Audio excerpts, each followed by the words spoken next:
All right, we here. Let's go ahead and let's put up the work of our man Dave Garcia right there. Woo, that's good stuff. That is good stuff right there, Dave. Good looking out on that one, man. That is dope. That is dope. Absolutely love that. Love it, love it, love it. I gotta take it off the screen though. Just me today, loved ones. Casey's with the family today. He'll be back with us tomorrow, though. No way he's gonna miss the first 49er Friday. No way he's gonna miss the first football Friday. So it's just us today. But as you could see in the show title, we got a packed show with Jason Jones joining us. Y'all really were wondering if Deuce and Mo were gonna be on with us. Come on now. Y'all know better than that. Deuce and Mo at 147, Chris Biderman at 340.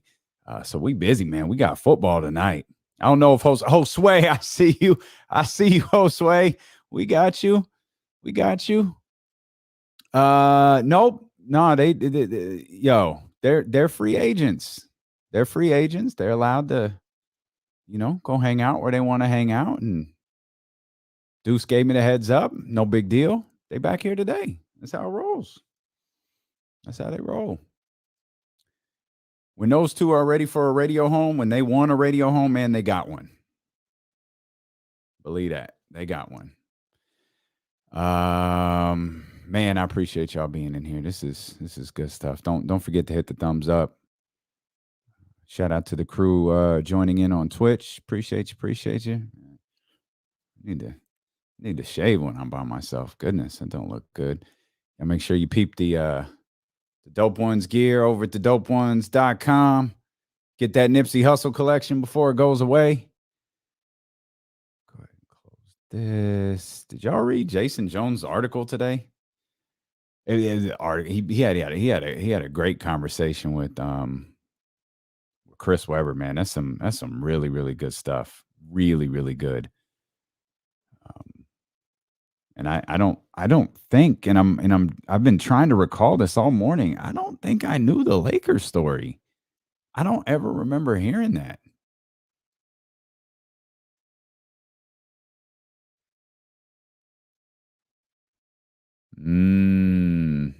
Okay. I don't. You know what? I'm glad you're here, Josue, because I am rooting for that not to happen.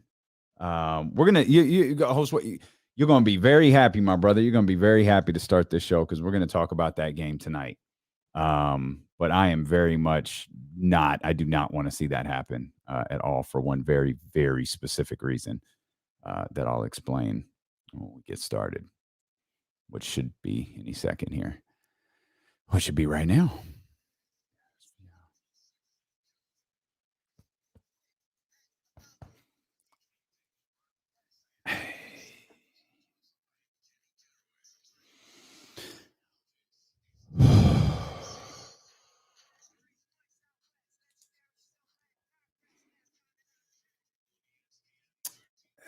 Yo, what's good? Welcome to the start of the NFL season here on this Thursday, September 9th.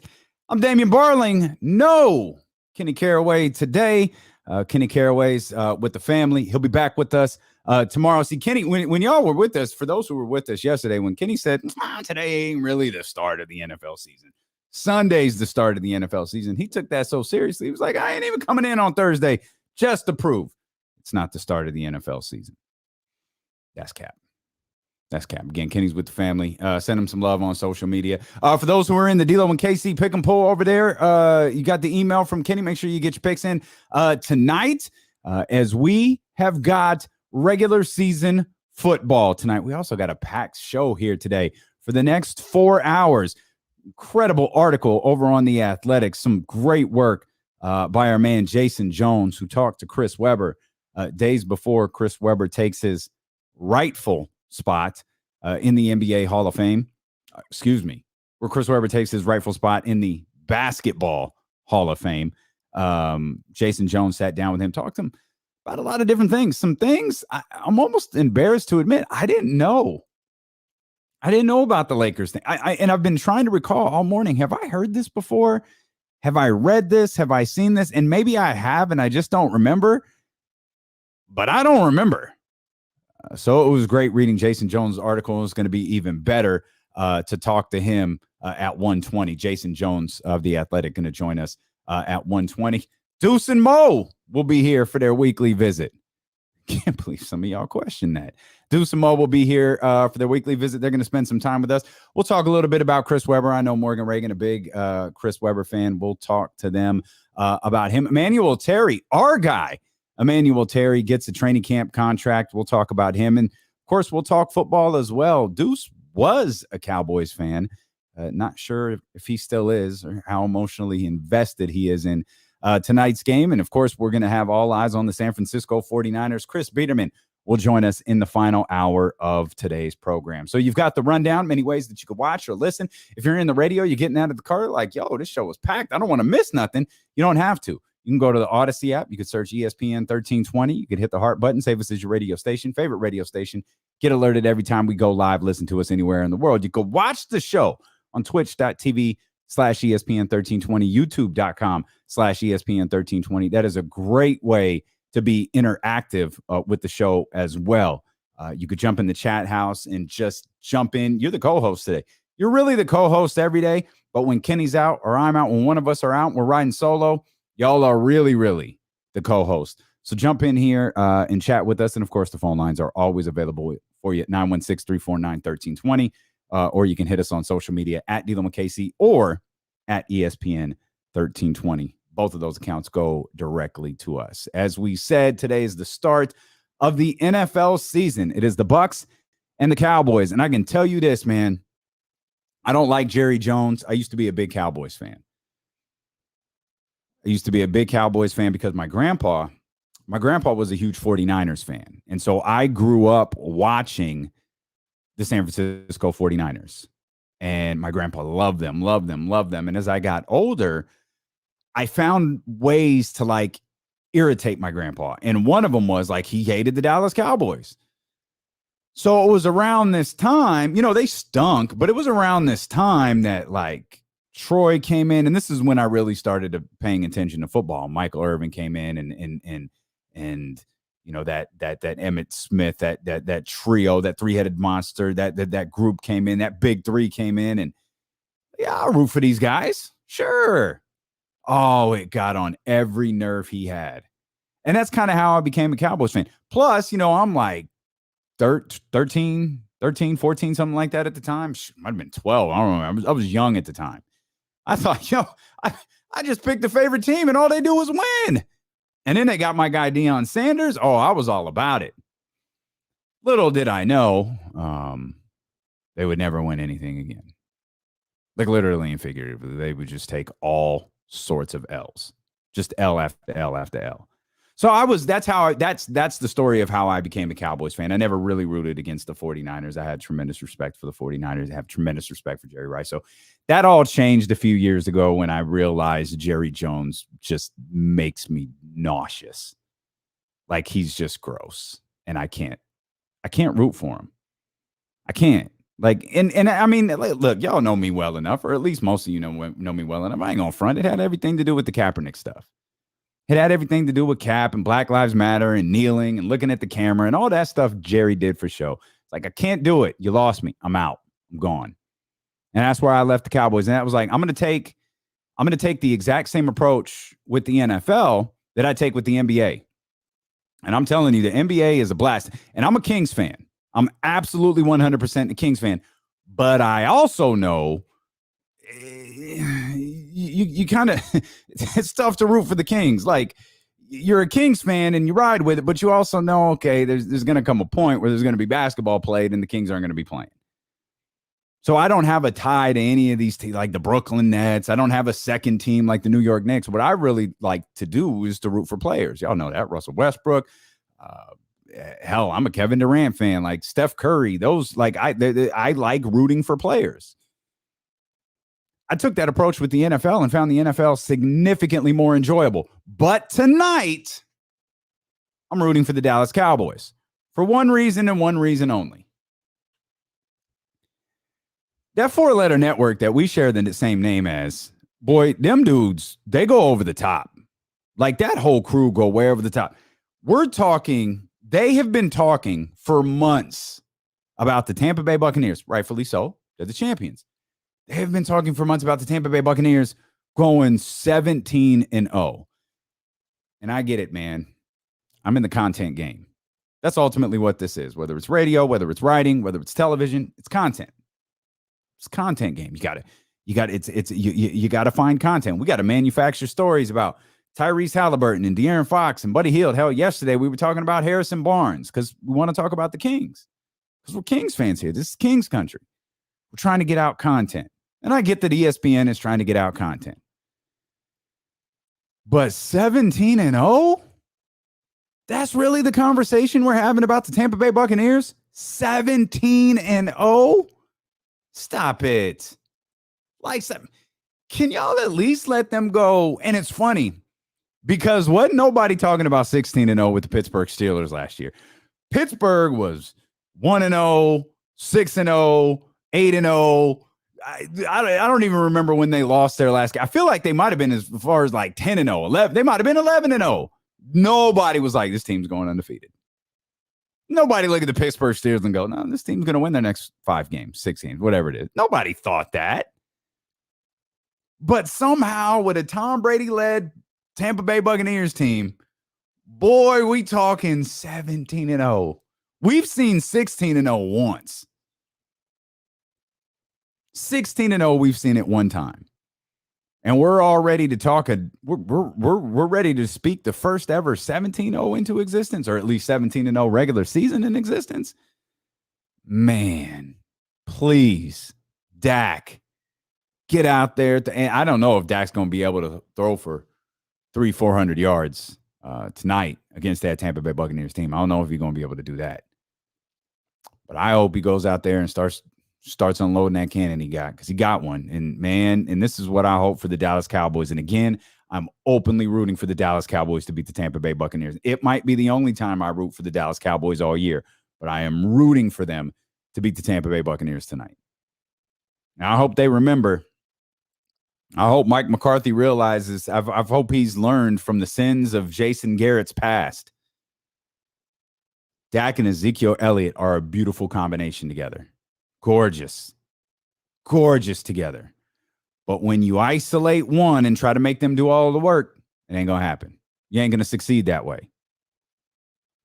Zach needs Dak, or Zeke needs Dak. Dak needs Zeke. Utilize them both. We know McCarthy could do it. Utilize them both. Let Ezekiel Elliott be your beast. Let Dak give Dak some time back there in the pocket, keep him clean, and you're going to have to work to pick apart this Tampa Bay Buccaneers defense a little bit. But it can be done. But I need 17-0 talk to stop week 1. That's what I need. Rooting for the Dallas Cowboys for the first time in a long time. Now, I'm not a Tom Brady hater. This isn't even about Brady or the Bucs. This is, I need all talks of 17-0 to end, and you can move. If you want to talk about 16-1, that's fine. But I don't know that, like, I don't think we're ever going to see what we saw from New England that year. Just regular season wise was really special. And as you know, as the Warriors know, when you don't close the deal, it ain't as special. It's cute. The Warriors were upended twice when they set the regular season record. They were upended by Kobe Bryant on the final day of the season, and then they were beat by the Cleveland Cavaliers in the NBA Finals. That doesn't mean that 73-9 is meaningless. It's not. 73-9 is a regular season record. That's what it is. 16-0 isn't meaningless. It's not. It's a regular season record. But I think people have tried to will this undefeated season, like from start to finish through the Super Bowl, to happen for so many years. And there's a number of things I don't like about the 17th game. Most of all are records. Like, how do you even compare records anymore? Like, is 50 touchdowns, like if Matt Stafford comes out and throws for 50 touchdowns this year, you deserve to be applauded for that. It's a big deal. It's not as big of a deal as it used to be. Like the 5,000 yard barometer was so like there's only a handful of quarterbacks that have ever done it. And Drew Brees, I think, has done it more times than the rest of the handful of quarterbacks combined. That's legitimately rarefied air. Now you could say guys have gotten close to it, but that 5,000 yard marker, that's huge. Is it still? Because you have an extra game now. And it's like that's exactly how I feel about the Dolphins. The 72 Dolphins. What was the regular season? What was it, 12-0? What'd they finish? 14-0? Through the playoffs. So through the playoffs, they were 14-0. Now to have that season, you've got to be 17, 18. You got to be 19-0? Or wait, is it 20-0? Yo, that's not even the same thing. To me, what the Patriots did is more, it's better than what the Dolphins did. A 12-0 regular season versus a 17-0 regular season. Dolphins finished 17-0 through the postseason. So now it's 17 versus 20. That's not the same. Dolphins fan in the studio, keeping me honest about the Dolphins. I got you, Jesse. We'll come back. We'll talk more. I want to talk a little bit about the Dolphins today because they're a team I've got my eye on, and not necessarily for the best reason. We want to talk about Kyle Shanahan as well. As we mentioned, this show is loaded. We've got football tonight. We've got Jason Jones. We've got Chris Biderman. We got Deuce Mo. And we've got you here on Twitch, YouTube. We've got you on the Odyssey app. And we've got you on Sacramento's #1 sports station, ESPN 1320.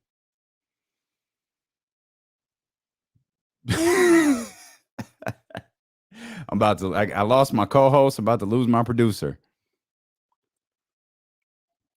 Nah, it's got to be 20-0, Bryce. It's got to be 20-0, don't it? Because you got the divisional and then you got the conference. That's 19 right there. And then you got the Super Bowl. Yeah, Ken, I think it's 20. Yeah, 20-0. Okay. All right. Did y'all YouTubers see did you see the poll question I put up? I can't see it. So I haven't really messed around with the poll question before, but I can't see it on the screen that we utilize. So I actually have to go to YouTube, and I just want to see. 64% say Deuce Mo turned heel. That's fun. That's fun. That's good stuff. Y'all get in there and vote. Hit the thumbs up. Appreciate y'all, man. Appreciate y'all. Subscribe if you're not a subscriber. Oh, that's all right, Bryce. My math was worse. At least you didn't say it on the radio like I did. Yeah, keep me updated on the poll results.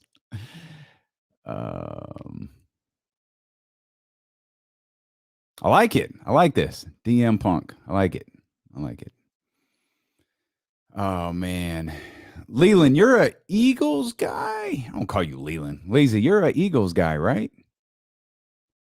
So, there we go. Yep, Eagles fan. Okay, we got Eagles fans, Cowboys fans. All right. We're going to talk about the Raiders today, too. There you go, Patrick. That's right, Mrs. Mac 10. That's right. I know, man. I gotta cue that up for them when they come on, huh? Sir, yeah, but whose side is he on? Yeah, I got that. I got you. That's a good call. That's a good call right there, Ken Smith. I got you. Sir, yeah, but whose side is he on? That's good stuff. That might be my favorite drop. Sorry, Tony. Are you mad because we said Jeter was overrated? Or that McGuire shouldn't be in the Hall of Fame? I don't know that I don't know. I'll be honest, man. I don't know what constitutes a baseball Hall of Famer. Like, I really don't. I don't know. I don't know what constitutes a baseball Hall of Famer. It confuses me. Like, when there are guys who get in where it's like, word? Okay. It's interesting. Can't say I was expecting that. Yeah, like Jesse just said, they pick and choose. It's like you're either a Hall of Famer or you're not. Except in baseball, where it's like, sure, maybe. That's why, and I think it's those parameters that are like, yeah, of course, they're Hall of Famers. Of course, Mark McGwire is a Hall of Famer. Of course, Sammy Sosa is a Hall of Famer. I don't think Sammy's a Hall of Famer. I ain't gonna say nothing. I'm just gonna say hey to Coach Molly. Give y'all time to read that. I think she meant. All right, now move over that.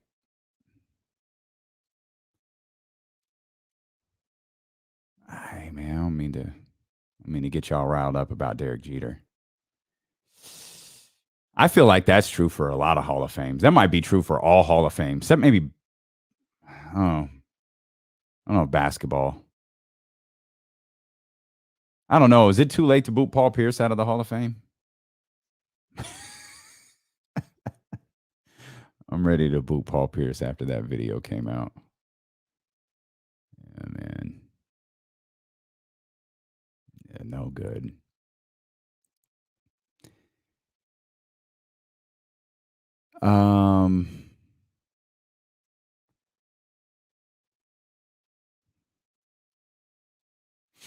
Coming back.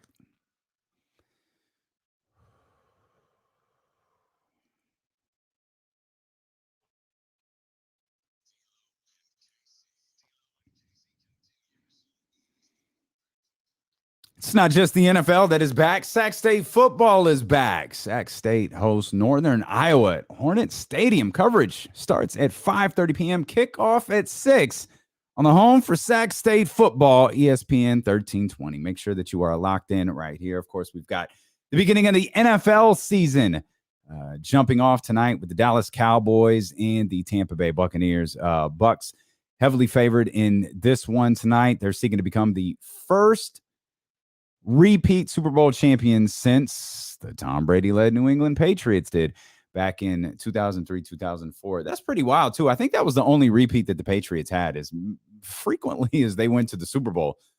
And they've won quite a few of them.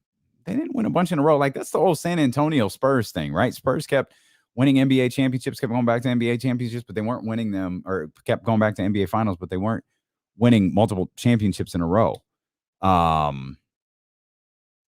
I think the Bucs have won 8 straight games when you include the playoffs. Remember, there was talk. Oh man, but I think I think certain hosts had Brady. He was falling off of a cliff. You had it's over for Brady. Oh, can Cam Newton bring the Patriots alive? And can he lead the Patriots? Can the New England team surpass the Tampa Bay team? And then Bucs didn't lose again after that. They still ain't lost. They going into tonight's game against the Dallas Cowboys not having lost.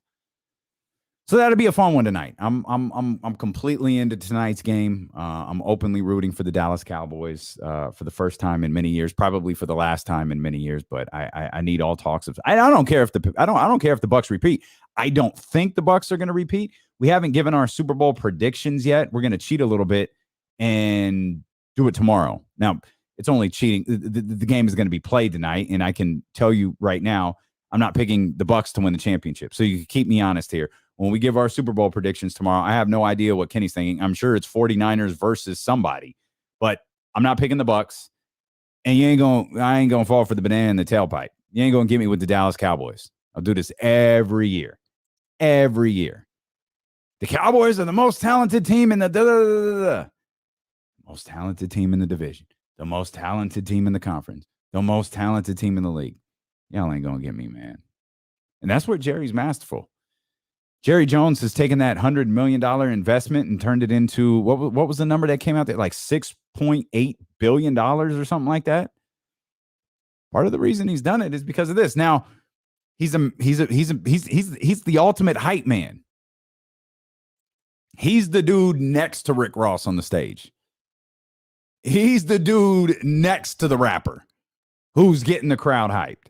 He's the hype man. That's Jerry Jones. Now with the Dallas Cowboys, that's coming as that has come at an expense. The expense of winning meaningful football games.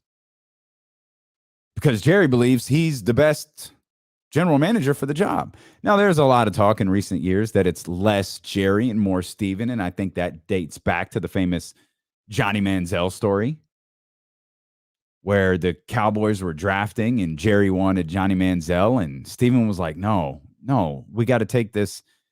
We got to take this guy. We got to take Zach Martin. Like, we've got to take him. No, we've got to take Johnny Manziel. And somehow Steven won that argument. And I remember hearing a story that they made the selection. They turned in the car. Jerry and Steven were sitting next to each other. And Jerry kind of like forcefully like hit his son's like, knee or thigh or something as he was getting up, and was like, "You don't get ahead in this world playing it safe." Zach Martin might be a Hall of Famer. Like, he's he, by the way, isn't playing tonight. He's one of the most important players that the Dallas Cowboys have. He's in protocol. Zach Martin's in protocol. And given the length of time he's been in protocol, okay, he ain't playing tonight. He's one of their most important players. But that was the right call. But Jerry gets in his own way. But he's the hype man. It's like, what would you rather do? Jerry will tell you he'd rather win. Above all else, I want to win. That's what Jerry will tell you. But let Jerry's $100-some-odd million investment have only returned, let's say, I think the 32nd most valuable team in the league, I think it was the Bengals, and it was still like $2 billion. So let Jerry's investment only be worth $2 billion, but he's winning more games. Let's say he even has a Super Bowl in the last 20 years. I guarantee you, Jerry's thinking about that other $4 billion. How can we make this team more profitable? Crazy part is, I don't even know how much that Cowboys team really is to Jerry's whole net worth. Like, that dude owns so many different things. He owns so many things that the rest of the NFL is using. Jerry Jones is a smart businessman. And that's part of the reason that the Cowboys are what they are. And I said this yesterday. I told Kenny this. I think it was a brilliant move to put them on the opening night against the Tampa Bay Buccaneers. If you don't draw eyes on this game, boy, the league is in trouble. Because you've got opening night and you've got the Dallas Cowboys. And Lord knows the Dallas Cowboys ain't going to be on opening night anytime soon to get the ring. So you got to put them in as an opponent. It's going to be good stuff. It's going to be good stuff tonight. A lot of people talking about Kyle Shanahan. Kyle Shanahan, he hasn't officially named a starter, but all signs are pointing to Jimmy Garoppolo, but there's nothing official. Yo, Kyle Shanahan told us months ago who the starter was. He told us after Trey was drafted. No, Jimmy's the starter. He said there's no quarterback competition. Now, I understand along the way because we've even called into question. Like, hang on a second. You said there's no quarterback competition. And you said that Jimmy Garoppolo is the starter. Okay, got it. But then all of a sudden, Trey Lance started taking first-team snaps.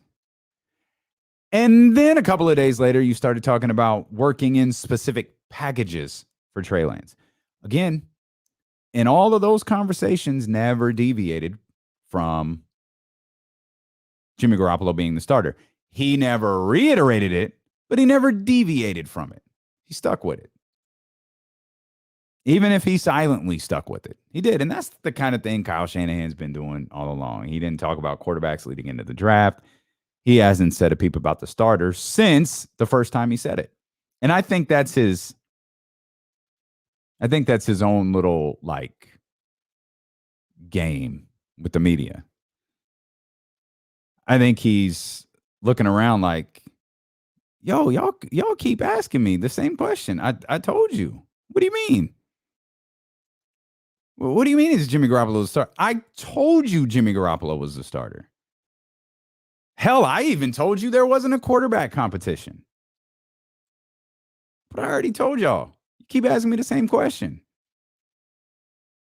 916-349-1320. You want to get in on the phone lines. If y'all want to get in on the chat, you could do that too. Twitch.tv /ESPN 1320, YouTube.com /ESPN 1320. But let's get to these phone lines. Big Al, what's going on, baby? Big Al, you coming in a little bit. First and foremost, D-Lo, I wish to apologize. I didn't want to give any impression I was going to throw down with anybody. I was so fired up. You were. Yeah, I was fired up, and here's why. And you talked about content. Some of what's the article you were doing? Talking heads, blah blah. Yeah. My youngest son was a big time Mark McGuire. He loved Bash Brothers. He loved Mark McGuire, and he had the audacity to tell his dad, who played a little baseball, and he never did, that Mark McGuire was an equivalent all around player with Barry Bonds, and that just.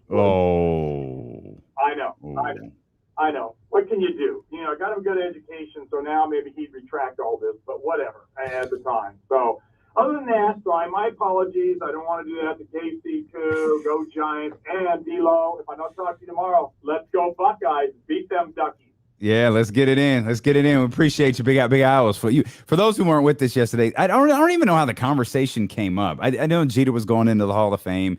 It's whatever. The Baseball Hall of Fame is whatever. Like I have a difficult time determining what a Hall of Famer is. I have a difficult time determining what a Hall of Famer is in any sport anymore.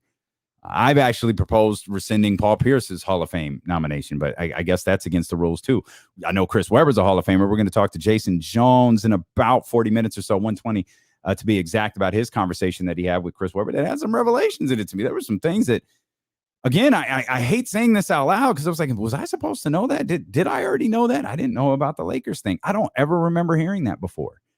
But we're going to talk to Jason Jones in about 40 minutes. But Big Al called yesterday. He was fired up talking about Mark McGuire, Barry Bonds, PED use, how far it went back, and all of these different things. And the only argument that I could really make is we're keeping guys who we believe cheated out. Like Mark McGuire. He admitted he cheated.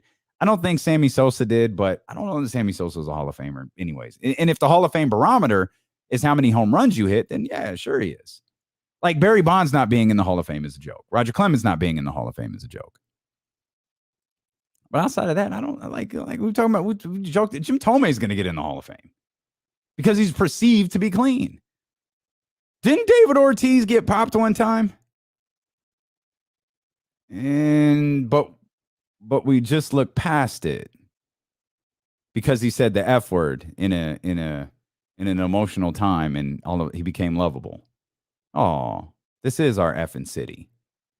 Like, oh, but didn't he? And then maybe I'm out of bounds. Maybe that's wrong. But I remember it coming up one time. But he never tested positive. It's like his name was on the report. Like he was linked, but he never tested positive. There's a lot of guys that haven't tested positive. Like I said, he didn't test positive. So you can't accuse him. Red Sox fan chiming in here. My whole point was this. We're assuming that the PED era is over, and I think that's a foolish assumption on all of our parts.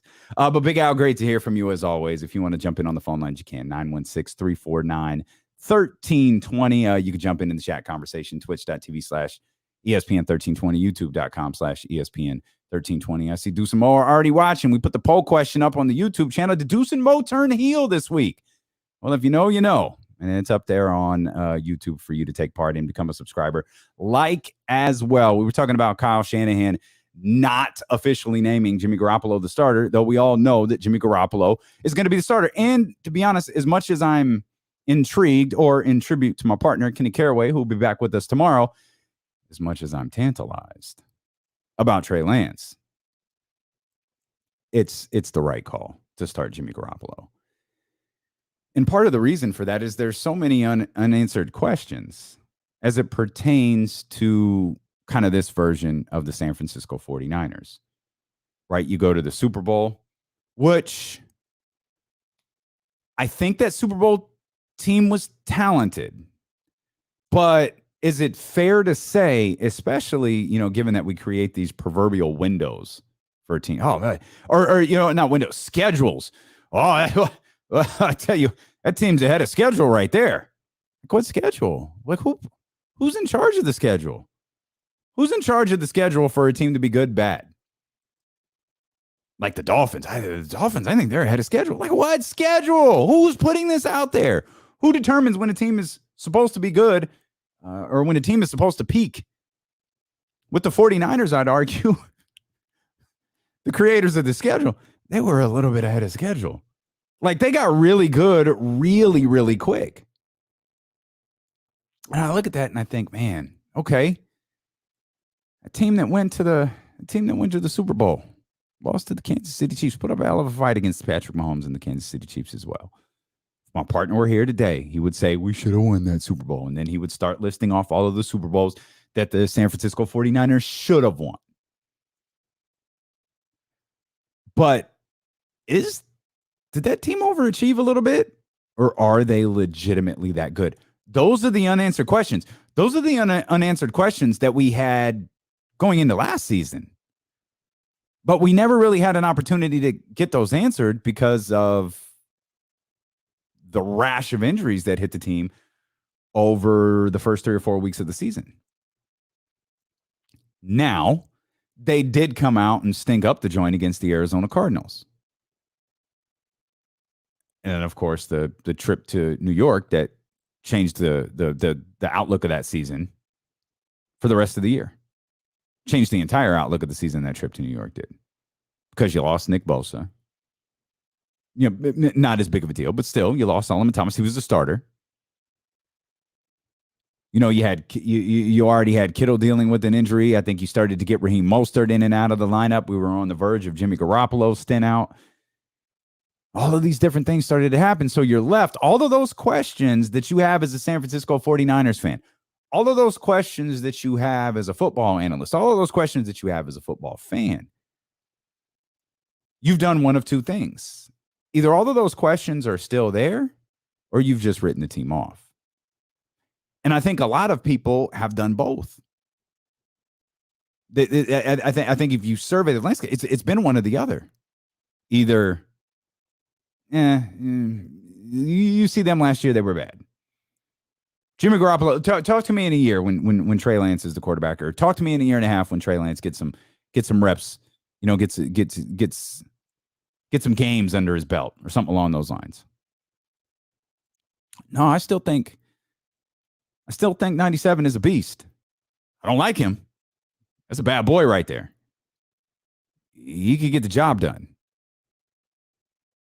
Look around a little bit more. Okay, Kittle back, Kittle healthy. Well, George Kittle was the one who dubbed last year.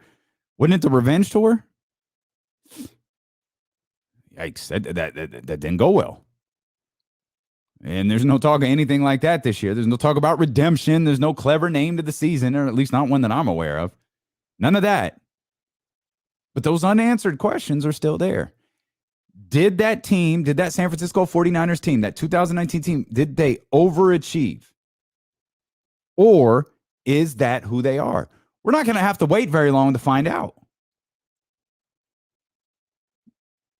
Everybody healthy, we got to find out this season. If everybody's not healthy, that's the identity of this team. They're a one-off team that fell into the Super Bowl. You know what the San Francisco 49ers are if they don't succeed this year? They're the Carolina Panthers. And I know Kenny would talk about, no, that ain't an answer. The 49ers are prestigious. They're the most prestigious organization in the event. No, I get that. But when we talk, I'm talking only about recent memory. This is a what have you done for me lately league. This world is what have you done for me lately. Full Janet Jackson Control album. That's what this is. So what have the 49ers done? Well, they've gone to the Super Bowl. Okay, good call. Before that, they stunk. Like they were terrible. In the years following their Super Bowl appearance before that. Well, Cap against the Ravens. Horrible play calling at the goal line. Kept the San Francisco 49ers from having the Super Bowl. This current incarnation is just a team that fell into a Super Bowl appearance. They've got to prove people who think like that wrong. And part of proving those people wrong is to stay healthy. Because, again, we don't know if this team we don't know if this team is that 2019 team or not because they haven't been healthy enough. And I still have questions about this team. I'm anxious to talk to Chris Biderman coming up in the final hour of today's show. I'm anxious to what you cover this team inside out all year long. What are your biggest concerns headed into the season? Because I got concerns. And part of this is, admittedly, I can't shake last season. There are things that I can't shake about the San Francisco 49ers from last year. I can't shake the fact that they were constantly injured. I can't shake the fact that I have concerns about Raheem Mostert. I love what Raheem Mostert offers, and I think he has the ability to be one of the top running backs in the league, but I also don't know that he has the ability to stay on the field for 17 games. Hell, we've questioned guys like Deebo Samuel and Brandon Ayuk. Maybe they're not, and Raheem Mostert was one of those guys as well. They're not 17 games a year's guys. You go ahead and maybe with 17 games, we start seeing some load management with really big physical guys. Not all of them, because I don't think Raheem Mostert invites contact. Derrick Henry, we know, does. I don't think Derrick Henry wants to move until he's been hit once or twice. Derrick Henry doesn't want to move forward till someone has thrown a shoulder into him. And he's like, oh, I'm good. I'm out. I'm off this, and I'm going to drag some of you clowns with me. There aren't very many running backs who could do that. Derrick Henry. The fact that Derrick Henry is still doing this, by the way, small sidebar. The fact that Derrick Henry is still doing this, by the way, it's absolutely insane. Not because of how long he's been in the league, but the fact that he won the Heisman Trophy just off the strength of how many times he touched the ball, and the fact that I think he had, 300, 400 carries at Alabama? Like, he carried that Crimson Tide team. He did that all through college, and he continues to do it in the NFL. Man.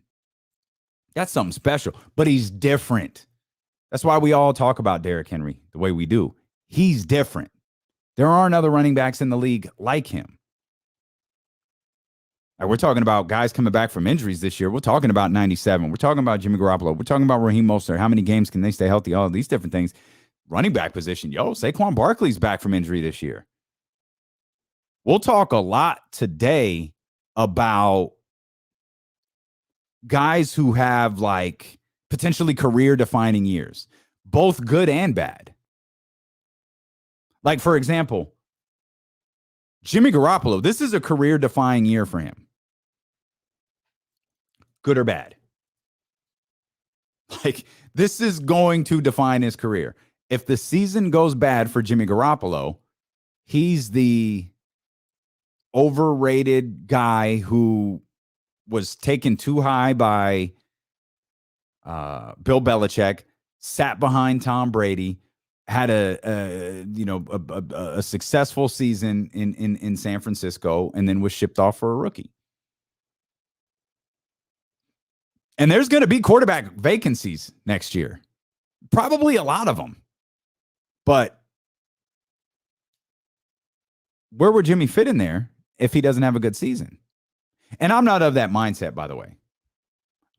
I don't think he's going to have a bad year.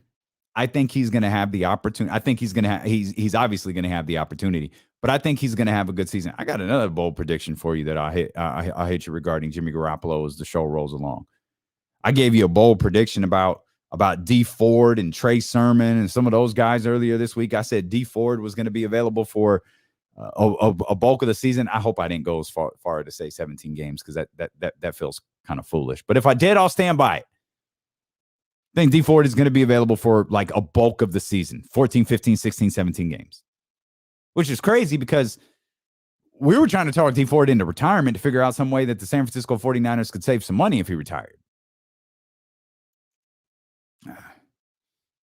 But he's here. He's healthy. It's okay. I'll make a bold prediction about D Ford. Let's go. Talking about Trey Sermon. I think Trey Sermon is going to get the bulk of the carries for the San Francisco 49ers. He might not get the bulk of the carries on Sunday, but I think as the season goes along, I've longed for that workhorse back for the San Francisco 49ers over the last couple of years. And that's not your boy's style. I get it. That's not Kyle Shanahan's style. All right, man, cool. When you get a ball to somebody and he perform, it's going to be hard to shy away from him. It's going to be hard to be like, nah, we ain't going to go to him. We're going to go to him. They got a deep running back room. The depth chart in the running back position is deep. I'm a big fan of Trey Sermon. You heard Big Al a few minutes ago on the phone talking about let's go Buckeyes when they play Oregon this weekend. Trey can go. Watching that kid through college, I was thrilled that the 49ers selected him. I'm talking about Trey Sermon, not Trey Lance. I'm excited to see what Trey Sermon could do. And I think he's ultimately going to take that. I said he was going to take the RB1 position. Maybe he doesn't do that. He's going to wind up with the bulk of the carries, though. Maybe you'll still call Raheem Mostert your RB1. Maybe he's still your number one running back, but nobody's going to look at this team and go, oh, Raheem Mostert's doing this and that. They're going to be like, nah, Trey Sermon has been running the ball extremely effectively for the San Francisco 49ers team. I think that's what we're going to get from them this year. Jimmy Garoppolo, I think he's going to have a solid season. And a bold prediction on Jimmy Garoppolo, this might not even be a bold prediction on Jimmy Garoppolo, more so a bold prediction about Kyle Shanahan and the San Francisco 49ers. And I hate when you can't put wagers on this stuff because it just starts becoming like it starts becoming like Max Kellerman noise. Like, I want Iguodala. Here's my honest take. I think Jimmy starts all 17 games. That doesn't mean Trey Lance doesn't play, but I think Jimmy Garoppolo starts all 17 games. He's fighting for his career this season. It's like the old wounded animal analogy. My man may very well be a wounded animal. And he knows, everyone talks about Alex Smith, Patrick Mahomes, and that whole model. Skip that. He can't worry about the Patrick Mahomes part of it, but he can look at the Alex Smith part and say, Alex Smith had a career year, went off and got paid by Washington. We know how that story ended, but the bottom line is Alex Smith got paid. Jimmy Garoppolo can do the same thing. Another thing that is guaranteed to happen, at least at bare minimum, 4 teams that made the playoffs last year won't this year. I'll explain. D'Lo and KC continue here on Twitch, on YouTube, on the Odyssey app, and on Sacramento's #1 sports station, ESPN 1320. Clear. Sorry, man. It's a smidge bit harder to kind of glance over at the chat house when I'm trying to make sure I connect all of my different thoughts. But I did see Deuce jumped in here, so that's good. I'm glad he I'm glad he laughed at the poll question. Yep, that's true. Lance Armstrong was never did he ever admit it? I think he finally did. Yeah, he finally did. I think he did. Hey, look who's back. They definitely got us confused with that other group. Yep, that is accurate. That is accurate. He's not in though, right? Like, he's not in. I don't remember his numbers as well. I knew as soon as he started. Is he really? Really? Okay. Like, he was that good of a player? Did he really? Poker Pro? I don't remember that at all. I don't think he did that.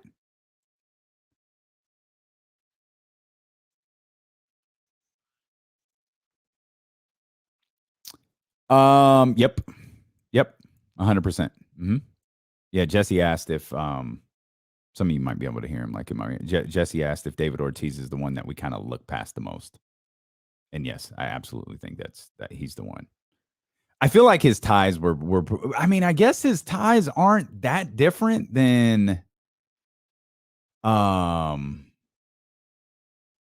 Roger Clemens, but I don't know. It's whatever. I don't think any of these guys should be held out, to be honest. Like, hell, Ortiz deserves to be in the Hall of Fame just for that Yankee series alone. He was already loved, but when he dropped that, "This is our effing city," it was like, oh, okay. I get it. He got like the Mike Piazza treatment. It's facts. Okay. I don't think KC's near a radio right now, or Twitch or YouTube. If he was, he'd throw something at me.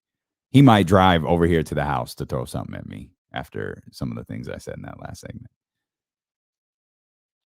I think he admitted to taking performance enhancers. Are you talking about Barry? I never saw that. I didn't know that. I'll have to look that up later. I didn't see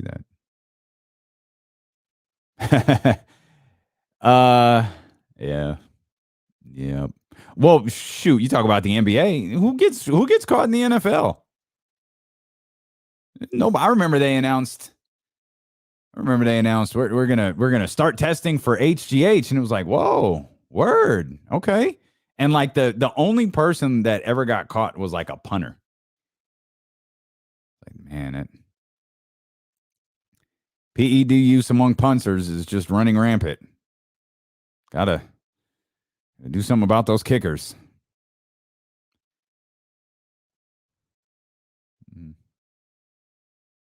Yeah, right. Yep, 100%. Yeah, you get a warning for sure. Y'all hit the thumbs up. I'm just checking in on the poll. Did Deuce Mo turn heel? 60% say yes, 40% say no. All right, I'll have to come up with another. We'll do like Dan Patrick. We'll change the poll question every hour or something. It's a good point. It's a good point, Patrick. How is it a heel turn for Deuce when he's already a heel? Like, he's a double heel. It's a heel. It's a heel turn. That's a good call right there, Manny. It's a heel turn. Make sure you hit the thumbs up. I don't feel like. Oh, no wonder it says 480p. Why does it say 480p and not? Oh, that's a little better. I don't mind me. I'm just looking at the YouTube feed, wondering why I don't look clear. Hit the thumbs up. Appreciate y'all. Begging for likes. Back in 5 seconds.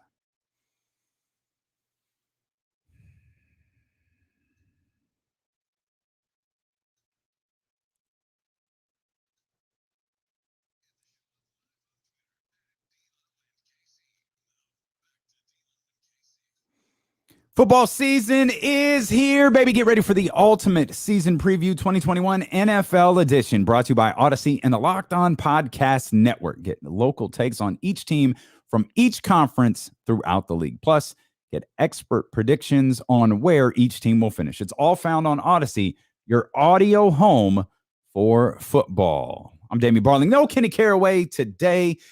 He's out with the family. Send him some love on social media, but he will be back with us tomorrow.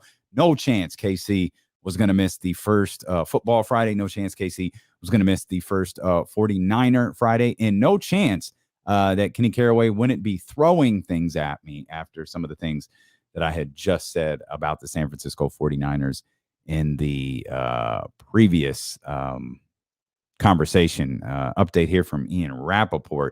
The Ravens had to cut practice short today after Marcus Peters and Gus Edwards sustained potentially significant knee injuries on back-to-back plays. Yikes. Oh, man, that is brutal for the Baltimore Ravens. Remember, they already lost J.K. Dobbins this year, too. Lose Gus Edwards and Marcus Peters. Man, that is tough news for the Baltimore Ravens heading into probably their last major workload practice of the season. We'll keep you updated on that. I know that doesn't have a significant toll on the San Francisco 49ers, but you know, a lot of you we know a lot of you got the BetQL app on your phone. You go to the BetQLnetwork.com.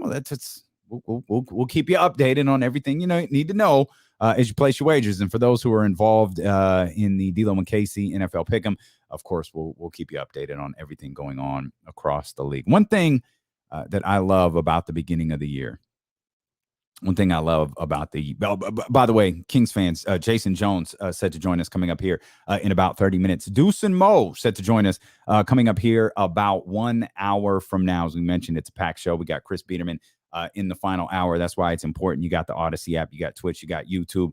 If you're just in your car for your next 3 hours, no worries. We got you covered, man. We're going to entertain you, I promise. One thing I love about the start of the NFL season, and this is even more so the NFL than I think any other sport, because in the NBA, I know we're adamant that the Sacramento Kings need to make the playoffs, and I know that we're the Kings are going to do it. Like, this is going to be the end. But we're talking play-in. Right, best case scenario, we're talking about the playoffs, and that's a reach. Like, we're talking playoffs with the Kings. We're not talking about a championship. We're not talking about the NBA Finals. In the NFL, you can legitimately do that.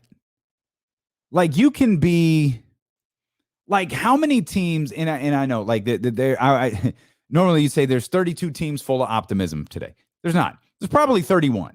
And the only team that I don't think has any optimism is Houston, because there's no reason for Houston to have any optimism. Only thing Houston did right was fire Bill O'Brien, but they've done everything wrong since then. I'm sure the Jaguars are excited. You got a new coach. You got the most coveted quarterback of the, last 4 or 5 years? Yeah, there's optimism there. I don't know if there's Super Bowl optimism, but I'm sure that the optimism for the Jacksonville Jaguars is pretty high. If you're the New York Jets, you got Robert Saleh in there. Okay. He's coming from an organization that went to the Super Bowl a couple of years, even as decimated as the San Francisco 49ers were by injury. That team still hovered around a top 10 defense last year. Okay.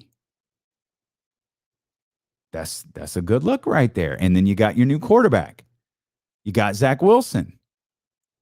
Optimism. I don't know if it's Super Bowl optimism, but they got optimism. They feel good about where they're at. But when you talk about Super Bowl optimism, I mean, let's eliminate the news that we just gave you about the Baltimore Ravens. At least headed into practice today. Baltimore Ravens had Super Bowl optimism. Hell, I don't think they're worth the damn, but I guarantee you the Pittsburgh Steelers got Super Bowl optimism. Buffalo Bills, absolutely and rightfully so. Kansas City Chiefs, Cleveland Browns, yes and yes. Miami, maybe. There's a Miami Dolphins team that was 10-6 and missed the playoffs last year. I think they're probably feeling pretty good about where they're at.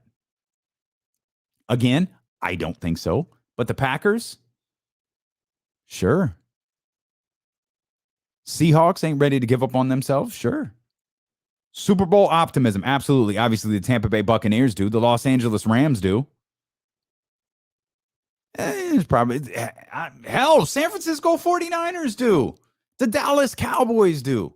They've got optimism. They believe they can win the Super Bowl. Hell, the San Francisco 49ers, no, they were a bad team that went to the Super Bowl. Or they were a bad team the year before that went to the Super Bowl. And that's the thing. That's not uncommon. You know, the team that won the 17-0 favorite this year.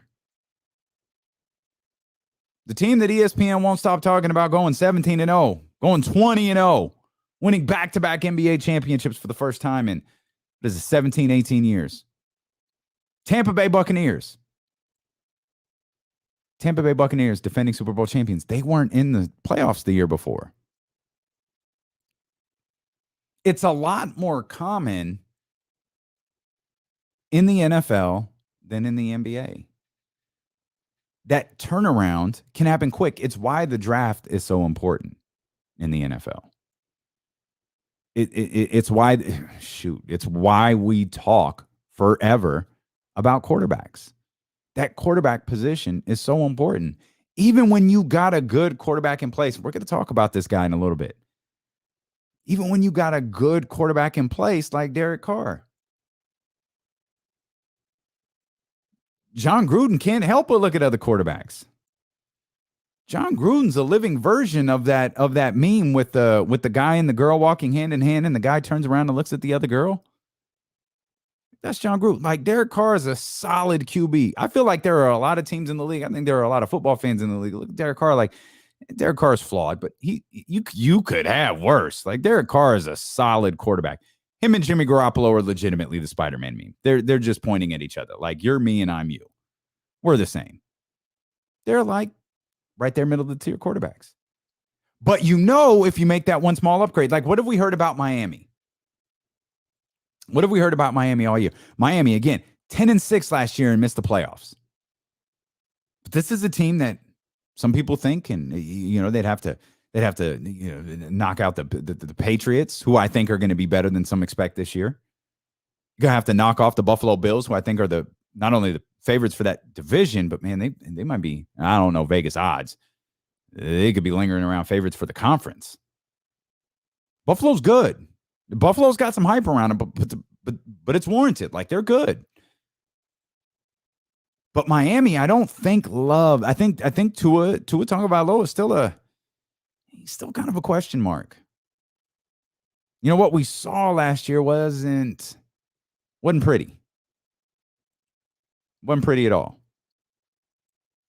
Wasn't awful. Wasn't pretty. But they're looking at him like, yo, can we really win? Can we win with this guy? Well, we could win with Deshaun Watson. We could win with Aaron Rodgers. Like, those are Super Bowl quarterbacks. Those are quarterbacks who take this team to the Super Bowl. That's why that position is so important. It's why when you have a Jimmy Garoppolo or a Derek Carr, you're constantly looking to find the Deshaun Watson or the Aaron Rodgers. You're constantly looking to find that guy. You're looking to find Patrick Mahomes. You're looking to find that guy who's going to take you to the next spot, who's going to take you from being a first-round playoff exit or a 10-6 team that misses the playoffs or a 500 team. You start with the quarterback. Once you make the quarterback change, if all else fails, then you go to the coach. Start going from there. But that quarterback position is so important. Every year, so the playoff format changed last year, as we're all aware of. Extra playoff team was added. That's not going anywhere. When the prior incarnation of the wild card was introduced, and I think it was in 1990. Every year since then, 4 teams, at least, at bare minimum, 4 teams that made the playoffs that year didn't the year before. So it's a virtual lock that, again, at minimum, 4 teams this year that didn't make the playoffs last year will make it. And I think there have been numbers as high as like 7 or 8. Like last year, the Browns, Steelers, Colts, Bears, Rams, the football team, and the Super Bowl champions, the Tampa Bay Buccaneers. That's 7 right there. Those 7 teams didn't make the playoffs the year before. That never happens in the NBA. Like, we're trying to figure out, we talking about the Kings making the play-in game and all. We're trying to figure out one team to take out of the Western Conference and to put the Sacramento Kings in. We're trying to take out one team knowing we're battling with at least 2 others, maybe 3 if you include San Antonio. We know we're competing with Minnesota, probably competing with New Orleans too. We're just trying to figure, okay, it's San Antonio, but it's probably just San Antonio, right? Is Portland going to fall off? Is Memphis going to fall off? Like, we're trying to find that little, we're trying to crack that door to get the Sacramento Kings into the playoffs. Bro, in the NFL, you just look and you go, well, okay, this team's an injury away. God, if you lose this person, God, if you got the usage rate on this person, man. And I think I use the term usage rate, which I don't even think is a thing in the NFL, but I always use it to describe the flaws in the Seattle Seahawks. It's the one reason that I've questioned whether the Seahawks were going to fall off this year with Russell Wilson, because it's like, you're going to ride this dude into the ground. Give my man some protection. Get him a running back and use him. Like you did Chris Carson a couple years. Do that. But they ride Russell Wilson into the ground, which is why you could look at them and go, yeah, it's a team that made the playoffs last year. They might not this year. So if I were to ask you, and you could do this here in the chat, you could do it at D'Lo and Casey or at ESPN 1320 on social media. Do it on the phone lines. Got to give me 4 teams that made the playoffs last year that won't this year. You're listening to D'Lo and KC on ESPN 1320 KIFM, West Sacramento, KRXQ, HD2 Sacramento, an Odyssey station and driven by Lashers, Elk Grove Dodge. No Kenny Caraway today. My man is with the family. He will be back here with me tomorrow for our first Football Friday for our first 49ers Friday of the year. Excited to have him. We've got a busy afternoon ahead with Jason Jones joining us in about 19 minutes. We got Deuce Mo joining us in about 45 minutes.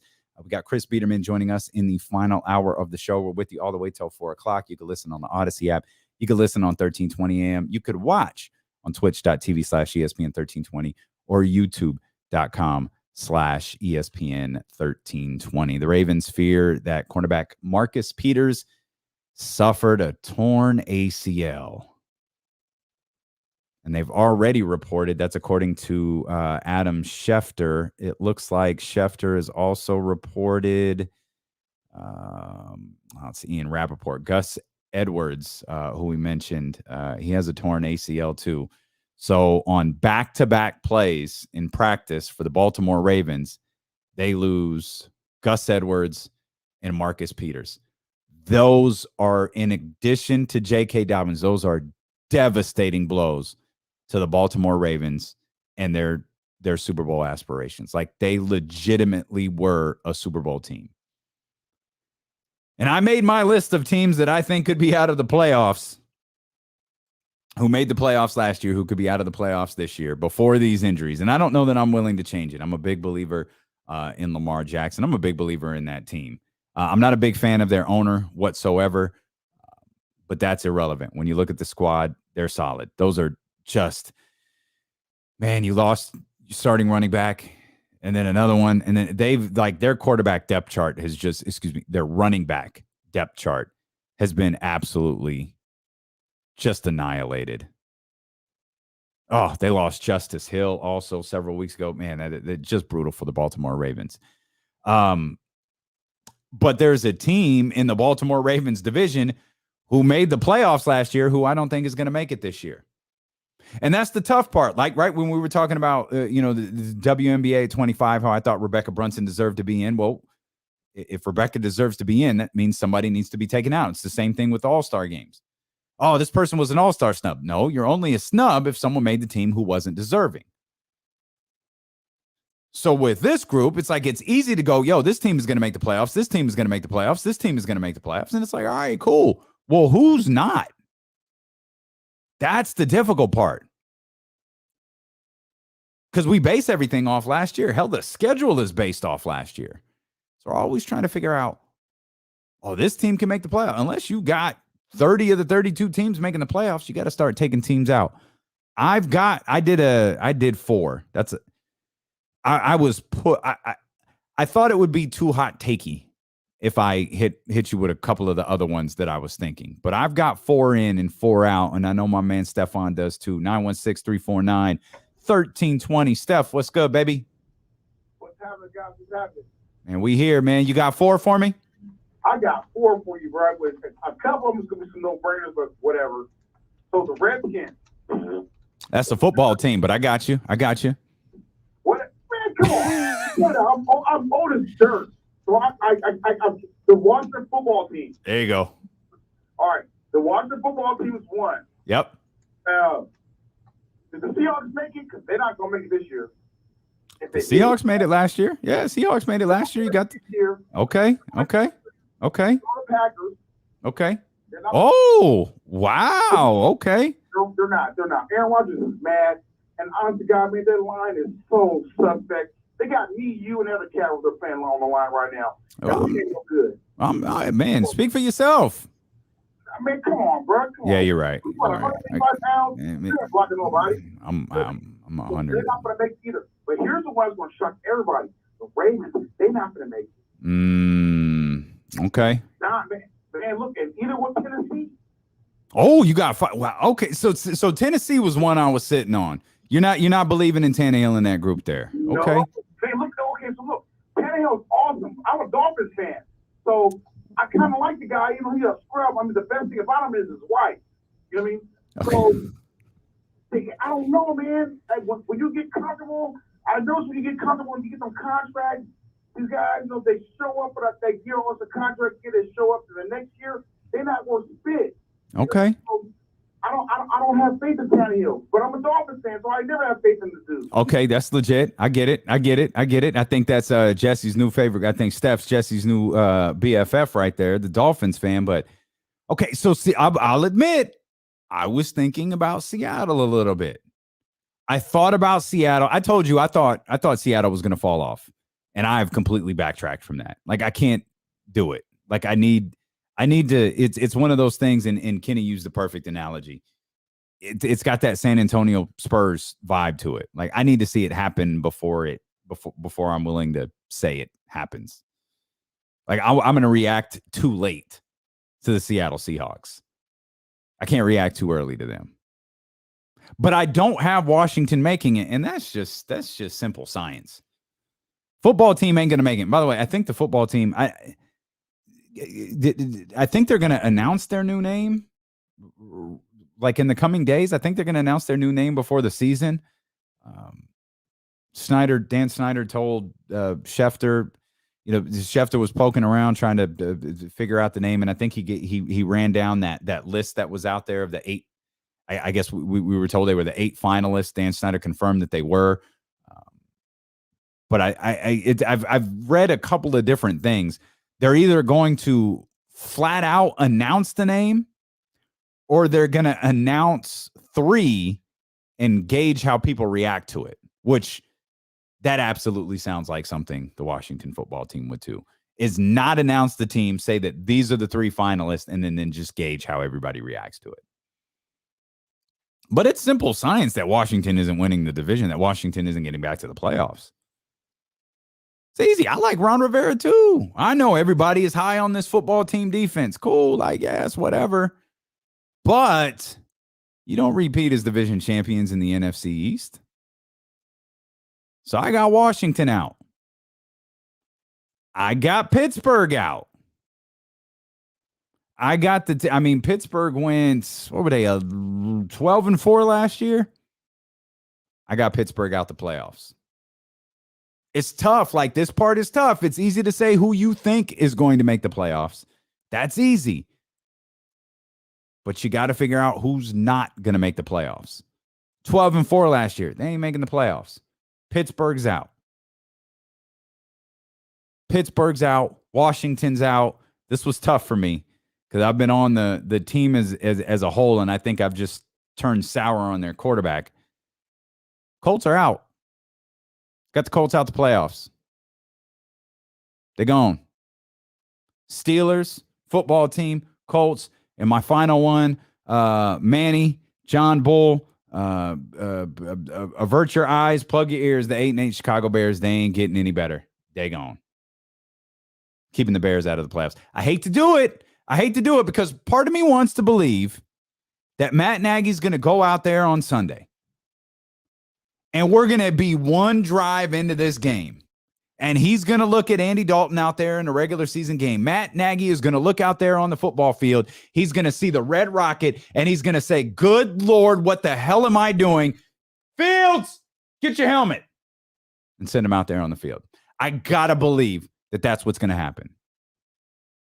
I know everybody's talking about the offensive line, and they run the playback where he got sacked during preseason. It's like, yo, he's a quarterback. He's going to get hit. If you're going to wait for the Chicago Bears to fix the offensive line, he ain't ever going to play.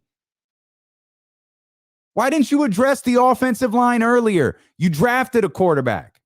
You had one of the best quarterbacks in college football fall in your lap. And at no point did you say, hey, man, let's get somebody to protect him. Y'all never thought of that? Did y'all do anything at all to fix your offensive line? So what you're basically saying is Andy Dalton is a sacrificial lamb? So if your offensive line is so bad that you can't start Justin Fields, and you just putting Andy Dalton out there, don't that mean Andy Dalton's going to get murdered at some point? And you're going to have to put Justin Fields in there anyway? Matt Nagy at least look like you have some intelligence. And put him out there. I will reverse course on the Chicago Bears if Matt Nagy puts Justin Fields out there. If not, Team ain't making the playoffs, dude. Shoot, they barely made the playoffs last year. Kenny likes to ride the Arizona Cardinals as if they were some big failure. Yo, they sneeze in the right direction and the Cardinals are getting in the playoffs. They had the same record as the Bears did. Got Matt Nagy out here running out the red rocket, for God's sakes. Steelers, Washington, Colts, Bears, they're out. So I got 4 in. I got 4 in for you right now. 2 from the NFC, 2 from the AFC. Actually, look at this. I got 2 teams from the same division. I got the Dolphins and the Patriots both making the playoffs this year. I don't know why I'm so high on the Patriots. I don't know, but I am. What do you want me to do? I don't think I can't explain it. It's not like I'm a fan either. I just don't think they're going to miss the playoffs 2 years in a row. I don't believe it was all Tom Brady. Like, I got to believe Bill Belichick at least has some semblance of an idea of what he's doing. So I got the Dolphins and the Patriots both making it. I'm going to be stupid, but I don't think it's terribly stupid because the Giants are terrible. They're awful. Talk about make or break years. We'll talk about Daniel Jones later, but this is a make or break year for Daniel Jones. Philly hates their starting quarterback, and I hate their backup quarterback. You don't win the division 2 years in a row, so by default, the Dallas Cowboys are making the playoffs. I ain't going to go much further than that with the Dallas Cowboys. I'm just going to say they're making the playoffs. Now I got the 49ers getting in. Those are my 4 in. Steelers, Washington, Colts, Bears, they're out. Dolphins, Patriots, 49ers, Cowboys, they're in. Chris Webber, he's going into the Hall of Fame. Jason Jones, talk to him. Jason Jones joins us next here on Sacramento's #1 sports station, ESPN 1320. Ooh. It's fun today, man. I like this. I got a whole vibe going, man. I'm feeling it. I like it.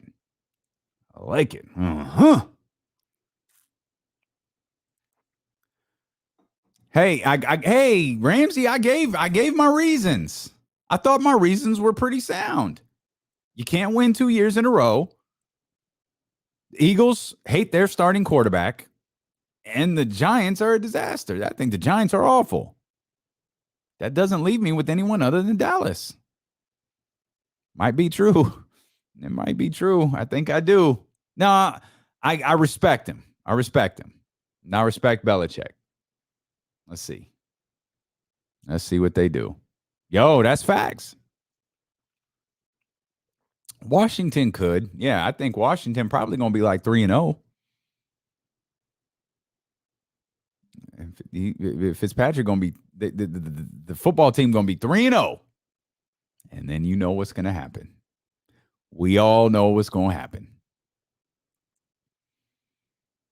Yo, that's for real. It might happen. Oh, I'm sorry, I missed this. You think Olympics brought any new eyes to WNBA? My son's new. I know you mentioned Kelsey. That's pretty dope. I hope so.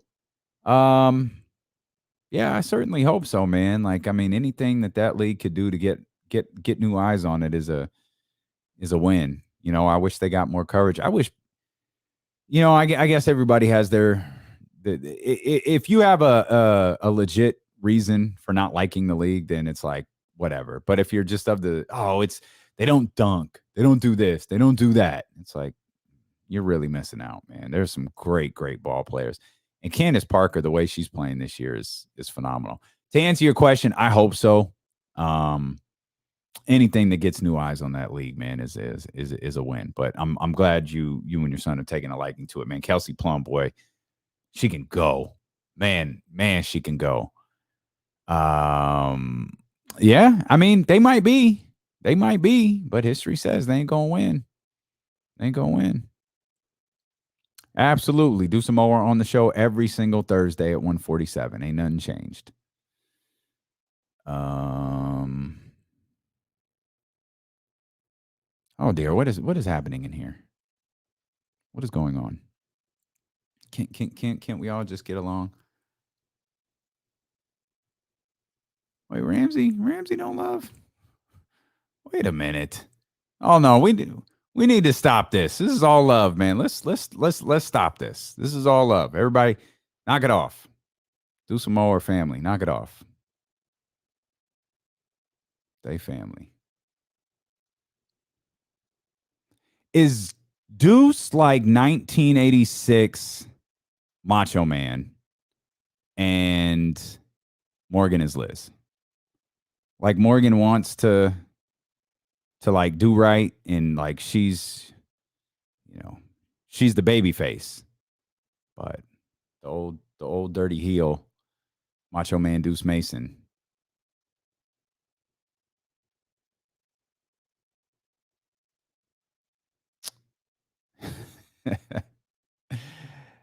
Oh, y'all are wild. Corporate ministry. There's corporate ministry. Corporate ministry was actually kind of trash. I know it was during the Attitude Era, but still, it was kind of trash. Like, why? Like, why? The corporate ministry? Like, come on, man. Do what Coach said. It's all love. All love.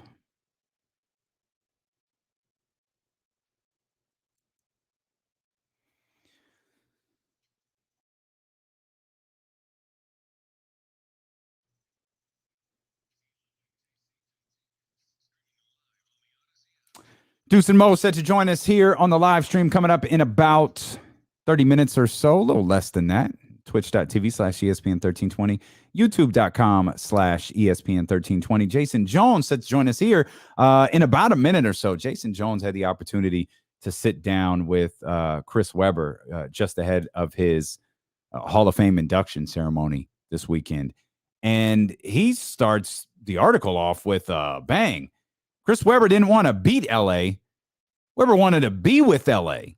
And you go on to read the article again. Terrific work from Jason Jones over here at The Athletic. And I read that and I just remember the whoa moment. Like, okay, I don't think I knew this. And I have felt like a fraud all day because I feel like that's something that, is that like universally known or was that just like a gem that Chris gave, that Chris dropped on Jason Jones? I know Chris didn't want to be here.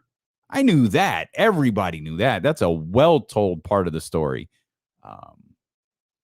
I just didn't know he wanted to be in LA. And I love the line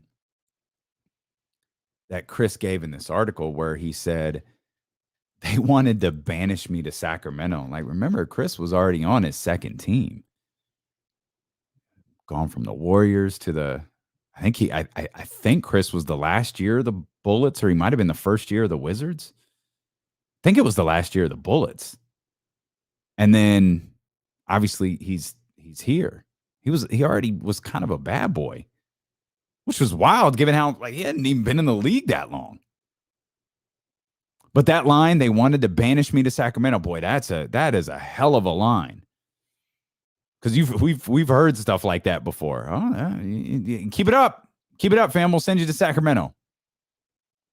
And then he builds, a Hall of Fame career in as Jason Jones notes, does what no one has ever done before and what no one has done since, and that's make this Sacramento Kings team relevant. Let's bring in Jason Jones of The Athletic with us here on Dealing with KC. Jason, first of all, great stuff here with Chris Webber. First thing I got to ask, man, right out the gate, you hit us with the Chris Webber didn't want to beat LA. Webber wanted to beat LA or be with LA.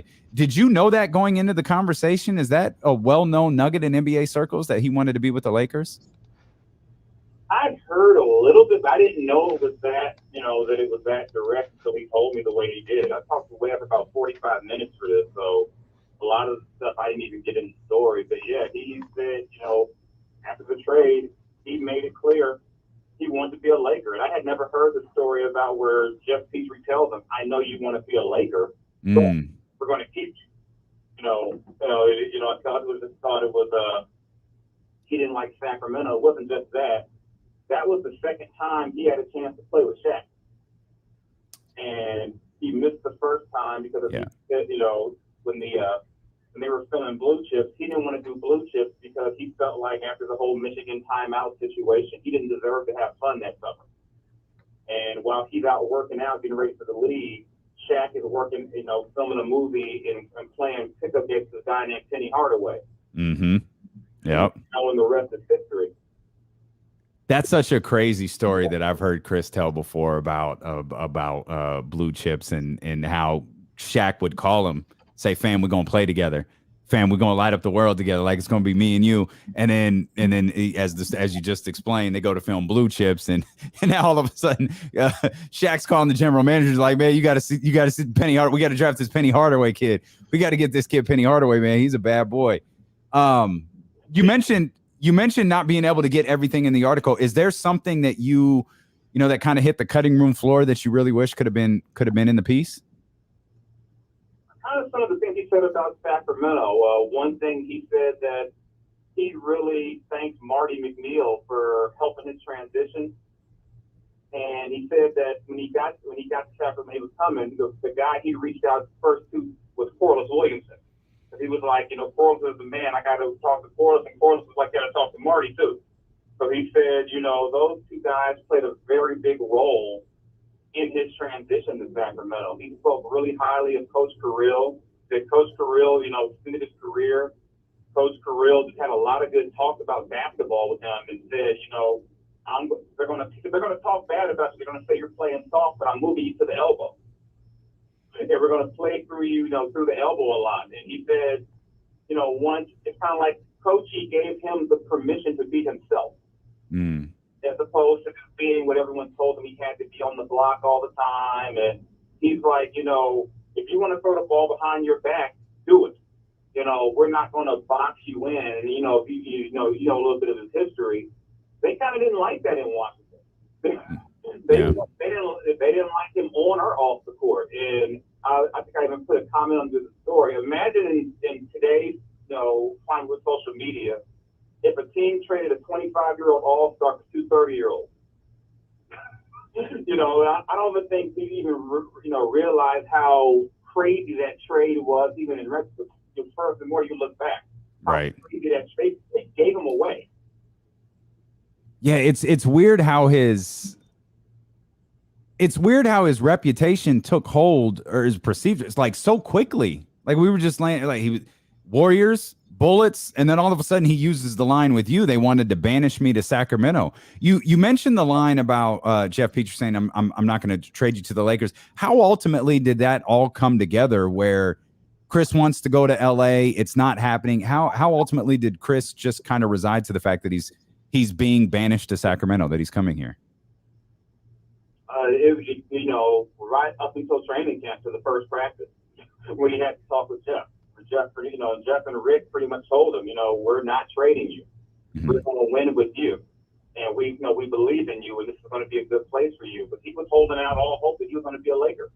He wanted a chance to win a championship, and so much of what Webb did was wrapped up in, I got to win a championship. It didn't happen in Michigan, so I got to get a championship. And, but he said before that practice, he told the story too, his brother told him, there's that point guard they drafted is pretty good. You're going to like him. He was like, whatever. I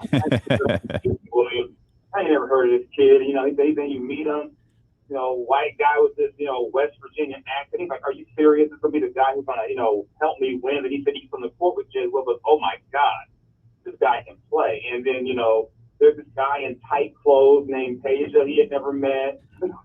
He knew who Vlade was, obviously, but after that first practice, he kind of said, okay, my brother was right about the Jay Will kid. We might have something here. But he said up until the time he got to that practice, he was really holding out on, that Nick Van Exel, Eddie Jones, Elton Campbell trade.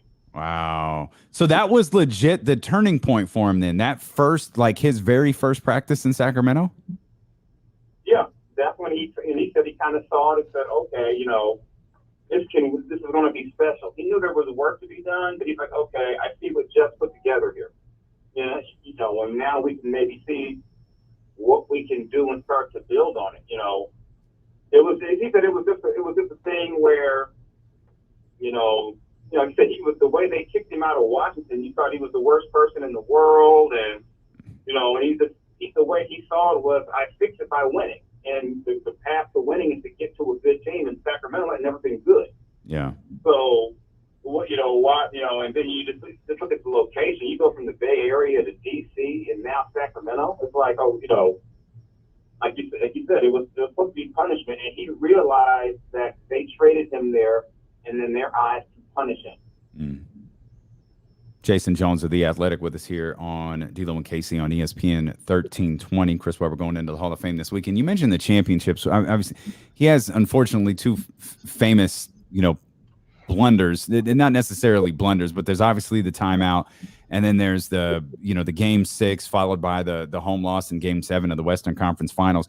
In your conversation with him, does it feel like does the lack of a championship either at Michigan or in Sacramento or in the NBA period, does it feel like that lingers over him?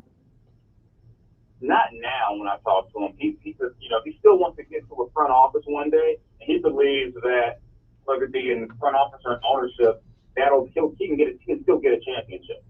And that's where he's looking at long term in terms of his future. He still wants to work for an NBA team. We all know he wanted to work for the Kings when Vlade got the job, and he never really got a shot at that. So he doesn't let that hang over him. And like he said in the story, that he knows guys that have won championships that don't like their teammates. And he says, when he gets together with the guys from the Kings, the only thing they're missing is the championship, and that helps him. And he says the friendships he made, he said Vlade, Peja, Doug, Bobby, all of them, they know what they had was special. And the fact that the smallest city of the four in the NBA in California, they were the ones who put the biggest fear into the Lakers.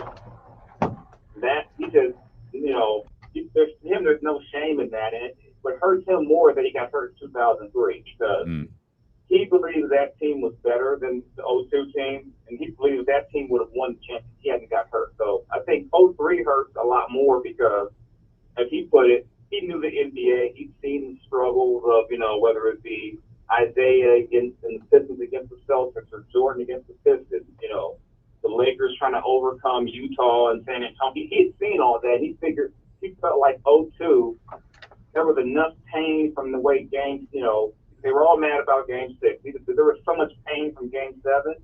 He believed that pain was going to fuel them to a championship, and then he gets hurt. Chris obviously loved Sacramento, his time in Sacramento. That's apparent in his past conversations. That's apparent in this article. How does he feel about Sacramento now? So I didn't really get a lot into Sacramento now. I know I've talked to him in the past about that. He's a firm believer in that. What that group did is proof that Sacramento can win, and that you can have a winner in Sacramento. And it hurts him to see the team struggle for so long. I know a couple of years ago I wrote a story where he had said it was criminal that they had went through so many coaches with the Markets and how they had drafted so poorly. Yeah. Somebody in the organization called me and they were mad at what Chris said, and it was like that he's not lying. It has not been good. And I think, that's the reason why he wanted to come back and help him. But unfortunately, he didn't get a chance. It went with Vlade and, things are what they are now. But he really wants to see Sacramento do well. He loves the city. He has some of his, business, ventures out there. And another thing I didn't get into in this story, I'm probably maybe later on, is he's using his investments in the cannabis world to help people, get their records expunged, get into legitimate business. And I didn't get into the story where he at one point he does say that they had helped a guy who had been in prison for years and seen a company go legit using basically his model for cannabis. With the guy who was in prison, use his model and make a lot of money. They were able to get him, his record clean and get him a legitimate business. And Webb said he said he had tears in his eyes, and that felt like a championship because he's now able to not just help his family, but with the impact fund and everything he's doing, help tons of people around the country. So he's got his hands in so many different things. And I just know basketball wise, he has just have his business in Sacramento, but he does want to see all of that come together and then eventually get back to helping the Kings. That was a long way back to the Kings than you. No, that's awesome. No, that's great. He does. Yeah, he has a lot of things that he's got going on, and he really wants to see Sacramento do well. And I know we talked with him numerous times. It pains him that the Kings have not been good in so long. Do you think he makes the NBA 75 list? I don't know. I think what I kind of fear for him. I think he should, but what I fear for him is that he'll get hit with irrelevance, like what have you done for me lately? And I think in some ways, kind of even delay him getting into the Hall, but that people didn't really appreciate what he did when he did it. The way it's easy to look now and say, wow, look at LeBron, look at KD, look at Dirk didn't retire that long. Yeah, those guys have they're recent, but I think if you look at the way he played and the way guys are playing now, guys at his size, there's no denying the impact Webb had on the game of basketball. It's, like I said, to me, it's crazy that it took this long for him to even get into the Hall. But you look at the numbers, and not just the numbers, the era he did it in. It wasn't like he was a good power forward in an era where there were no power forwards. Mm-hmm. I mean, he was dominant against guys. You had Rasheed Wallace, Karl Malone was still playing, Dirk, Kevin Garnett, Tim Duncan, and I still call Tim Duncan a center. I'm a contrarian. I still say he's a center. That's fine. Greatest power forward in the league history was the center. Yeah, I will argue people forever that Tim Duncan is a center, but hey, what Webb did, to me, what Webb did, and the fact that he turned Sacramento into not just a good team, a great team, and to me that can't, 8 winning seasons, all pretty much during his era. The last one came after he got traded, but that's. I grew up in California. You spent time in California. What the Kings were before Webb and after Webb. Yep. And they were a joke before. They've been a punchline after. Yep. That period right there, they were legit. That's real talk. Great stuff from Jason Jones here in The Athletic. Jason, you're a Raider fan. What's going on with your boys in Las Vegas? Is Derek real quick? Is Derek Carr going to be the quarterback of your squad next year? I still think so. I have no, but I know John Gruden loves quarterbacks. So indeed, you never know. But my thing is with the Raiders, I don't care. Derek Carr is the easy target. I'm playing Madden last night, and I'm using them online. I'm like, can you give me some defenders who aren't 70s in their ratings, John? See, I mean, everyone wants to act like they've got a good defense. They don't. It's terrible. And until you fix that, I don't care. Aaron Rodgers can stay in Green Bay and not have a defense. Mm-hmm. Yeah. I just think it's a convenient thing to point at when you don't want to look at the fact that you drafted a guy 4 overall and Farrell, and then you got to brag about, well, he takes on the run blocks pretty well. Okay, so. You got to point out something really, really specific when it comes to what he does well. He really takes on double teams well. It's like, okay. Thank you. Yeah, good call there. Great work, Jason. We appreciate you as always. Thanks for hanging out, man. No problem. Anytime. Take care. All right, that's Jason Jones again. Check out the incredible work that he did over there on The Athletic in his conversation with Chris Webber as Chris gets ready to go into the Hall of Fame. It's really good. You could feel Chris's emotion come from it. I think Chris is an emotional guy, which is, I think, one of the many, many reasons that I love him. But as I've joked with you a billion times before, I'm an emotional guy. So sometimes when you read something, and Jason's obviously a great writer, when stuff is written out, you could feel like, the emotion of Chris Webber talking about his time playing in Sacramento. And then, of course, talking about, when he got hurt. That comes through. Some NFL news as Jason and I were talking there. This is just a couple of minutes ago for me and Rappaport. The Steelers and TJ Watt have locked up a long-term deal. He's going to sign a 4-year extension worth more than I'm trying to give you the real money. It's being reported as $112 million at 28 per year.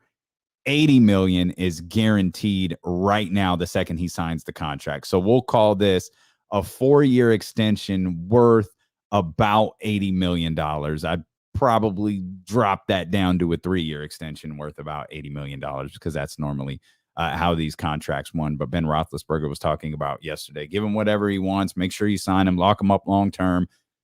And that's what they did. They locked up arguably their most defensive player just moments after I removed them from the playoff conversation. I do not have the Pittsburgh Steelers in the playoffs this year, though I recognize how good TJ Watt is. It's been a busy day, man. It's been a busy day in the AFC. It's been a busy day in the AFC North. Steelers news, Ravens news, all here while we got the NFC kicking off the season tonight with the Dallas Cowboys and the Tampa Bay Buccaneers. I didn't mean to transition out of Chris Webber and Kings talk so quickly.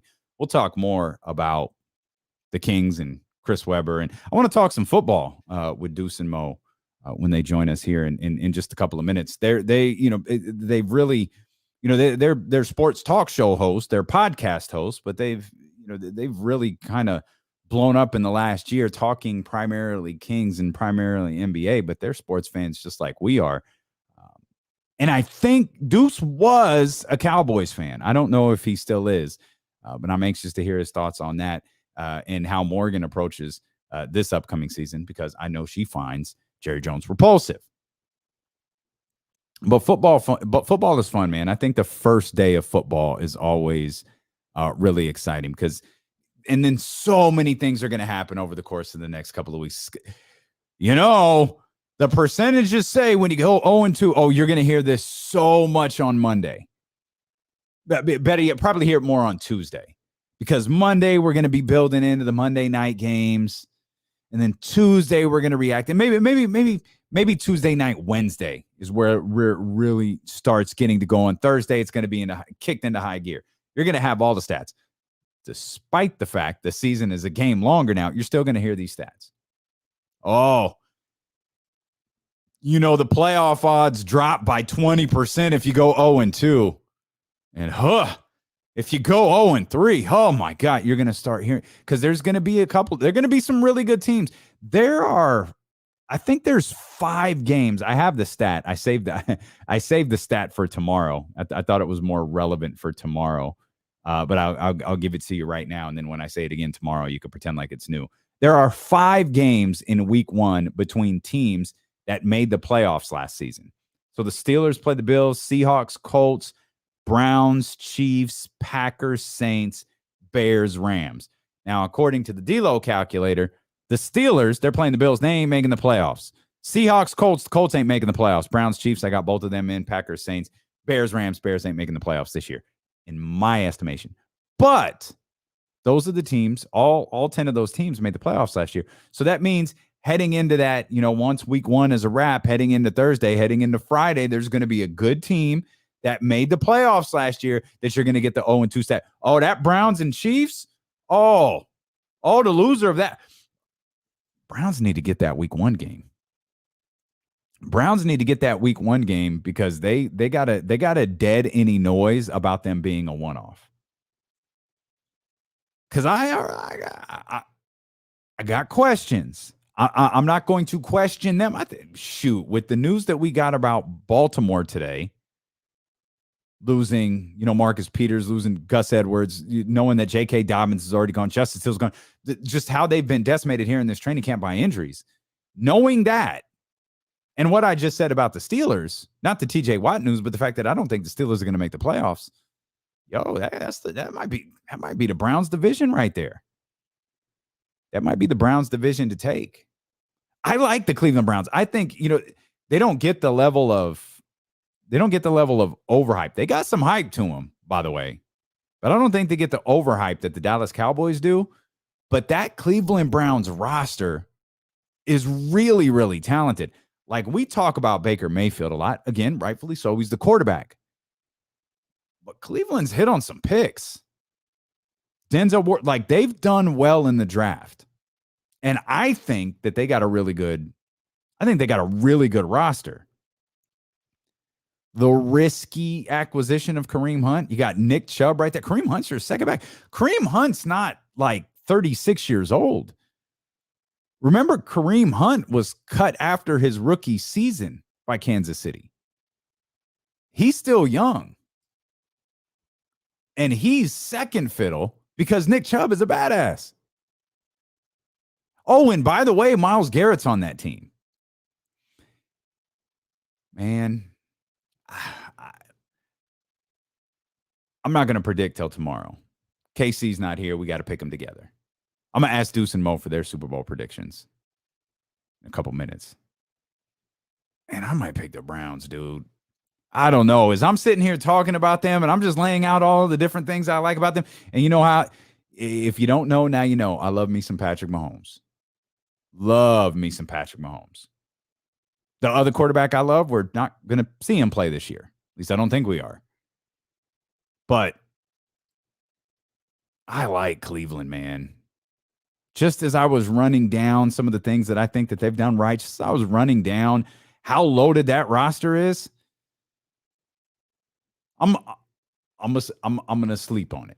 I'm gonna think about it tonight. But I really like Cleveland. I might pick the Browns to be in the Super Bowl. I might legit pick the Browns to be in the Super Bowl. Oh, I can't wait for that one. Browns and Chiefs, let's go. It's exciting, man. First day of the NFL season. It is super exciting with the Bucs and the Cowboys. We're going to talk a lot more NFL as we continue. We talked about teams that we talked about players that are staring at career-defining years. We talked about Jimmy Garoppolo. We'll talk more about that. We'll talk about Derek Carr as well. And we're going to talk with Deuce and Mo, host of the Deuce and Mo podcast, when they join us next here on Sacramento's #1 sports station, ESPN 1320. Should have asked Jason about the Fab Five. My bad. It's right here in front of me. And I didn't mention it. My bad.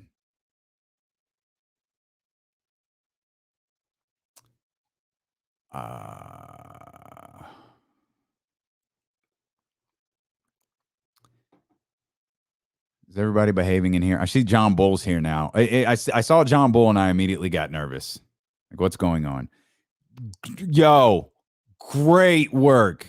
Dave, are you on Instagram, Dave? I looked for you on IG and couldn't find you. I wanted to post that pic to the Dealing with KC IG page. For those who didn't see, if you were here for the house party conversation and you're not on Twitter and you missed Dave's masterful work right there, come on, man. How great is that? The pics in the back, the fellas at Topgolf is just so good. Jesse is Bilal, whatever your name is, what you want, with the hat and oh man, this is so good, so good. Chatty house party. Oh man, I gotta find something dope to do with this. This is so great, so freaking great. Absolutely love it. Great work, Dave. That's awesome, man. So awesome. Yes, you're not hitting golf balls in the background, Poker Pro. You're pulverizing them. You're hitting them on the 65.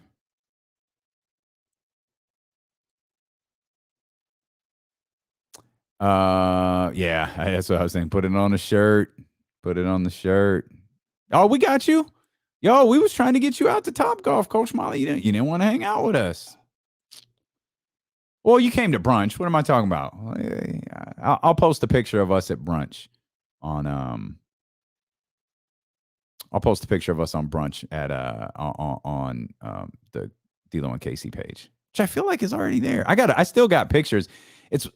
I still got pictures of like we took one like Manny. There's still some pictures that need to be posted from that night. I just don't like posting them all at once.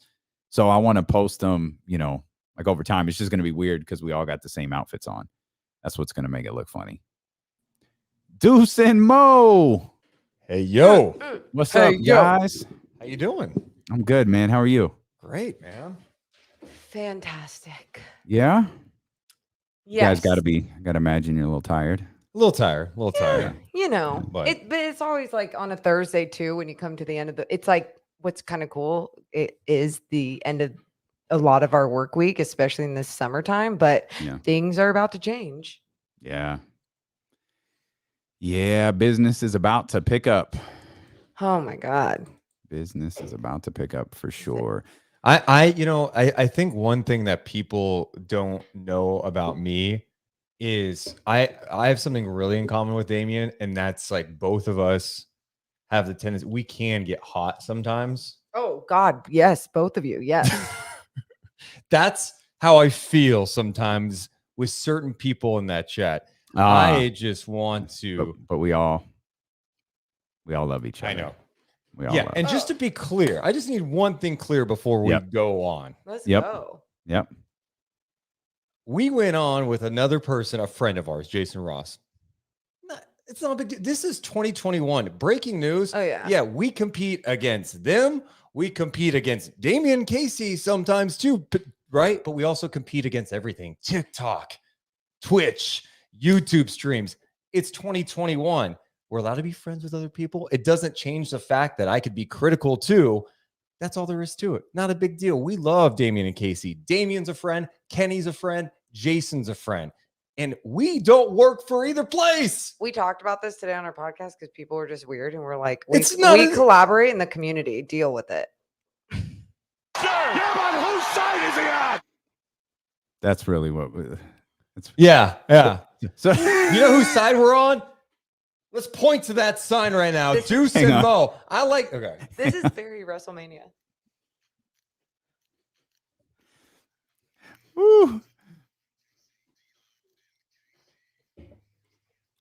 Boy, Deuce is running hot early in today's program, man. I tell you what, we are live here, live on ESPN 1320. Thanks for being with us. If you're on Twitch, YouTube, you already got an earful, twitch.tv/ESPN 1320, youtube.com/ESPN 1320. There was speculation whether Deuce and Mo would appear on the show. I can't figure it out. All I know, Deuce and Mo were doing their podcast. I listened to the podcast every day, didn't think anything of it. People kept asking, are Deuce and Mo coming on the show? Of course, Deuce and Mo are coming on the show. They come on the show every Thursday. Why wouldn't they be? Every Thursday. But Deuce came in fired up, boy. Yeah, I did. You know, it's just like, come on, people.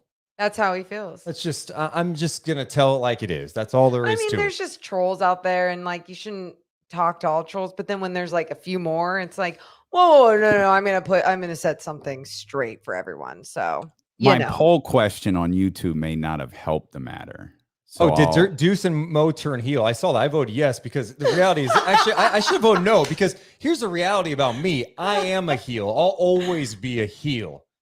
Yes, that's all there is to it. Like, but I ran the comparison that Deuce is the 1986 Macho Man and Morgan is Elizabeth. Like, Morgan is the baby face and you're the dastardly heel. Like, we haven't gotten to the WrestleMania 7 moment where everybody's a baby face. Right now, Deuce is the strong heel who makes Morgan open the ropes for him. Like, that's oh my God. Right? Is that what she did? Oh yeah. Oh my God. The big moment at WrestleMania 7 was when he opened the ropes for her and the crowd went crazy and everybody was crying. Oh yeah, it was a moment. Wow. You've never seen that? Yeah, she needs to take a trip down memory lane. I've seen a lot down memory lane, but like, yeah, I have not seen that. You've got to watch the Ultimate Warrior versus Macho Man at WrestleMania 7. Okay. And then let the story of the match be told. You got to watch the match in its entirety. Yeah. It's a retirement match between Macho Man and the Ultimate Warrior. Let the story be told in its entirety, and then you get to the end and woo! Wow. Man, that moment at the end. I like that. I don't know what happens. Great. You got to watch it. You absolutely have to watch it. I will. It's good stuff. We're thrilled that Deuce and Mo are with us. We're thrilled that Deuce and Mo are always with us here. Host of the Deuce and Mo podcast, available wherever you get podcasts from, including the Odyssey app. Are you, Deuce? Are you still a Cowboys fan? No. I mean, it's weird because when you grow up a Cowboys fan, and just to be clear, it was passed down to me. I was a little kid, and yes, the Cowboys happened to be good during that stretch, and so I stuck around for a long, long time. But as I got older, I just got kind of sick of Mr. Jerry Jones, and so like I've just become more of an NFL fan. There's certain aspects of the players that I do root for, but like to me, that connection isn't there anymore. Yeah, that's the way I am. Mo, I know you feel the way I do about Jerry, and that's the post. Yeah, no, exactly. And that's why it's been fun over the years, kind of making fun of Deuce, like, haha, you were born into this fandom. And you could tell that he wanted to keep onto it because as a sports fan, like it's weird. It's weird to be like, oh, I'm not a fan anymore. You can't really change teams. And it sucks because it wasn't his choice, but at the same time, it's like he's not switching teams. And I do still see him every football season, though. You can tell it's like that deep down fan in him. He gets excited for the Cowboys. Like it just happens. But Rob in the chat says, so Deuce is really leaning into this no loyalty thing. That's funny. It's weird with the Cowboys though, because they're like, I like Dak Prescott. I like him a lot. I do like the last great Cowboy I loved was Tony Romo. I still, love him to this day. Jason Witten, DeMarcus Ware, and then you go back to the 90s. I mean, there's just so many guys that you love. It's just that connection isn't there. And I've just enjoyed being more of just a football fan. Like tonight's game, I'm looking forward to tonight's game, not because I used to root for the Cowboys or have some interest in it. It's the first game of the season. There's storylines galore. You got the Bucks. How are they going to respond after winning a Super Bowl? Is that defense going to be better? And then you look at Dak, and it's like, how does he respond from this injury? The shoulder that was bugging him during training camp. There's so many layers to this. It makes it fun. And not to be weird, but to kind of be weird, if Jerry Jones dies, is it going to be easier? Yeah, I said it. I mean, who cares? Like, I'm sorry. He's a piece of crap. If he dies, is it easier to like root for that team? Or for, other people when they aren't Cowboys fans, do you feel like a little less like, oh, well, Jerry isn't around? For some people, it might be. That's dark. But I think the Cowboys are. I think the Cowboys are probably one of those teams that are universally hated. Maybe because they're talked about too much, or they're overhyped, or because they are the captains of the hype train. This is the perfect game for tonight. Oh yeah. Like, the Cowboys opening night, Dak returning, you got Tom Brady getting their rings, and dude, I'll admit it, I'm rooting for the Cowboys tonight, but I'm rooting for the Cowboys for a very specific reason. Is that 4-letter network that we share a name with won't stop talking about the Bucks going 17-0, and I need that talk to be dead. Week 1. I need that to stop. That would be fantastic. I honestly did not realize that was happening. They're really saying the undefeated stuff with the Tampa Bay Buccaneers, who, by the way, like, I know they won the Super Bowl. I'm more than aware, and what they did to Kansas City was legit, right? But their postseason run, like, I just wasn't ever impressed with their win. I was like, okay, like, Aaron Rodgers played like crap. Like, they beat Aaron Rodgers. Never. I just wasn't. And so I thought they were going to get smashed in the Super Bowl. Hey, they got it done. I'm not all in on this Bucks team. Now they're in a division where you look at it and go, well, they're probably just going to win that division. So they're going to be in. They'll be competitive. The slobber fest all over them is very fascinating. I don't think people have truly thought, you know what it would mean if the Bucks went undefeated? It would mean they have won 28 games in a row. Wow. Oh my God. That would be like, wild. Did Greeny think about that at all before suggesting this on First Take? Is that that was Greeny? 28 games in a row. That's hard to do. I know y'all love Brady, but damn. Speaking of, there was a Julian Edelman line out there this weekend where Julian Edelman said Tom Brady told him he's not chasing Montana, he's chasing Jordan. I love that. And I took that as he's chasing Jordan as the greatest athlete of all time. Because if I'm not wrong, doesn't Brady have 6 rings? I don't even know what it's up to now. I think he has 6. He got a lot. If not, is there any chance could we ever look at Tom Brady as the greatest athlete of all time? I just think it's 7 rings. He's got 7. He's got Oh, that's right. He's got more. The Bucks one was 7. Jeez. God, it's just so hard to compare, right? Like, it's totally different sports. But I mean, Tom Brady's reign has been a long time. I don't know that we'll see quarterbacks playing into their mid-40s all the time. Maybe that is the trend because you're starting to see athletes take care of their bodies more and more and extend their careers. But this is football. This is the quarterback position. And to think all of the wear and tear and long seasons, he had a season-ending injury at one point in his career with New England.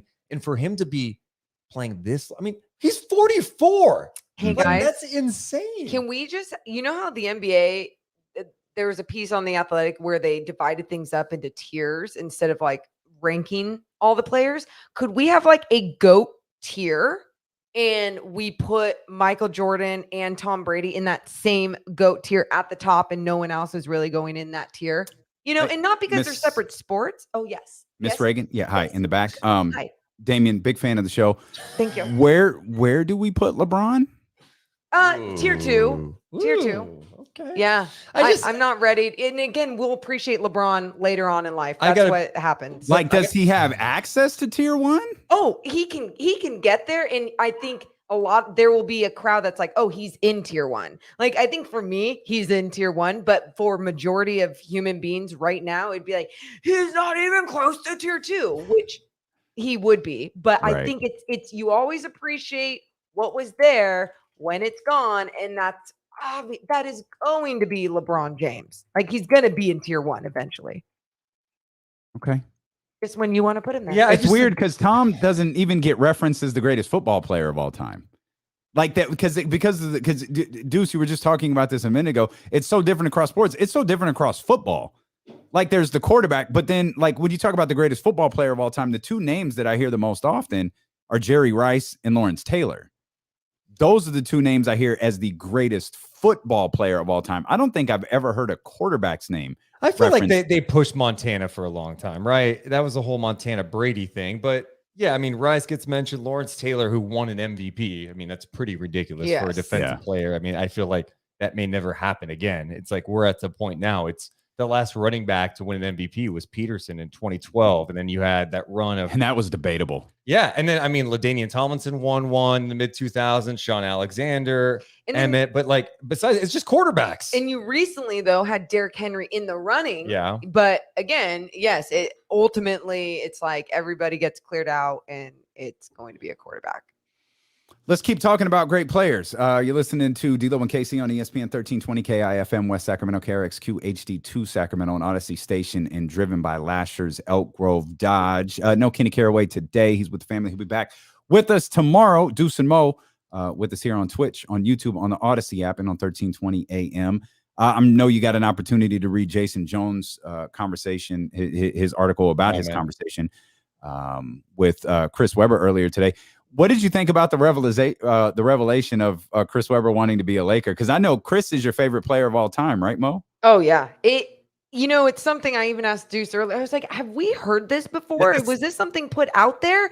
And Deuce is like, I think maybe a little bit, like we've heard rumblings of it, but seeing it now, I guess maybe as he's going into the Hall of Fame this weekend, it felt a little different. And of course, every time I even bring that up, I'm like, ew, no. Like, I would have hated him. I would have hated that team even more than I already hated that team. Well, I mean, you think about if that would have happened, of course, the Kings don't get Webber, and then Shaq, it's going to be Shaq, Kobe, and Webber. I mean, you talk about a big three, and then we're talking about Kobe like 2 years in, Shaq in his prime, see Webb in his prime. Now, a couple of things. The egos would have been pretty out of control. Like, you talk about combustible with Shaq and Kobe, you add Webber to that mix, who knows? But from a pure talent perspective, that would have been unbelievable for the NBA at that time. Well, didn't happen. Wait. Well, you know what's funny, though? Could we do the what if, though? What if the triangle offense, Chris Webber, just didn't work with it? It wasn't the system for him. It totally made his whole career just like not go in the same direction. Again, it's a what if. I'm kind of joking, but at the same time, like, you never know. There's so many factors. There's some systems that just don't work for certain guys. But what ifs are fun. Like, we started to get into one yesterday. We never really dove into it because we had some technical difficulties with James Ham yesterday. But I'm sure you saw the Paul Pierce article, not the video, the Paul Pierce article where he was talking about wanting to be traded to the Mavs in the 2007 season. And while I'm not a Paul Pierce guy at all, I did think about that. Like, you talk about what if that had happened? If Paul Pierce got traded in 2007, how different would the NBA have been? Oh my goodness. I mean, you think about what they ended up doing, right? Ainge, Lance, KG, and Ray Allen, when it looked like Pierce was going to be on the move. He didn't want to be there anymore.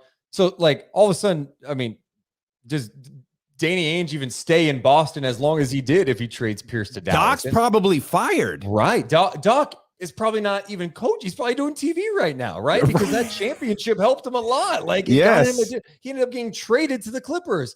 And then you start thinking about what it would have done for Dallas. Whether you like Pierce or not, there's no doubt Dallas at that point was really searching for, like, all right, how do we recover from all this? Like, we lost Nash in free agency. We need that second guy. Getting Paul Pierce then with Dirk, that would have been incredible.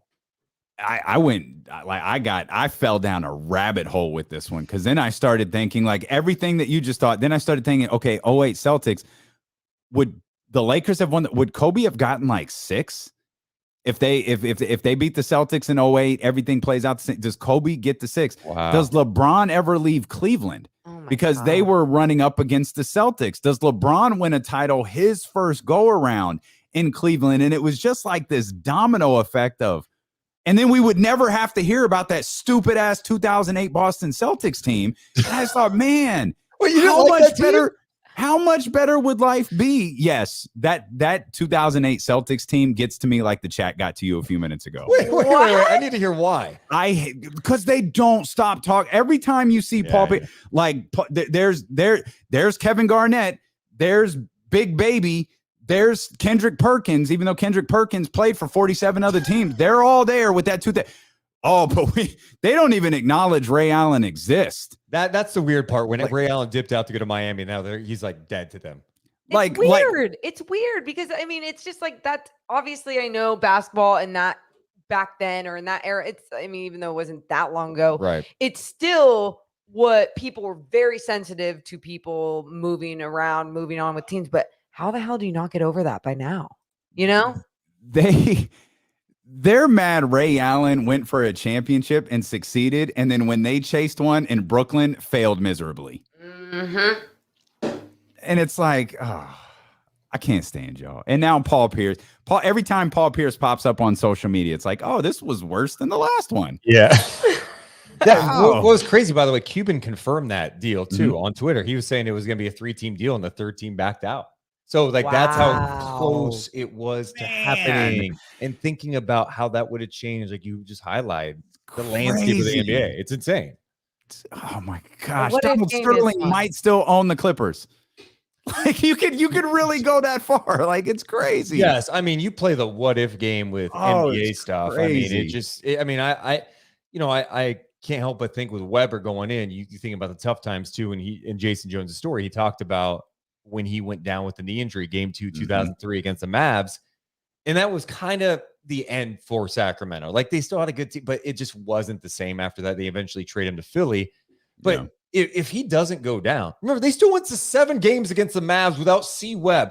That was their best team. It was better than the team that lost to the Lakers. That was their best team. If they go on to win a championship, you start thinking about, oh man, would they've gotten an arena sooner?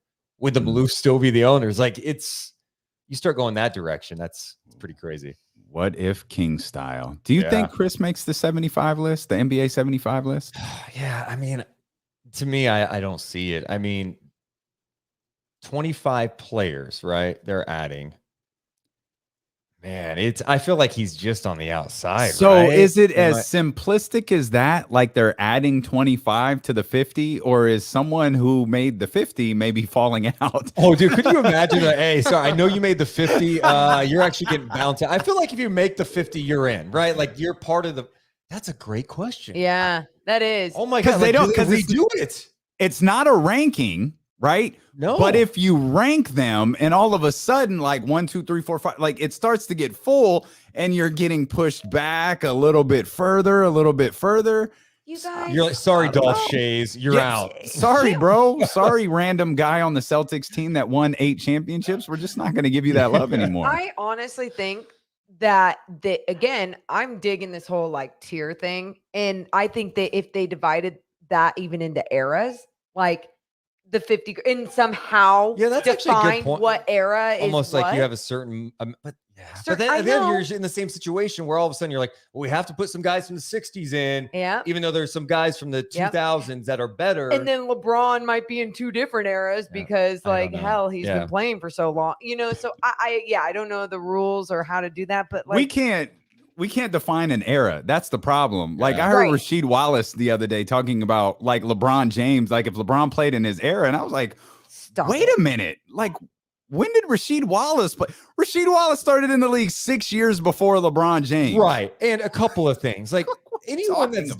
doubting about LeBron being able to play in any era, are you kidding me? He would adapt. Like, He would adapt. I mean, he is huge. Yep. He can Right. pass the ball. He's dominant. Like that's why he gets the Magic Johnson comparisons a lot, right? Like Mhm. you've heard those comparisons. He would totally fit in any era. I was bugging out. I was like, yo, I have lost track of when Rasheed Wallace played basketball. This I is didn't even look that up. I didn't think 6 about years. 6 years. Wow. What an era that was 6 Like- years before. I mean, like, fam, you were on the court when he scored 28 straight points. Like that was your Right. era, bro. That was That was you.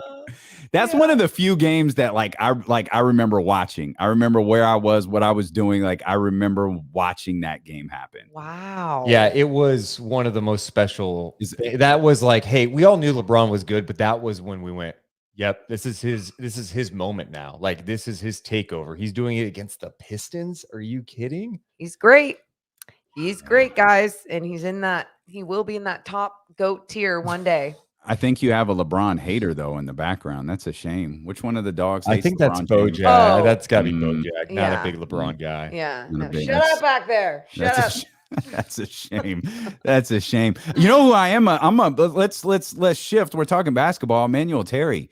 We talked a lot about him, and I think the last conversation we had about him was me professing my love about him, and you going, yeah, he's probably going to be on a training camp roster somewhere in the league. And it turns out it's the Kings training camp roster. Yeah, he signs that Exhibit 10 deal, which is a deal that they signed Gabe Vincent to a couple of years ago, which that to me leans, oh, he's going to be on the G League team, which is great. Like, you know, what it turned into for someone like Gabe Vincent was he ended up getting a two-way contract with the Miami Heat. Then now he's got a guaranteed deal with the Miami Heat. So Playing behind Kyle Lowry. yeah. So now, you know, with Emmanuel Terry, like you love his energy. Like it was infectious. It was fun. The effort was there. It's hard to find a spot on Sacramento's current roster because I think they have 75 big guys on the team, but get him some run in Stockton. Who knows who comes calling because he plays with great effort and that goes a long way. I like that they're valuing his style of play. Yeah. Because we've seen this before because obviously we're close in Stockton where there's some players and we're like, oh, Kings, like keep them around, find a way to keep them around. And then, you know, an organization like the Miami Heat saw that same value in that player and did something about it. So I'm glad with Emmanuel Terry. I'm glad to see that they like what he's about because there is something special about a player that just wants to play with effort 24/7. And it was obviously translating into some good basketball as well. And honestly, Stockton's gonna be kind of fun to watch this year. Hell I know we're like, yeah. hey, yeah, the Stockton Kings play-by-play people are saying that, but like honestly, you look at the No, you're legit. Cicada, I Yeah. mean, it's like a lot of the summer league guys. And you're like, that might be Yeah. kind of fun. If you like hoops, you better be watching. Yeah, it'll be fun. So I wore I just a quick sidebar since you brought up play-by-play and color analyst for the Stockton Kings. I wore a nice Nipsey Hussle Dope Ones crew neck in honor Nice. of Morgan, who wears crew necks and hoodies when it's 100 degrees outside. And this is my way of showing support for having Morgan Reagan having a greater role with the Sacramento Kings broadcast team. Because I've got to imagine there is probably some opening there for the Sacramento Kings broadcast team. So if anybody knows what's good for them, Morgan Reagan would be great in that position. So wearing a crew neck when it's 105 degrees outside is my way of repping Morgan Reagan. You're special, Damien. You know, as her advocate, the Paul Oh, no. Heyman Oh, of no, this, no. it's pretty simple. Like NBC Sports, you put her on a couple of times last year. The first time she ever hosted pre, half, and post. And you know what she did? She had a great game. She dominated. It was Kings, Lakers, immense pressure. She gets thrown in there, working, so doing something she's never done before, and she absolutely crushes it. So, knock, knock, wake up, NBC Sports. Call Morgan Reagan. Her phone's on. Is it ringing right now? No. If Mine's it's not ringing, take it. either. Yep. Get it done. You guys, okay. Can I? No, Morgan, hang on. I need to point out one other thing. What? Everybody remember, are we all forgetting what game Morgan was a part of? What What game? When Harrison Barnes catches a ball at half court, turns around and heaves it into the hoop. Great point. You know, I bring the Morgan magic. Reagan game. I bring the magic. That's what we like to say. And I appreciate the endorsements, you guys. And I appreciate the support with the crew neck. Because yes, you now see in an air conditioning home, it makes sense to have a nice little crew neck on. It's hot. It's hot. Oh. Thank you, I wore this Damien. for you. It's freaking hot. Like I don't know what you're doing. Like it's ridiculous. But I wanted to rep the dope ones, and I wanted to rep Morgan. And I was like, well, I'm gonna put a crew neck on, and now I'm just sitting here sweating for the next 2 hours, and nothing I can do about it. Like it is what it is. I appreciate it. And since it's a love fest here, you mentioned Gabe Vincent. You guys had a great conversation with him where you can learn a lot about his story. If you check out the Deuce Mo podcast on the Odyssey app, or check out their YouTube channel or their Twitch channel, it is there for you to see. Tyrese, speaking of podcast, was on the Old Man and the Three podcast, and he said something that I thought was funny.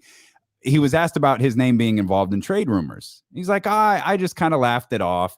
And I thought, like, man, like when is a rumor like really a rumor? Like if Philadelphia calls and says, hey, I want Tyrese Halliburton, and Monty McNair goes, no, is that really a trade rumor? You're exactly right. That's what I thought. And that's why I think he handled it that way, because it's like, well, no, just because one side is interested doesn't mean. Now, if it was like, hey, the Kings have talked and offered up Tyrese Halliburton in a trade for Ben Simmons, then yeah, that's one thing. But like that's not the case. So yeah, I don't think I don't put much stock into that at all. It's not a trade rumor. Of course, Philly, if you're Daryl Morey, of course you're asking for De'Aaron Fox, Tyrese Halliburton, like that, no doubt. I heard CJ McCollum talk about this on a podcast, not that situation, but being talked about in trade rumors. And again, why is he being talked about in trade rumors when he's part of what Portland is trying to grow off of? It's because he's one of the best players, and that's just what's going to happen. And he's like, hey, it just means that people value what you're doing, and they're seeing what you're doing around the league. You know, even though the other way you could look at it is like your own team doesn't value you enough, so they see that they can get rid of you. But sometimes it's just more to change things up, or even a new scenery for some people and trying to better a roster. Well, someone calling about Tyrese isn't the same as the four of us, you know, when Kenny was here, jumping out of our chairs when we saw Montrezl Harrell opt in, and we thought Buddy Hield was going to the Los Angeles Lakers. And apparently everybody involved in that trade thought that they were going to one side or the other. So what Tyrese is talking about isn't the same thing that Buddy Hield has to kind of reconcile with. Now, I'm of the belief here, less than 3 weeks away from the start of camp, I think Buddy's going to be at the Golden One Center that first day. How do you reconcile, like, from Monty, from Luke, from Buddy, how do you kind of reconcile that? Well, I think number one, and this kind of relates to a piece I read in the Ringer today about communication in the NFL. I think NBA teams, not all of them, do a much better job of communicating. And the fact is, as long as you're being honest and truthful with the guy, like, it doesn't make it any easier. But I think Buddy's aware. You know, I think there have been some indication in the past he's liking posts on Instagram that maybe he'd have interest going somewhere else. So if the lines of communication are open, like, hey, we're trying to find a deal for you, we'll try to work it out, but you know what, we still value you here. Like, let's just go for it. Like, it's going to benefit both sides if you're here engaged, playing well. It's only going to help things. So let's just do it. And you know, some guys don't handle it great. That's fine. I think Buddy will. I think Buddy probably made it. No, I mean, even last offseason, remember, we were like, wow, Buddy and Luke aren't talking. That's not good. Well, it seemed like they were able to patch some things up last year and at least be cool on a professional level. And that's all that matters. But yeah, if he wasn't cool with it, then all of a sudden, you know, you're in a much different situation. Then you start thinking about a situation like in Philly with Ben Simmons, where the guy's like, I'm not showing up. And you guys, why wouldn't he be cool with that? He's already expressed in ways that he would be fine not being here in Sacramento. And I don't think it's like, it's a business. People aren't like petty being like, let's get rid of him because he didn't want to be here and we don't think he shoots good enough. You know, it's not like that. It's a front office voice. I like it. Yeah. Thank you. That's how they talk, you know, in some organizations. And it's just not like that. And if anything, it's like, okay, great. If anything, they're looking to move me, so let me showcase my talent. That's what it should be. But you're exactly right. Not all guys are going to feel like that. And the egos are going to get in the way. The feelings are going to be hurt. They're human. And just based on what we've seen on social media over this offseason, it seems like he's been in LA working out with teammates, wearing King stuff. So I'm like, okay, that's a good sign. Like, Yeah. he's clearly not like pissed off and like pouting and just working out alone. Like, he's with his teammates, he's working with the developmental staff, like he's getting his work in. And like, that's the one thing you won't question about Buddy is like, he's going to put the work in. Deuce and Mo with us here on ESPN 1320, as they are every single Thursday at this time. Do you think, to use a football term, is that an open competition at that position? With the shooting guard? With Buddy, yeah, Okay. with the starting 2 spot. But namely, we're talking about Buddy and Tyrese. Like, is that open? Because I don't feel like it is. So you think it's Buddy, or do you think it's I Tyrese? do not.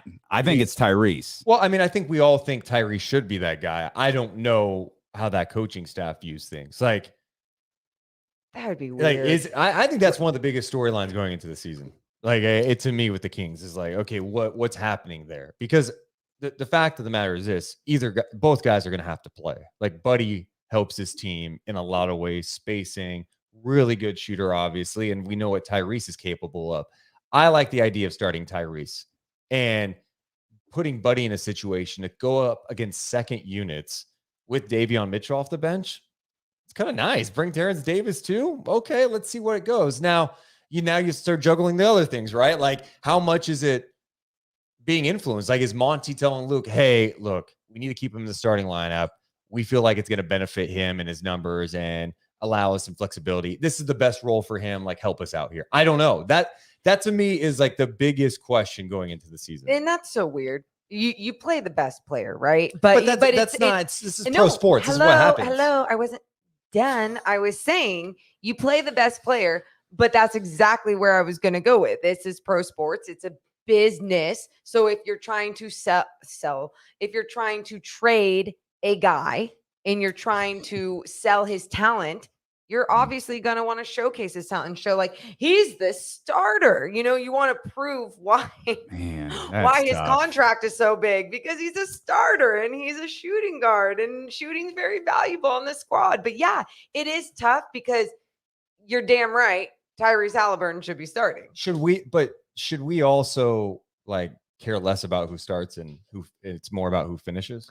Yes, in some ways, yes. As long as, like, for example, when Bogdanovich was here and he was starting over Buddy, it was working.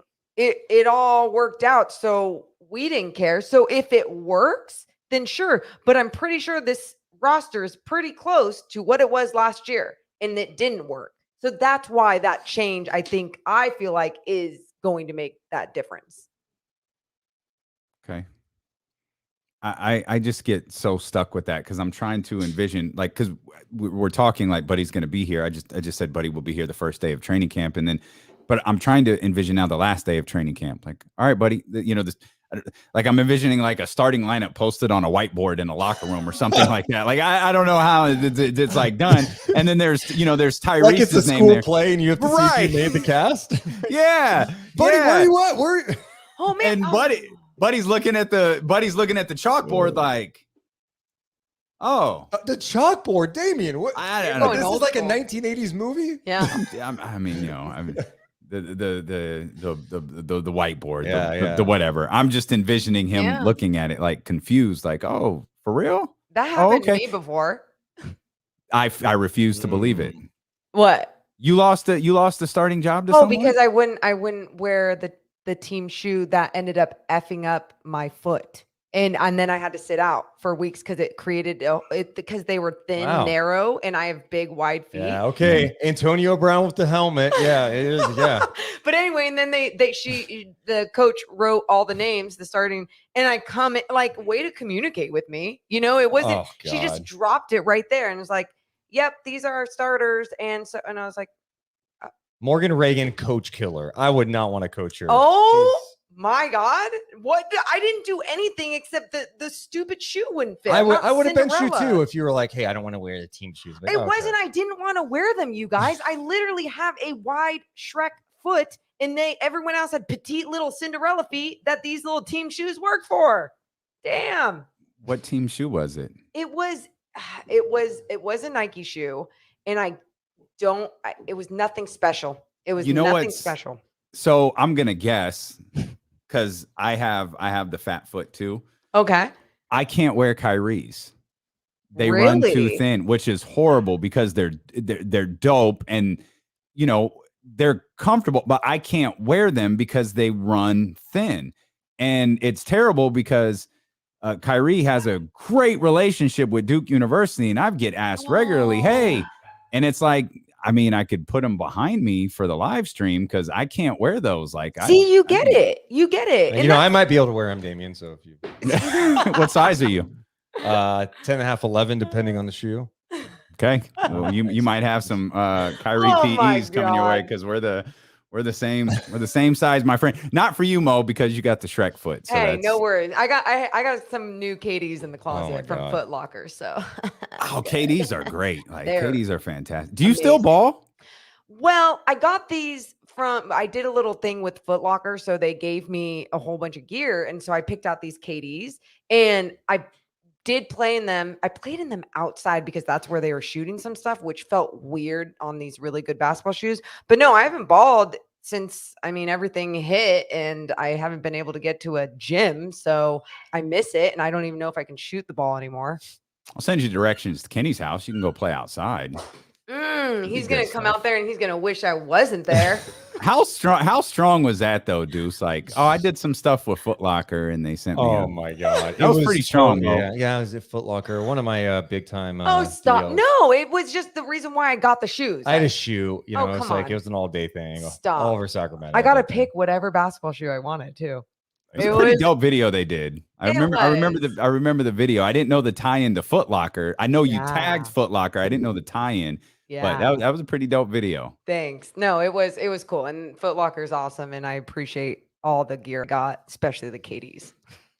NBC would be smart. I'm just saying, like, I don't know. I don't know what the issue is. Like, NBC would be smart to add you guys to that. You're so that squad. sweet. You're sweet, Damien. I don't run any of this by them, by the way. For those who are wondering, like, I just start talking. I love it. And I just watch the faces that they make as I'm saying this stuff. Like, oh my God, like it's never gonna happen because he won't shut up. Oh no, I love it. Hey, stir the pot. Yeah, I like stirring the pot. And we like talking about stuff too, Damien. That's the thing. That's what I love about doing this on Thursdays too, is because we don't hold back on a lot of things. We probably hold back on like cussing. We're on the radio. Like I understand. That'd be good. Yeah, that's good. Yeah. But there's times even in between in commercial breaks when we're on the live stream on YouTube and Twitch, it's like we're just talking like we would talk. Yeah, it's not just bits. Yeah. It's not just bits. Okay, since we've pulled the curtain back, we'll let everybody in on a secret. Like, we knew what Deuce and Mo were doing this week, just in case anybody was wondering. Just in case anybody thinks we opened up Twitter one day and we're like, what? On whose side is he on? No, Deuce hit me up Monday and we're like, hey, this is what we're doing. It's like, oh, cool. Like, We communicate. Yeah, We communicate because it's like, knock it out. yeah. Knock it out. Ain't nothing changed here though. Ain't no thing. No, I mean, we got hit up. We did it for a guy that we really like, and it was fun to do it. But it was also like, we're focused on what we're doing. You know what I mean? That's all there is to it. And the fact is, we're on with you guys every single week. We have what I love about us too. When I say us, you, Kenny, me, Morgan, it's. There's no, like, we want everyone to succeed here. Yes. You know what I mean? Like, amen. We love collaborating with you guys. We love having conversations and like we've gotten listeners from you guys. You guys have gotten listeners from us. It's a good thing. And I think back in the day, that's what I want it to used to just be so cutthroat. I mean, I've heard this comparison in a world of comedy for comedians. Back in the day, everyone was just, all they could do was fighting for that one late night slot. Like, so can I get others down? Can I get on Letterman? Can I get on Leno? Can I get on Carson? I need that 7-minute spot. And that was it. Or maybe you got lucky and got a Showtime's, an HBO special. And you got so lucky. That was it. Now it's like podcasting. It's doing stuff, content on digital, and you can own it. Like, that's what's so fun about it. And so a lot of comedians are working with other comedians because it helps everybody else. We reached out to a small podcast that we saw that did a whole bunch of NBA stuff they're not that small, but they're smaller. And we're like, dude, you guys want to do a show with us one time? Because we just loved the conversations they were having. It's like, life is better when you empower one another and you uplift one another and you don't shoot each other down. And then a lot more people can win that way. It's a crazy concept if the whole world worked like this, you know? I like working with real, genuine people. Hell yeah.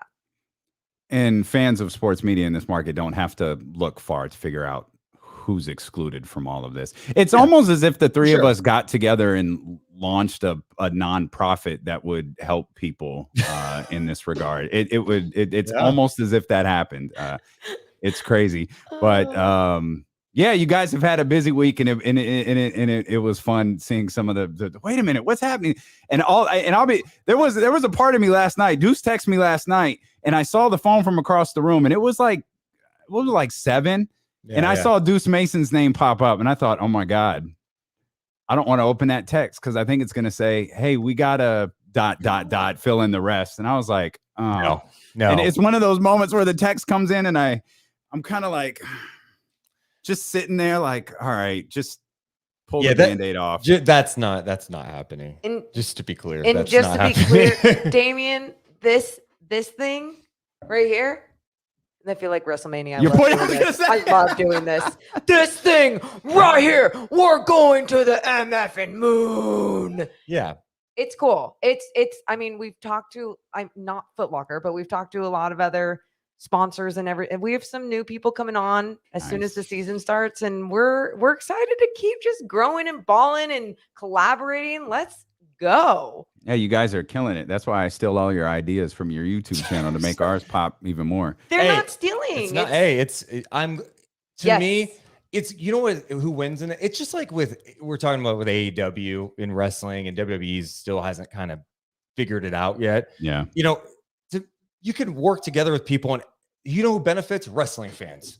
Right. And who benefits from all of this? Us collaborating and doing things together every week. And you guys coming on our show, we go on yours.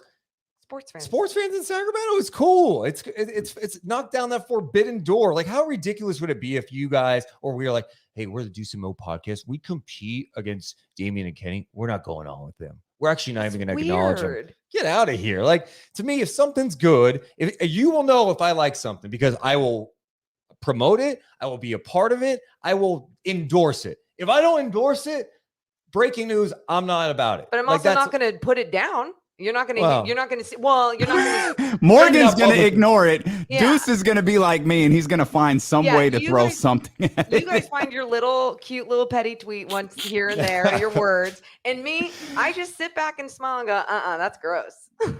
Yeah, Morgan is too big for that. Your guys' work week is officially over, man.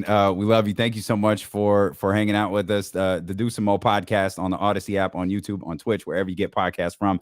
We're back with more of D-Lo and KC next on Sacramento's #1 sports station, ESPN 1320. Oh, that's good stuff. Thanks so much, Damien. Yeah. I'm so glad. I miss Kenny, but you know. Yeah, thanks for... I mean, you guys always spend a lot of time with us, but it helps. Like, I always know, okay, I got Deuce, like I can breathe for a second and Deuce more here. So now I got Biderman in an hour, so I'll be able to run through this, no problem. I was listening to you with Matt earlier. That was good stuff. Yeah. Did you guys have any?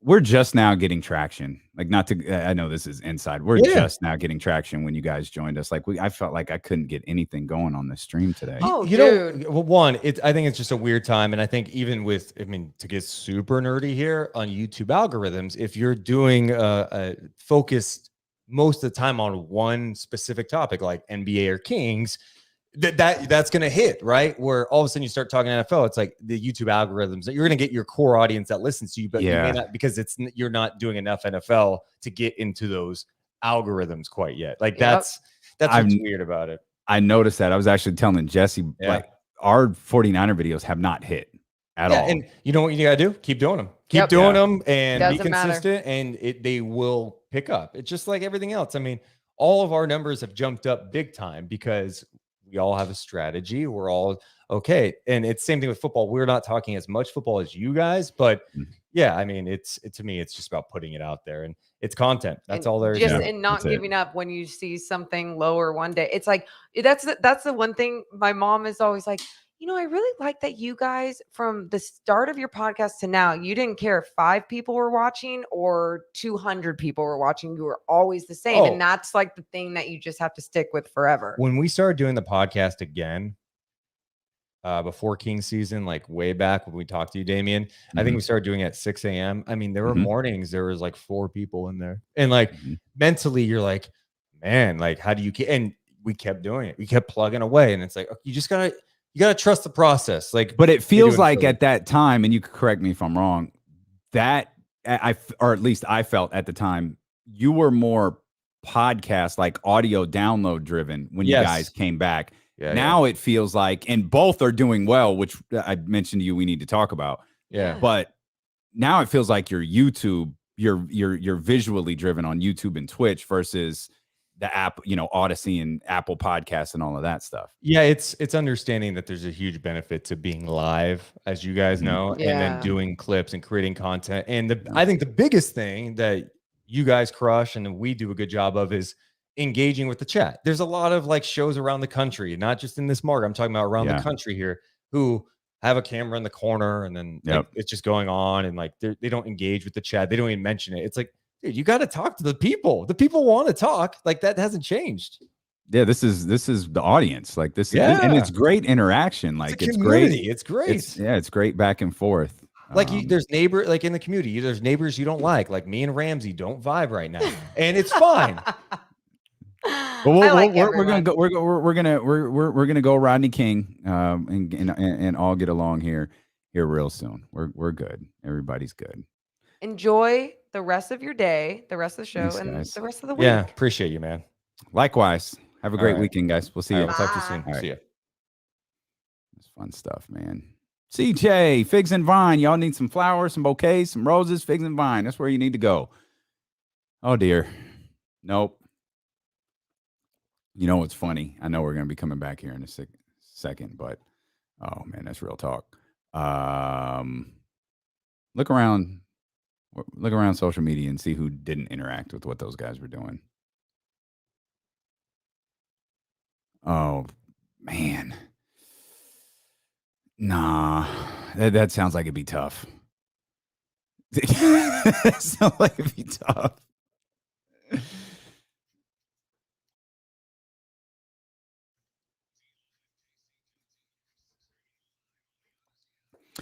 Absolutely. If you haven't downloaded the Odyssey app yet, what are you waiting for? You can discover hundreds of new exclusive music stations that are available now for sports and music fans by sports and music fans. The new Odyssey exclusive stations on the Odyssey app, brought to you in part by Macy's, Geico, and Coke Zero. Thanks again to Deuce Mo for joining us. Thanks to Jason Jones for being with us. We're not done yet, though. We still got 90 minutes of talk ahead.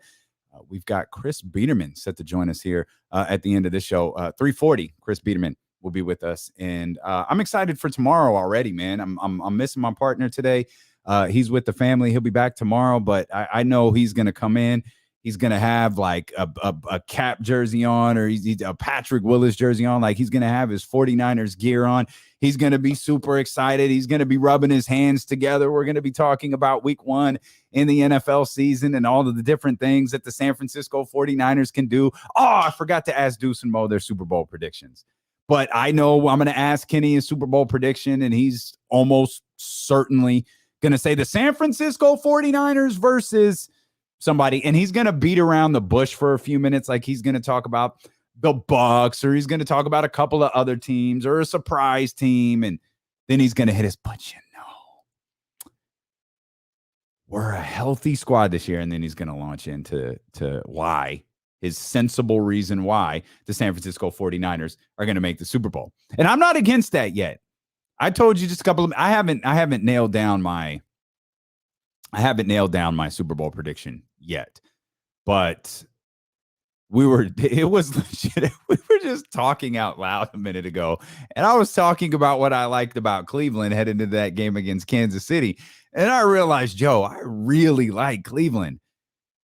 Man, I might pick Cleveland to go to the Super Bowl. And they're one of those teams that I'm worried about that are like feast or famine. Like they're getting a lot of hype. They're getting a ton of attention. I don't want them to fall into the Dallas Cowboys category. I don't want to follow in where they're like overhyped, where it's all of a sudden, oh man, we talked him up too much. Baker Mayfield failed. Denzel Ward failed. Odell Beckham Jr. Like, I need Odell to have I need Odell to have a big year. I mean, there are guys returning from injuries, across the league. I mean, we focus obviously on the San Francisco 49ers just because of the sheer volume of guys that they got coming back from injuries. But look around. I mean, obviously 97 is coming back, and I think that's their biggest. I was going to say acquisition of the season. That's their biggest return of the season is 97.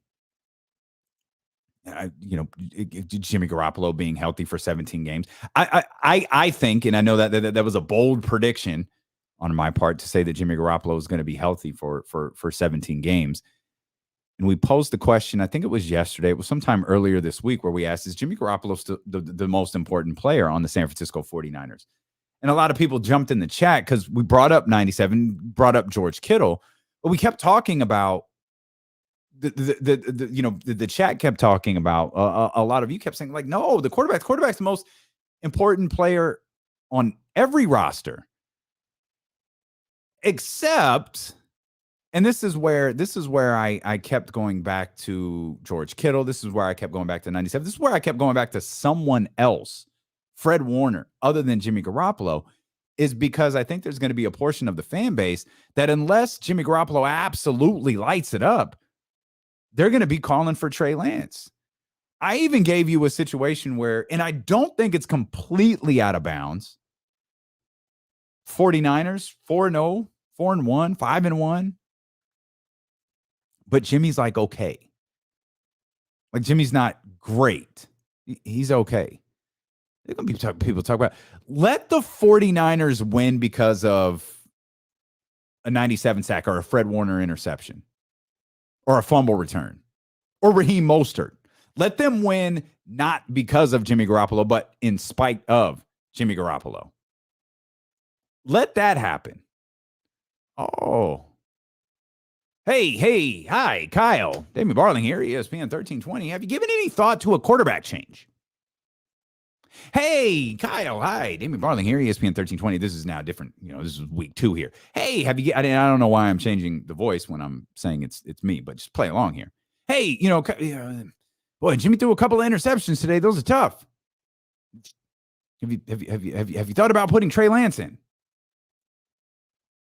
And we know how much Kyle likes being asked the same question over and over again. And as some of us have learned, at least I've learned, he stops answering it. And people asking him who the starting quarterback is going to be. He stopped answering. That's crazy. Like, imagine that. Kyle Shanahan answers a question once. One time. Oh, Jimmy Garoppolo's the starting quarterback. There's no quarterback competition. And then he keeps getting asked week after week after week after week. Or shoot, like it's been in the last week, day after day after day after day. And he's like, yeah, nah. Y'all know who's going to start. Y'all can figure it out. I'm not going to tell you who the punt returner is, but you guys can figure it out. He doesn't have any reason to change his mind yet. And I think that's the right call. I think it's okay to start Jimmy Garoppolo week 1. I'm good with that. I'm anxious to see Trey Lance. But I'm also anxious to see what this 49er team is. Like, are they the 2019 team, the 2019-20 team that went to the Super Bowl? Or are they closer to that team? And this is difficult because I don't want to say that the team that we saw last year, but are they the team that we saw against the Arizona Cardinals? Solomon Thomas was healthy. 97 was healthy. I think it was the Arizona game that Kittle got hurt. But I feel like he got hurt and then played through it. But I can't remember. Garoppolo was healthy. Like the 49ers entering the revenge tour 49ers, as George Kittle said. They were healthy entering that Arizona Cardinals game. And they stunk. Are they that? Are they like some combination of that 19 team and that? And it's unfair. Like, I get it. Like, the season, the season isn't going to be, made or otherwise on Sunday or tonight. It's not like the Bucks' whole season is blown up if they lose tonight. It's not like the Dallas Cowboys season is blown up if they lose tonight. That's not a thing. And it's not going to be blown up if the San Francisco 49ers lose to the Detroit Lions. But the problem with the Detroit Lions is they stink. So if the 49ers lose to the Detroit Lions, okay. I'm concerned, but you don't have to. It's not the end of the season. It's not a make or break moment. But I have questions as to what this San Francisco 49ers team is. And a lot of those questions do hinge on Jimmy Garoppolo. But I've got questions elsewhere. I've got questions at the running back position. I've got questions I've got questions in the secondary. I got questions about our guy. And I've stalled him out because I believe my explanation on Eric Armstead's play last year is accurate. But I've got some questions about Eric Armstead, and I need my brother to prove me right. Because I said Eric Armstead may have fallen off a little bit in the season last year because 97 wasn't around. And I want to be right on that because I don't believe Eric Armstead is the player that we saw last year. I think defense's attention shifted last year. Or I'm sorry, the offense line's attention shifted last year. Their focus was elsewhere, knowing who they didn't have to focus on. And this isn't exclusive to the San Francisco 49ers.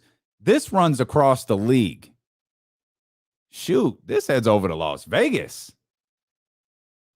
Talk about make or break years. Not make or break moments, but make or break years. Yo, Derek Carr got one ahead of him. You talk about that proverbial contract year. Yo, Derek Carr got it. And what are the expectations for the Las Vegas Raiders? Jump on that. We'll talk about Raiders. We'll talk about Derek Carr. We'll talk about players. We'll talk about there's so much more regarding the NFL that we got to talk about. And we're going to do that. It's Dealing with Casey. Continue here on Sacramento's #1 sports station, ESPN 1320.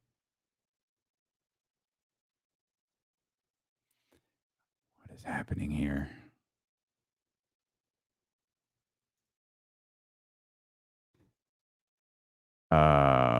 Good Lord. Yeah, I see that. I'll fix that right now. Ramsey, you got to chill, bro. We love you, Ramsey. We're not doing that. We are definitely not doing that. Let's pull back. We're not. Yeah, Ramsey, we're not doing that. We love you, Ramsey. You're day one, but we're not doing that.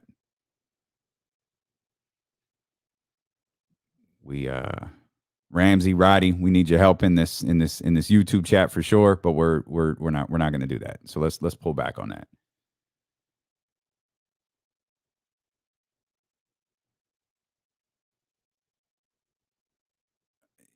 Yeah. Man, Ramsey, you doing a lot here, man. Like I don't like does Deuce owe you money? Like what is going on here? This is actually getting a little weird, and I kind of just needed to stop. It would like the whole thing with Deuce Mo, that was all in like good fun. We talk about stuff, and I thought we kind of made that clear at the end of our segment or the end of our conversation. It's all love. Like we're good. Like I thought I did that noise when I said I knew. We all knew. We're good. Like it's all right. You don't have to like everybody we bring on the show, but we're not going to disrespect them. That's not what we're going to do. Like that. You could go to the other place for that stuff. We ain't doing that here. This is a community, man. This is family. And we're not taking shots at Deuce or Mo or anyone on this show. We're not doing that. It's not going to be a part of the show.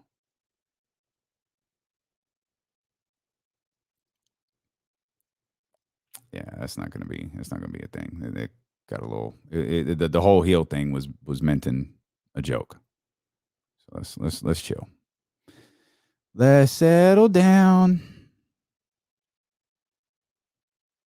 116 votes in the poll. Everybody knew Deuce was already a heel, though.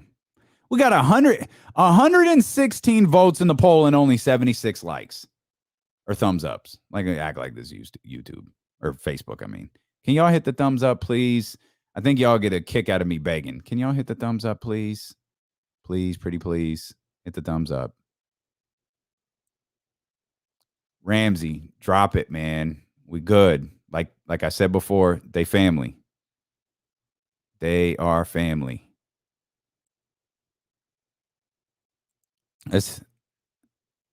What's that? I feel like, you know what, here it is. Like it's our fault. Ever since the Shohei Ohtani conversation, the chat has been a little bit too feisty. Ever since the Shohei Ohtani thing, it's been all bad ever since. So let's all fall back. Let's have some fun. We're all in the same gang as the West Coast Rap All-Stars. And can y'all hit the thumbs up, please? Man, like David says, let's talk about Ben Simmons. Like let's talk about Ben Simmons. Let's talk about Dave jumping in the chat and hitting the thumbs down. Like, come on, man. Jeez. I love that y'all are just ignoring me pleading for thumbs up watching the chat. Y'all are cold, man. We didn't go at a... Now y'all, see, Cody, now you got me on edge. That's right. That's 100% right. It's Jesse's fault because Jesse had the Shohei Ohtani idea. And we weren't even saying anything crazy. Oh man. Yeah, I should do the 13th round, huh? I should do the 13th round and talk about Evander Holyfield. Appreciate it. Thank you. Thank you, Benny. Thank you. At least someone got me.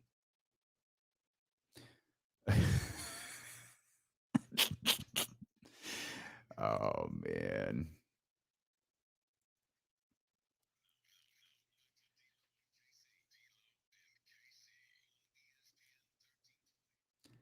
Twitch.tv/ESPN1320, YouTube.com/ESPN1320. Enter at your own risk. You could also check us out on the Odyssey app. If you're listening on 1320 AM, don't want to miss any part of the show, Odyssey is a great way to check us out. And it's not just the NFL season that is back.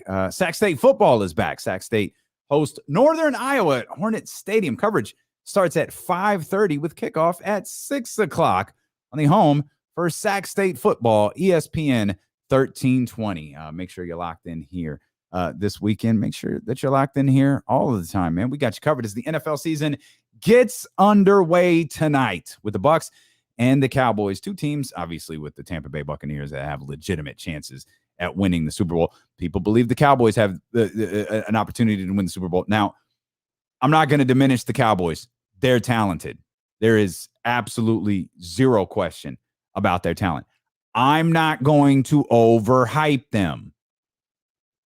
I'm not going to do that. But I'm going to acknowledge that they're good. Okay. Jesse, edit that out of the live broadcast. Let me try this again. In 3, 2, 1. I'm going to acknowledge that they have talent. Whether they're good, whether they could put all that talent to work, we'll see. CeeDee Lamb, Amari Cooper, they're good. I don't know if they're as good as everybody makes them out to be. I think CeeDee Lamb is a beast. Edit that out of the live program too. I think CeeDee Lamb has beast potential. And maybe Dak Prescott being around for an entire season, knock on wood, hopefully, maybe him being around will bring out that big boy wide receiver in CeeDee Lamb. Amari Cooper's good. Amari Cooper knows that he has work to do. Like Amari Cooper, I think he said this. I believe I'm one of the best in the game. I know I haven't played like it. I know Amari Cooper is good as well.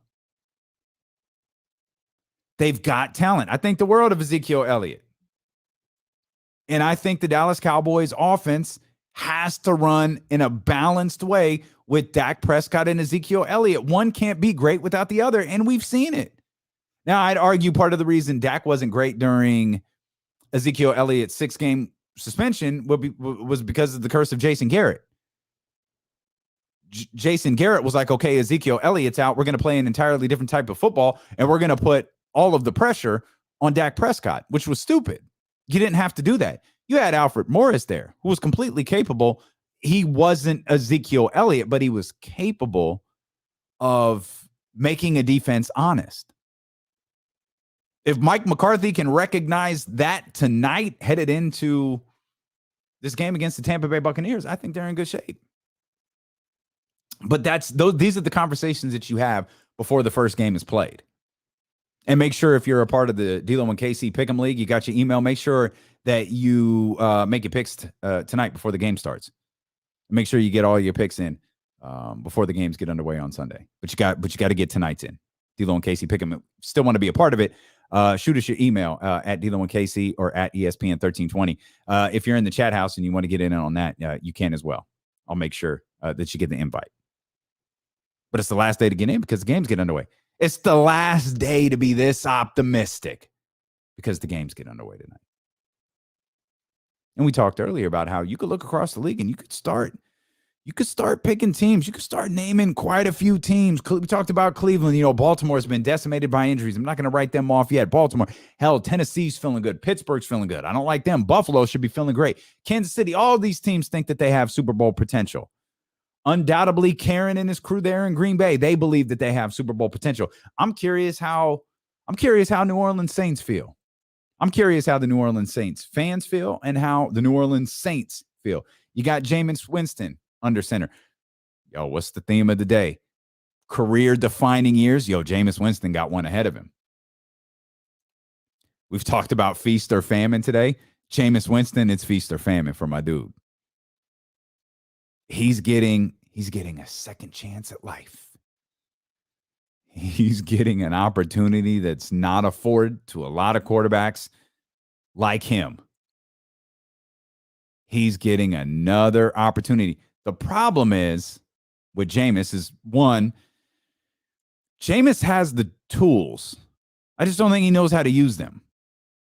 Does he know how to use them under Sean Payton? Well, we're about to find out.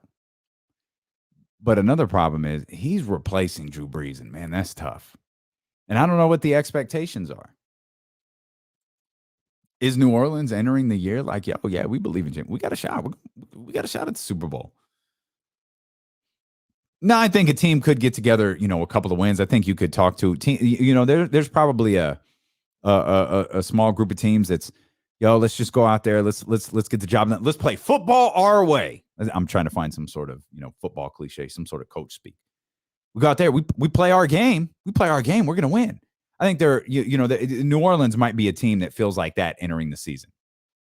But then they get to like 3-1, 5-2. And all of a sudden it's like, here's some things that we could do better. We got a shot at this thing. I think New Orleans is probably one of those. We'll be starting the season without Michael Thomas. That's a couple. That's just a couple that just needs to get divorced.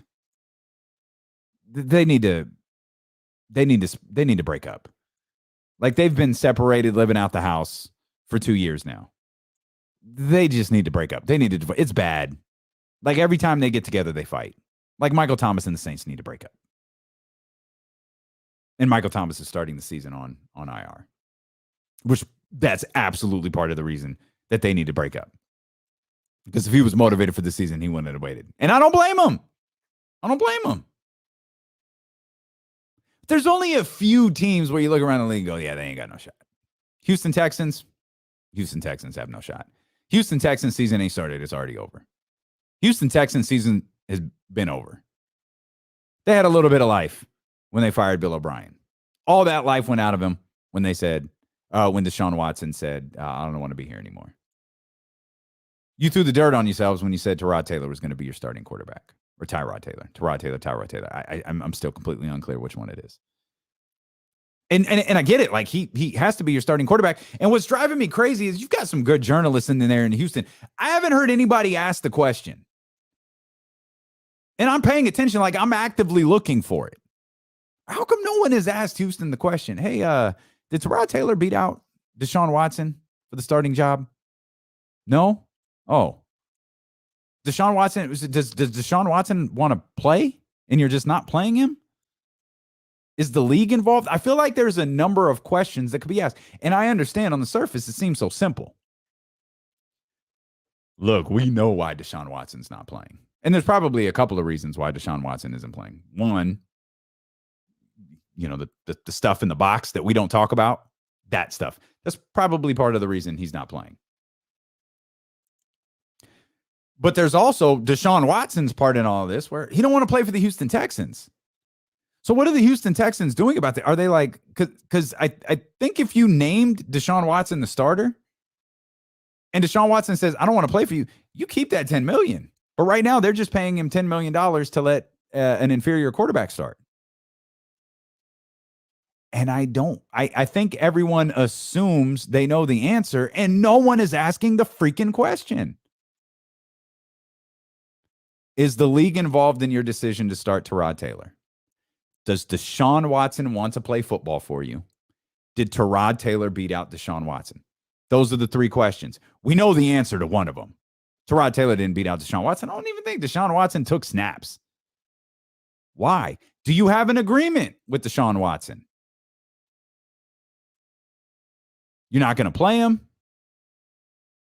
Put him in uniform. He's going to get paid, and you'll let the legal stuff. Which, by the way, I understand it's in a box. We don't talk about it, but I know this much: the legal stuff ain't going to be cleared up anytime soon. The legal stuff isn't going to be cleared up till after the Super Bowl is played. So we've got a whole year of this stuff lingering over the Houston Texans, Deshaun Watson, and the NFL. I haven't heard anything new about this Deshaun Watson case in I don't want to exaggerate. I think it's legitimately been a month, maybe months. Like, what is the last developing thing that you've heard with Deshaun? If that's what we're dealing with, yo, just tell us Deshaun's gone home.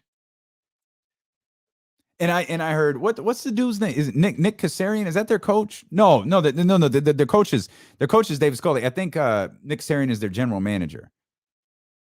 I heard someone say, and I think it was their general manager. It wasn't Scully.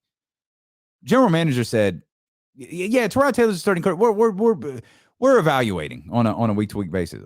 Oh, so Deshaun might start for you in week 2? Because I can't see that happening. Deshaun might start in week 3, week 4. Are y'all going to practice him? Is he going to get reps? The Texans are one of the few teams that have no shot at winning the Super Bowl this year. I'd argue they have no shot at succeeding this year, which is a damn shame for David Scully. It's a damn shame. Well, I'll hold off on any thoughts on Deshaun Watson. Put him back in the box. Move on from the Texans because they got no shot. Who else doesn't? Did the Jaguars have a shot? Kenny said they don't. The Jaguars, I got to imagine, they got to feel optimistic. I think any team that comes in with a new coach feels optimistic, especially one as high profile as Urban Meyer. You might not like Urban Meyer, but obviously Jacksonville does. They feeling it.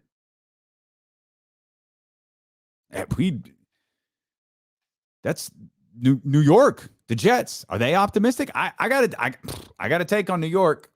The Jets, not the Giants. I got some thoughts on the New York Giants. I don't think I'm going to stop short of saying they're going to be good, but I don't think they're going to be as bad as people think they might be. I think I got too much respect for Robert Saleh to say that they're going to be bad. And I think Zach Wilson might be okay. I think Tony Romo might have swayed me. When Tony Romo said, man, Zach Wilson might be a top 3 quarterback in the league in a few years, well, Tony Romo said it. I love Tony Romo. Therefore, Tony Romo must be right. I don't know. I really can't offer an explanation as to why I don't think the Jets will be like the Jets have been an embarrassment. Let's call that what it is. And Zach Wilson is he and part of it is because Zach Wilson looks like a child.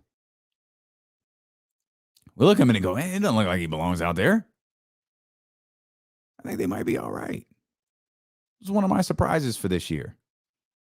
You're listening to D'Lo and KC on ESPN 1320 KIFM West Sacramento, KRXQ HD2 Sacramento, an Odyssey station and driven by Lashers, Elk Grove Dodge. I'm Damian Barling. My partner, Kenny Caraway, is with the family today, but he will be back with me tomorrow. He's going to be excited for 49ers Friday. He's going to be excited for Football Friday, our first one of the year. We're going to get an opportunity to talk about the game tonight. And if I'm not mistaken, this is actually news to me. Jesse, we've got the boys in the Bucks tonight.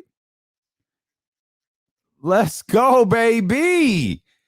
Y'all ain't gonna miss nothing right here. We got the Bucks and the Cowboys tonight on ESPN 1320. If you're not at home in front of the TV, no worries. We're your radio home here for opening night of football. We have got you covered, and we appreciate you so much for listening and watching as well. Twitch.tv/ESPN1320, YouTube.com/ESPN1320. We hope you hit the thumbs up button, the heart button if you're on Twitch. We hope you hit the follow button or the subscribe button, depending on which one of those platforms you're on. We'll be with you for the next hour. We got Chris Biderman coming up at 3:40 to talk more about the San Francisco 49ers as we head into week one. And obviously, we're going to talk a lot about the San Francisco 49ers tomorrow. And we're going to talk a lot about week one football as we get underway. And there's going to be a lot of people watching the returns of players. San Francisco 49ers, we've talked about it to death. The return of 97, the return of Jimmy Garoppolo, the return of George Kittle, the return of Raheem Mostert, the return of this guy, the return of that guy. So many injuries last year. So many guys coming back healthy. You look around the league, man, there's a lot of those. I told you I might have unintentionally talked myself into picking the Cleveland Browns to go to the Super Bowl. Yeah, I'm on that ledge. I'm not ready to step off yet. But they got a big return this year. They got Odell Beckham Jr. Shoot, look at tonight. There's two returns to watch. One, the return of all 22 Bucs starters, that's pretty freaking impressive. I mean, I give Bruce Arians a ton of credit for that. I think he said after throwing back a couple of bottles, undoubtedly of Luke Belaire or McQueen and the Violet Fog gin or Bumbu or Villan or whatever they were drinking on that party boat, that party parade.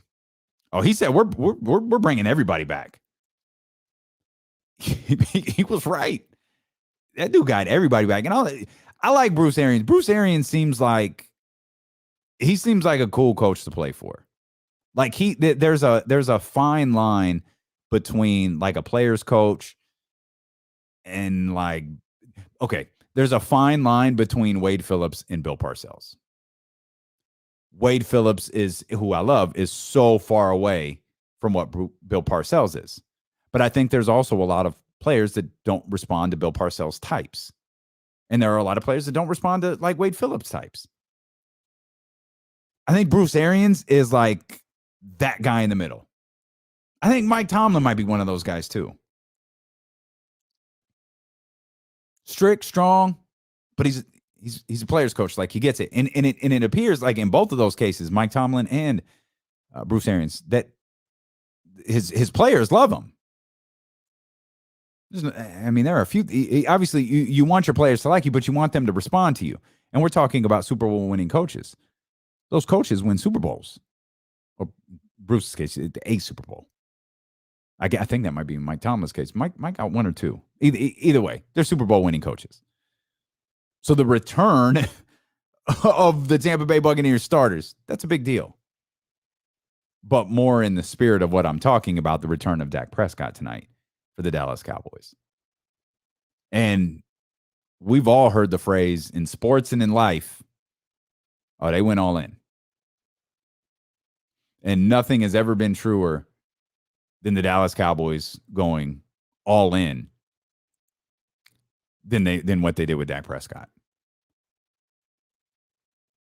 Like if we covered the Dallas Cowboys, if we were the Dallas Cowboys home station, D'Lo and KC, we're the flagship show, we wouldn't say the Dallas Cowboys went all in. We would say they went all in. Dak was thrown for $1 billion last year, but the team wasn't winning. They had one of the flukiest wins in history against the Atlanta Falcons.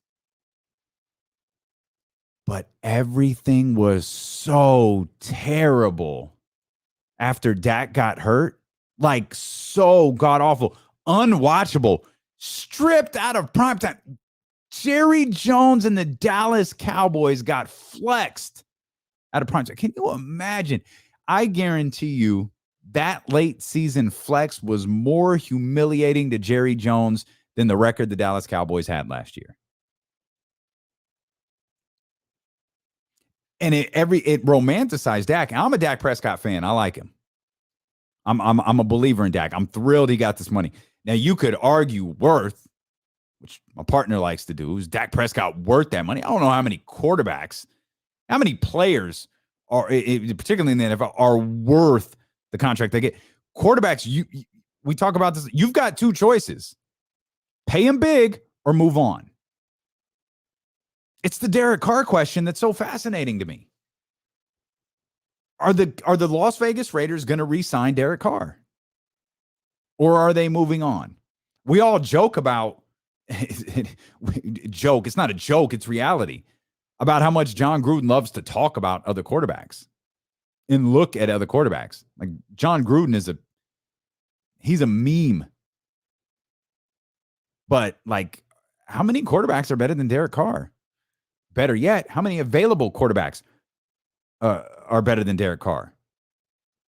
Now, that answer right now is one thing. The answer next year could be different. In fact, the answer next year will be different. Like, think about the Las Vegas Raiders. Like, if the Las Vegas Raiders really improve their team,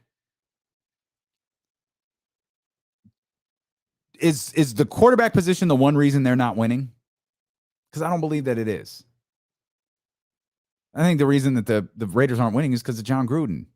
And I don't hate John Gruden. I don't even dislike John Gruden at all. I have a tremendous John Gruden. He wakes up at 4 a.m. He's my kind of guy. What I don't believe in is John Gruden's coaching ability.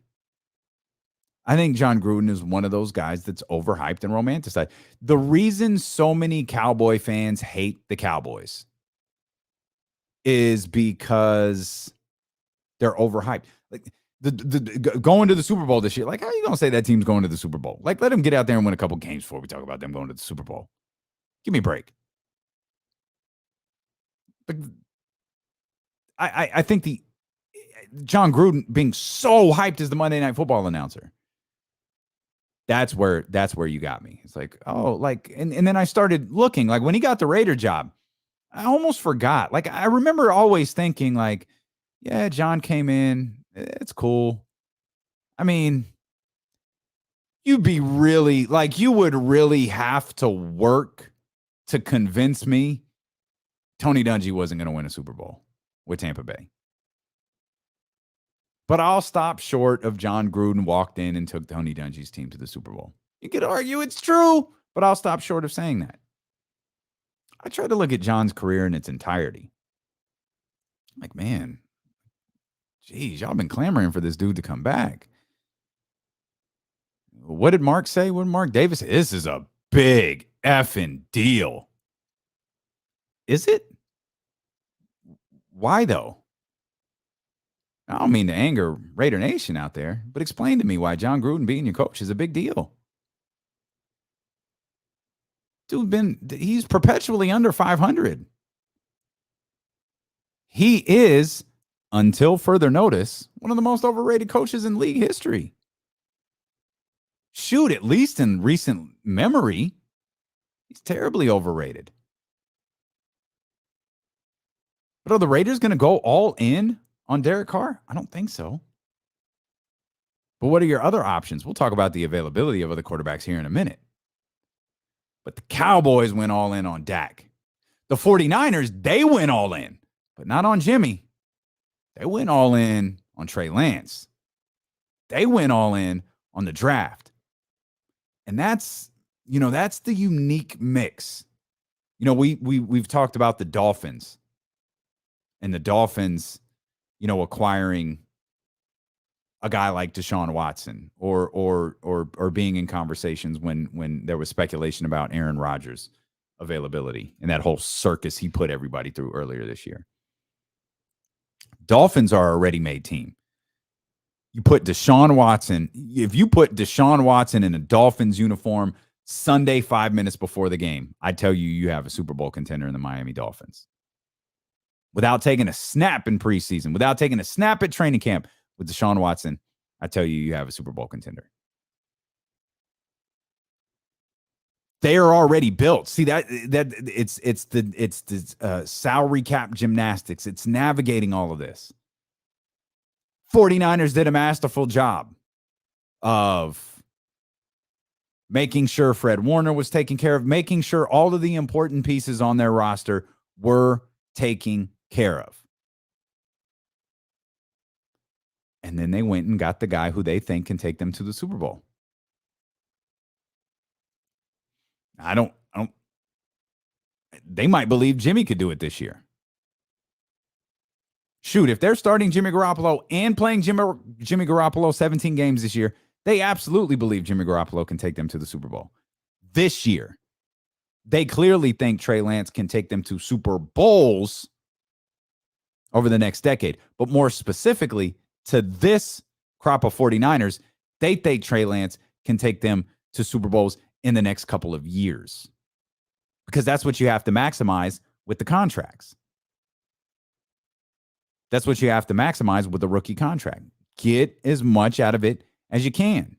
That's why they had to move on from Jimmy Garoppolo.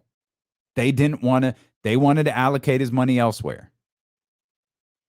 We've got a guy who we think can do your job on the cheap.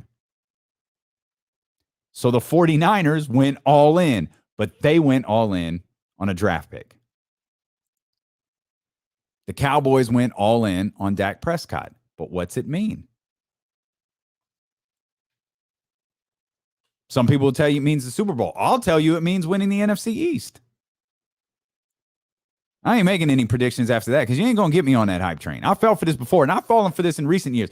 I've fallen for the Dallas Cowboys hype train after I stopped rooting for them. Because I look at that roster and go, man, this crew is talented.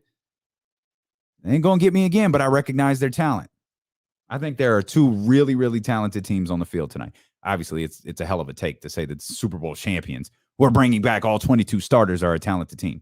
They're good. I don't believe they're 17-0 and good. I certainly don't believe they're 20-0 and good. And I don't think they're running it back. I think it's too difficult in the NFL to win back-to-back Super Bowls. You're telling me Tom Brady's going to do it at 45 when he couldn't do it at 30? I don't think so. I know this team is good, but he has some good teams in New England as well. And you could catch that game, the Bucs and the Cowboys, here on ESPN 1320. I told you I had a couple of surprises for you. I mentioned Zach Wilson, the Cowboys. I mentioned some thoughts on Jimmy Garoppolo. We'll dive back into that as D'Lo and KC continue here. Plus, we got Chris Biderman joining us at 3:40. We're going commercial-free till the top of the 4 o'clock hour on Sacramento's #1 sports station, ESPN 1320.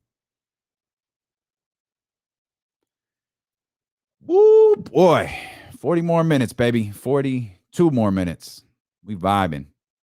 Chris is easy work. I'll probably ask Chris 2 questions and be out.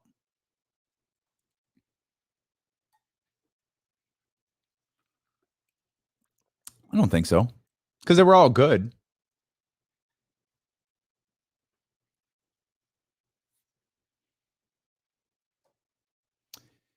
Yeah. Sure. Yeah, for sure. It might be. It might be. I mean, right now it's a good story. Like if they win 1, 2, 3, 4, 5 games in a row, it's like, no, of course it's not overrated. They lose tonight. Yeah, it's absolutely overrated. Yo, that's a good mix right there, Dr. David. We had that on I had that the other night. Yo, you guys know I had, some of my crew over on Saturday, and Jesse, I think you were gone by this point. It was late. Jesse, were you there for cigars? So I opened, my little humidor of cigars. Were like, yo, anyone who wants to, have a cigar? We're stepping outside. Bought, 2 bottles of Valon with us and went outside. I'll be goddamn if everybody didn't walk out. I looked at my humidor at the end of the night. I was like, damn. I didn't realize everybody was going to want one. I kind of expected like 4 people to do it, but no, everybody was out there smoking. Yeah, there you go.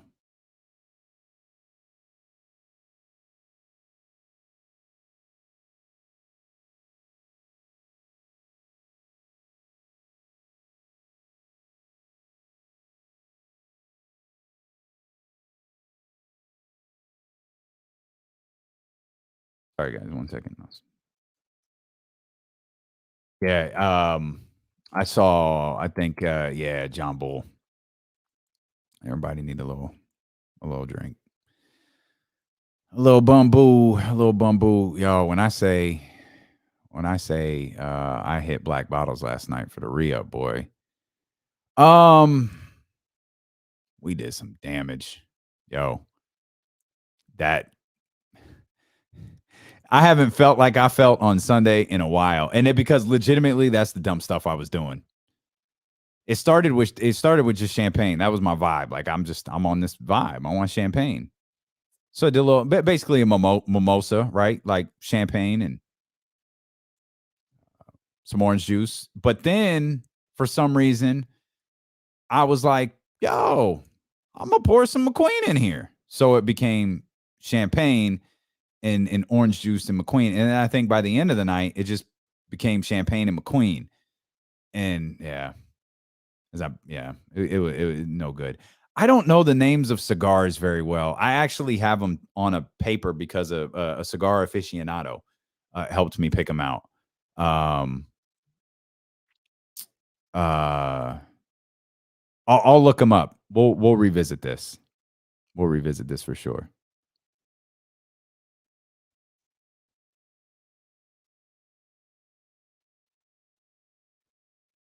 Yeah.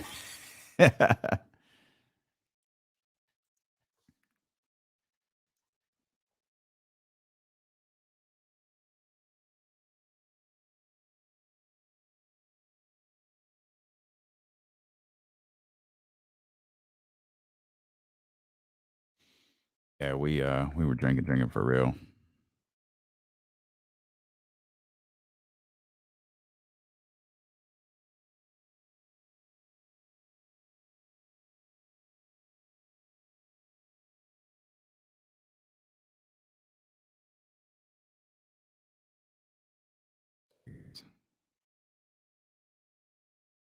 All right, we back in 5 seconds.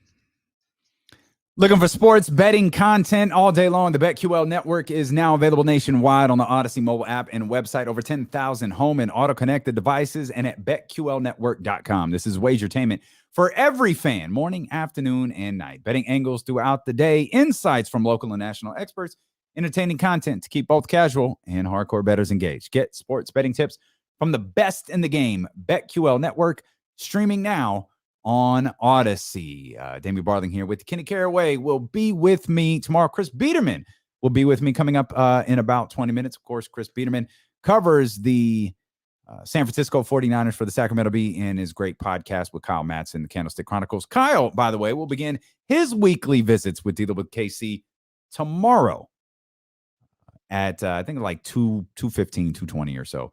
Kyle will be with us. So we're gearing up, man. It's going to be a fun couple of weeks, right? Because the NFL season gets underway tonight. We've got the Bucs and the Cowboys on ESPN 1320. We're all really excited for that. But in in 3 weeks, it's like, no, football, like it's cool. Yo, it's King season. So we're trying to figure out like the perfect dynamic of, we see how we know y'all dig like Deuce Mo, and then we've seen the response to like Matt George, and we've seen, the response to James Ham is freaking ridiculous. It's like, okay, we've got to make sure we're entering a new season. We've got to make sure we build everything out really nicely with Kings contributors and 49ers contributors. Obviously, we had Jason Jones on earlier. We got Chris Biderman coming up in just a couple of minutes, man. It's such a fun time of the year. And, for like Kings fans, we've been we've spent so much time talking about the offseason. We've spent so much time talking about trades and Davion and drafts and summer leagues and California Classics and all of these different things. When in actuality, we've absolutely been doing that, but we haven't been doing it that long. Like the season hasn't been over very long. And it's like, however you feel about the Sacramento Kings, you're not going to have to wait much longer to find out if you're right. If you think they stink and you're mad that Monty McNair didn't do enough and you graded him an F and you're frustrated, well, you're going to have an opportunity here in the upcoming weeks to have your opinion validated. If perhaps you're overreacting a little bit to the moves that the Sacramento Kings made during the offseason, overreacting in a positive way, you've got a chance to be validated here in just a couple of weeks. And that's so fun to think about, like that the NBA season is right around the corner. And like literally, it's a couple of weeks away. We've got the first Kings preseason game, like the first week in October. We got media day at some point at the end of this month. Training camp starts at the end of this month. And all the while, football season is here. And hopefully we're locked into both. Oh, by the way, if you were with us yesterday around this time, a little bit later, you saw my partner hold in his excitement about the Giants' just ridiculous, ninth inning come from behind victory. Go on and sweep the Rockies to close that one out. But to make it even more sweeter, that game ended. We were still on the air, so it was before 4 o'clock. That game ended. But to make it even sweeter, the Dodgers lost last night. So the Giants got 2 games on the Dodgers right now in that race for the NL West. So if you're a fan of, I gotta imagine if you were here, you a local sports fan. Oh, got the Giants like in a legitimate race, a divisional race, and an opportunity to not play in a wild card game. I mean, World Series, potentially on the horizon for them. I kind of feel like the A's are dead. Maybe not dead, but dead. But they're okay. They're good. You hope, pray for a miracle, hope for a change. And then the Kings and the 49ers. It's good stuff, man. That's great stuff. As I mentioned, Chris Biderman coming up in about 17 minutes or so. He'll be with us. We've talked a lot about like make or break years. We talked a lot about career defining seasons for a variety of players. We've talked about the obvious, Jimmy Garoppolo. We were just talking about Derek Carr a few minutes ago. And the thing about the Raiders is kind of wild to me. Oh, big shout out to Ron Cruz. Thanks. I missed this. I didn't know the Dodgers already lost today. Giants are off. They start up their next series tomorrow. I think it's against Chicago. So it's actually 2.5 games. Good call right there. I like it. Giants up 2.5 games on the Dodgers. Good stuff right there. Appreciate the chat for keeping me updated on everything that's going on. That's the beauty of twitch.tv/ESPN1320 and youtube.com/ESPN1320. We're family. And I think some of the crew in there, it needs to be reminded sometimes we're family. Sometimes we have squabbles, but we squash them and we move on. And it's a nice little community there in the chat house. It's even got their own graphics that are circulating on social media for you to go check out. What we were talking about, make or break years and the career defining years. And Derek Carr, rightfully so, his contract's coming to an end. Like, this is a big year for him, similar to Jimmy Garoppolo. But like, who are y'all, like Raider Nation, if y'all out there, who are you going to point the finger at? Like, who are you going to point the finger at if things go bad for the Raiders? Like, are you just going to continue to blame Derek Carr? Because someone's gonna get, that stuff don't roll uphill. If you feel me, you know the saying. That's gonna land on it's gonna land on Mike Mayock. It ain't gonna be Gruden. I think Gruden owns the Raiders. The Raiders gonna be looking for a new general manager. And are you really the general manager? I feel like John Gruden only turns his attention towards Mike Mayock when it's something bad. I feel like that's the only time that he gets referenced. It's just when it's something bad. But Derek Carr has a career-defining year. Jimmy Garoppolo has a career-defining year, both good and bad. And I think there are going to be some surprises ahead this upcoming year. There are players that I'm really looking forward to return. We talked about guys returning. We mentioned Odell Beckham Jr. What about Saquon Barkley? Yo, you're a running back. You're drafted that high. Got injured. Okay, you got stalled out. Yo, we need to see something from Saquon, don't we? Speaking of, we need to see something from Daniel Jones. You know, I had mentioned this earlier when we were talking about Jimmy and Derek Carr. There's going to be, because it feels like every year a bunch of quarterbacks are drafted, quarterbacks change teams, all these different things happen. Well, it's like, oh, these positions are going to be set for a while. No, they're not. Daniel Jones fails, he gone. Like there's a lot of positions, a lot of quarterbacks. Shoot, let's look at the more established positions. Packers, that quarterback position, it's probably not going to be open. I got to imagine Jordan Love is their guy. But if Aaron Rodgers wants out, he's on the market. Suddenly, Aaron Rodgers, Deshaun Watson again. Is Las Vegas an attractive spot for them? We know Jimmy's gone. 49ers have their quarterback. Make or break years for these guys. Does Jimmy wind up in New York? Does Tom Brady play another year? Does Tampa Bay become available? How attractive is that Tampa Bay job when Brady's gone? I got to imagine it's very attractive, at least for another couple of years. Those are all questions for after the season.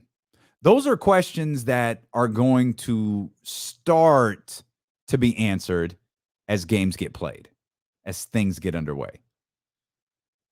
Because Raider Nation, they'll look at Derek Carr. Oh, damn.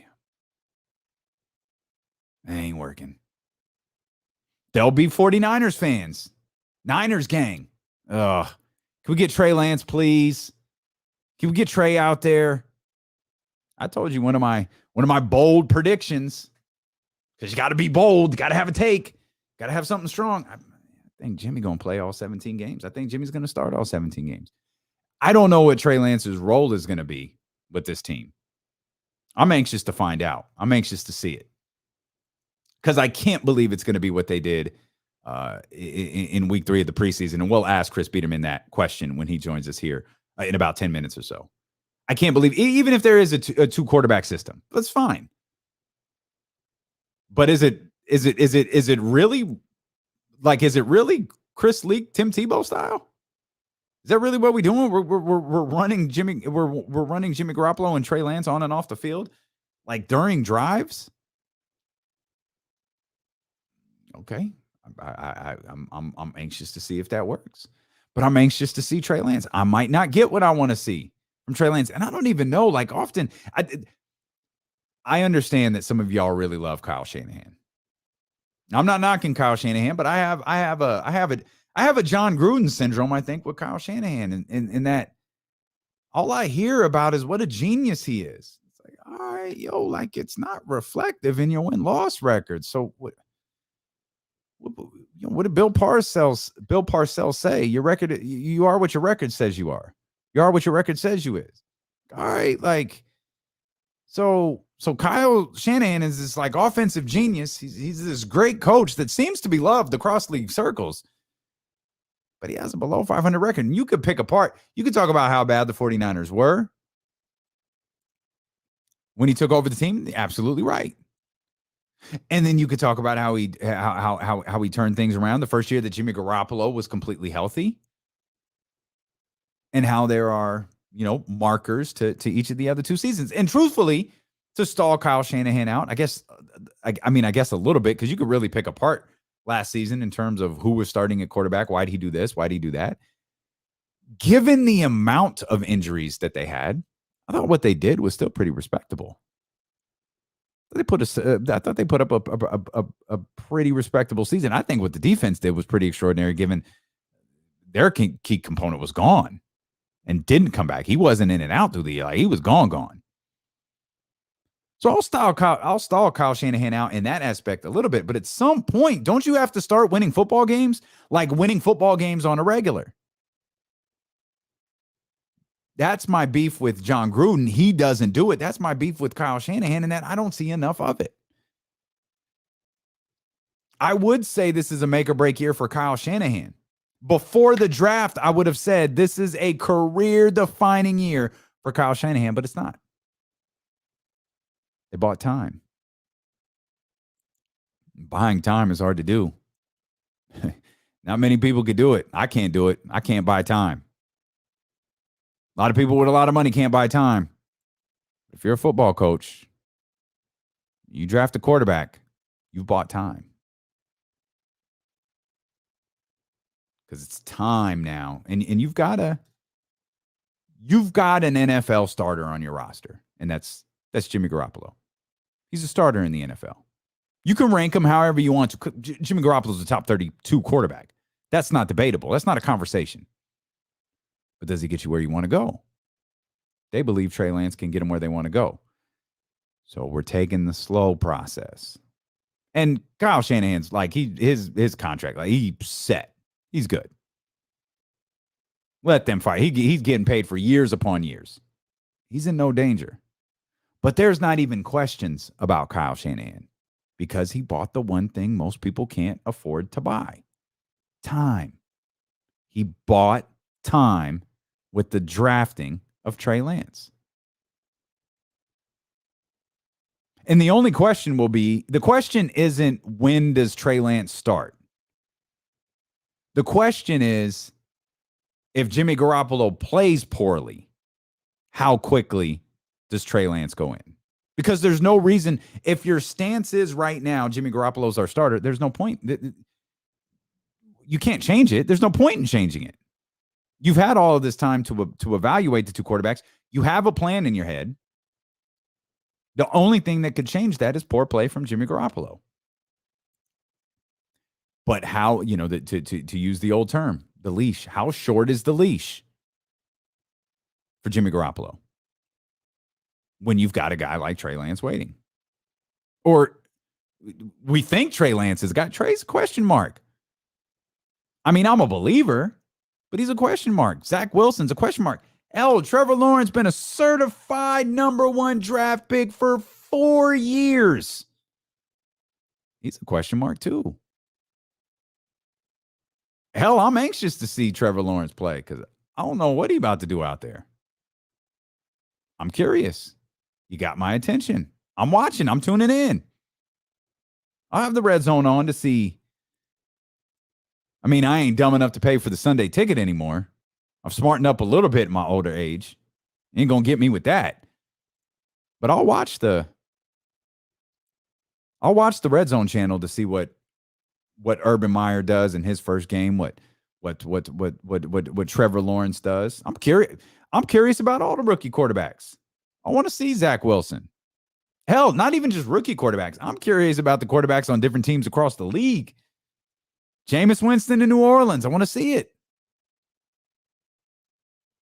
Hell, we got one with the 49ers matchup. There are some people that think Matt Stafford in Los Angeles is lethal. And why wouldn't you? I have to think that way.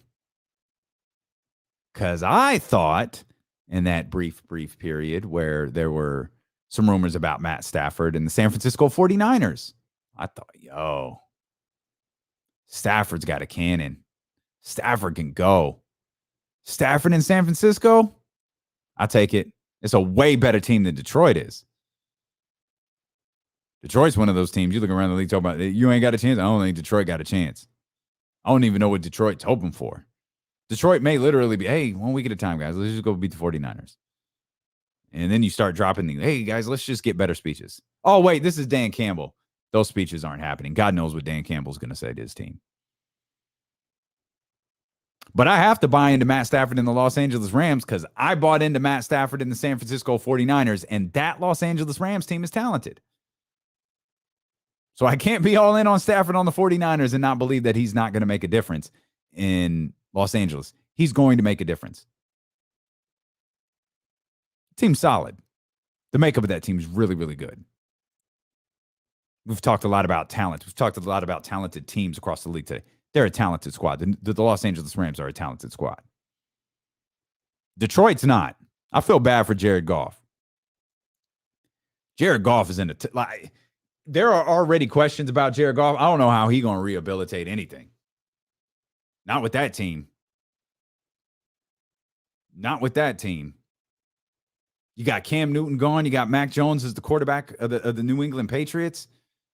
There's so much great stuff to pay attention to in week one. We mentioned 5 games with teams that were in the playoffs last year.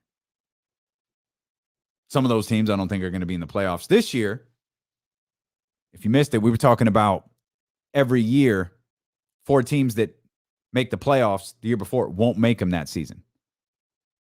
At minimum 4. Like last year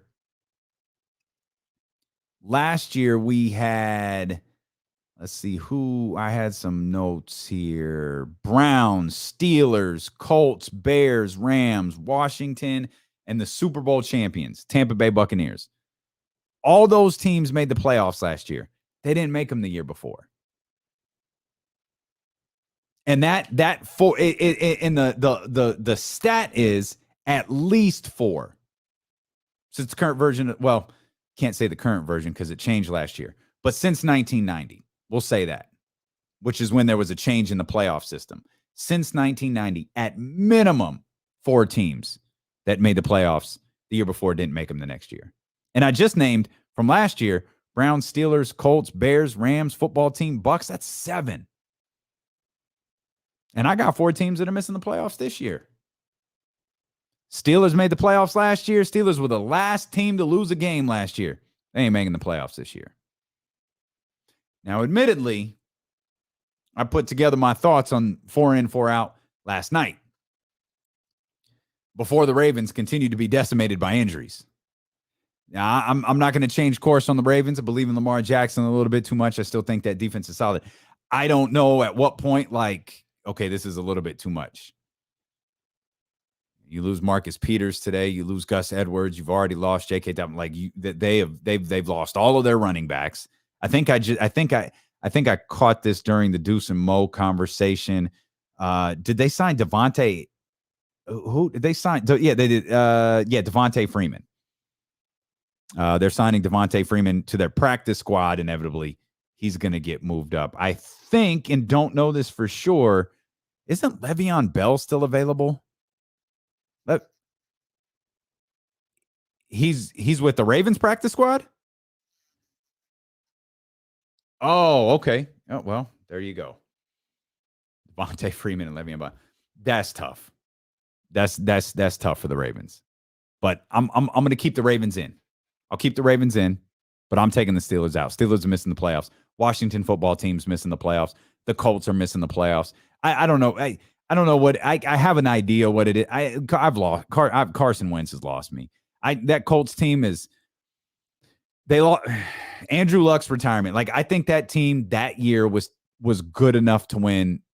I think that team was good enough to go to the Super Bowl. I legitimately think that Colts team was good enough to they had done a really good job of rebuilding all of the mess around Andrew Luck.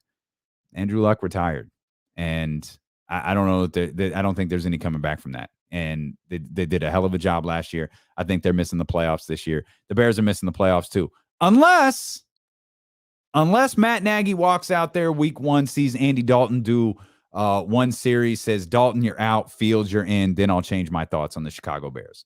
But right now, I've got the Chicago Bears out of the playoffs. So I only did 4. And it's easy to come up with 4 teams that you think are going to make the playoffs. It's a lot more difficult to pull. Steelers won 12 games last year. I'm pulling them out of the playoffs. Washington won their division. I'm pulling them out of the playoffs. Colts, Bears were 8-8. They don't really count. But I'm putting in the Dolphins for reasons I can't explain to anybody. I'm putting in the New England Patriots. They obviously did a lot this season. There was a lot of movement there. They made the decision to go Mac Jones over Cam Newton. I'm going to go Patriots. I'm putting the 49ers in, and I'm putting the Dallas Cowboys in as well. And let's bring in Chris Biderman. Chris Biderman, covers the San Francisco 49ers for the Sacramento Bee. He also does a fantastic podcast with a man, Kyle Madsen, called the Candlestick Chronicles. Chris, always a pleasure to have you on, my friend. We're a couple of days away from the start of the season. Right now, what's your biggest concern about the roster?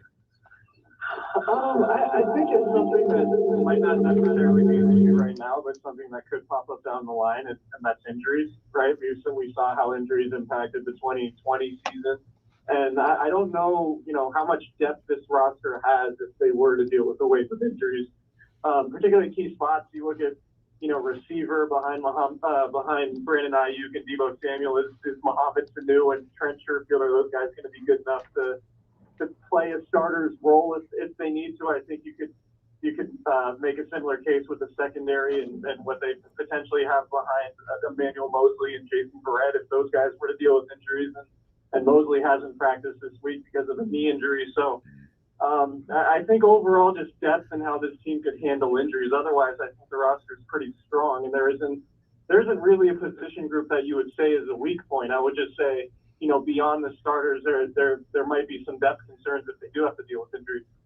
Do you think, like you mentioned Emmanuel Mosley there, is there a chance Josh Norman is starting on Sunday?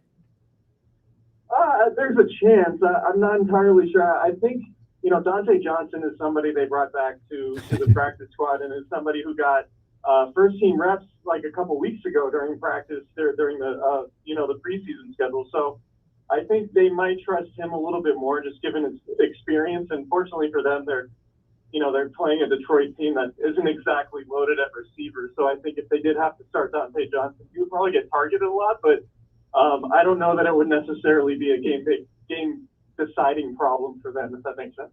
No, absolutely.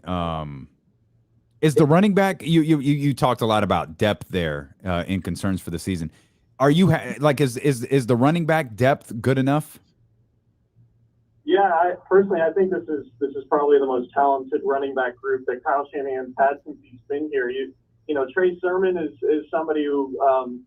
He's bigger. Mike McDaniel, the offensive coordinator today, was just talking about his rare cutting ability for somebody his size, and he adds, a size dynamic that they haven't really had. And I think Elijah Mitchell, the rookie 6th-round pick from Louisiana, somebody who might be a little bit underrated, didn't really get to play a whole lot in the preseason because of an injury, but I think he's somebody who has an intriguing blend of speed and power to his game, and I think he's a real good fit for this team. So I think in terms of, the three halfbacks they have, the first three, it's probably as talented a group, and they're a little bit younger than they've been too, which has been an issue in recent years with Jerick McKinnon and his injury history, and Kevin Coleman dealing with some injury stuff later in his career when he was here. So I think the combination of youth and talent, I think the 49ers backfield could be pretty explosive, particularly if Raheem Mostert can stay healthy, then it could be one of the better rushing attacks in the league. I'm a big Trey Sermon guy, as Kyle Madsen would say. I'm a big Trey Sermon guy. I think he's going to wind up, and maybe this is just me watching Ohio State too much, and I feel like Raheem Mostert has a place, and I think even you referred to him once as like a Porsche. You referred to him as a high-end car. I think there's going to be a point this season where Trey Sermon is getting the bulk of the carries for the 49ers. Yeah, I mean, it wouldn't be crazy. If there's been sort of a theme of the rushing attack, I think, throughout training camp in the preseason, it's that they want to be more physical. It might be more of a downhill power type approach as opposed to just the wide zone scheme, which Kyle Shanahan is known for. And I think Trey Sermon fits that mold. And you talk about, what the running game could potentially look like with Trey Lance back there. I think there's a lot of opportunity for sort of power-based, more of a gap blocking scheme as opposed to the wide zone stuff. And I think Trey Sermon fits that for sure. And look, Raheem Mostert is he only played in half the games last year. He wears a big knee brace at practice. He's coming off a season which he had a high ankle sprain twice. So it's certainly possible that he does miss some time, and I think the 49ers are insulated this year perhaps better than previous seasons, and I think Trey Sermon is probably a reason why. Chris Biderman covers the San Francisco 49ers of the Sacramento Bee and Candlestick Chronicles here with us on ESPN 1320. And I'm glad you brought up Trey Lance, Chris, because I've gone as long as I can without asking you about quarterbacks. I think I did good. I went 2 or 3 questions without talking about quarterbacks. I think that's a solid effort on my part. What is the game plan here? Like, I know Kyle's not telling anybody, and I know he's not even, specifically named the starter yet. We all know it's Jimmy Garoppolo. We keep hearing about this 2-quarterback system. Like, if you had to guess, what do you think the plan is with Trey Lance moving forward? I think for Sunday, it's iffy at best, right? I think it's hard to put Trey Lance into a game when he's been wearing a splint for, he wore a splint for a week and took it off on Monday and didn't resume throwing until Wednesday. So I think it's, if Kyle Shanahan's going to put him back there, it would be because he's confident that Lance could throw the ball and not worry about, being tentative at all, having to make those throws because of the finger. If you're a quarterback and you're back in the pocket and you're worried about banging your finger on somebody's helmet, then that to me isn't really a great recipe for success. So I think the 49ers need to gauge as to how comfortable Trey Lance is making those throws. If you see him in practice, he's throwing the ball, but he's not catching the ball and doing anything really with his right hand aside from throwing it and gripping it. So you wonder, if he's going to be incorporated into the running game, is it going to be a liability if he has to hold the ball with the right hand while he's getting hit by NFL defenders for the first time? So in my opinion, I'm not expecting much from Trey Lance in terms of being incorporated in the offense, maybe a handful of plays here and there, but I would expect as he gets healthier, he'll get worked in more and more because Kyle Shanahan has said Trey Lance needs to play because he only got 1 game of football last year at North Dakota State. So I think for now they're going to be very cautious with him because they know how important he is for the future and not risk it. And that's why you have 2 quarterbacks. That's why you're paying Jimmy Garoppolo $24 million this year. It's just in case Trey Lance isn't ready or he's dealing with an injury. And I think going into week 1, that's probably the case. The line that you just recited from Kyle Shanahan is so interesting to me about him. You can't have him go another year without playing football. With that said, clearly stated by the head coach, do you think Jimmy Garoppolo starts all 17 games? No, I think at some point this year Trey Lance is going to become the starter. I think that the talent disparity between the two is pretty evident. I think what Jimmy Garoppolo has on Trey Lance now is experience and a certain comfort level within the offense. But I think eventually once Trey Lance does get those reps and does get more comfortable in game action, I think he just lifts the ceiling of the offense to a completely different level, both what he can do with his legs in the running game, the play action game, what he can do as a deep thrower. He's just a much more dynamic quarterback than Jimmy Garoppolo, and that's not that the 49ers can't win with Jimmy Garoppolo. We've seen them win with Jimmy Garoppolo, but it's just what I think Jimmy Garoppolo is not the type of quarterback that lifts an offense to a different level. He can function within the offense, but I think Trey Lance is that type of quarterback that could eventually become, what Kyle Shanahan envisions, which is, he's been trying to get a top 5 quarterback in the league, and I think he looks at Trey Lance's skill set and, matching that with what Shanahan can do offensively through schematics and finding matchups and things like that.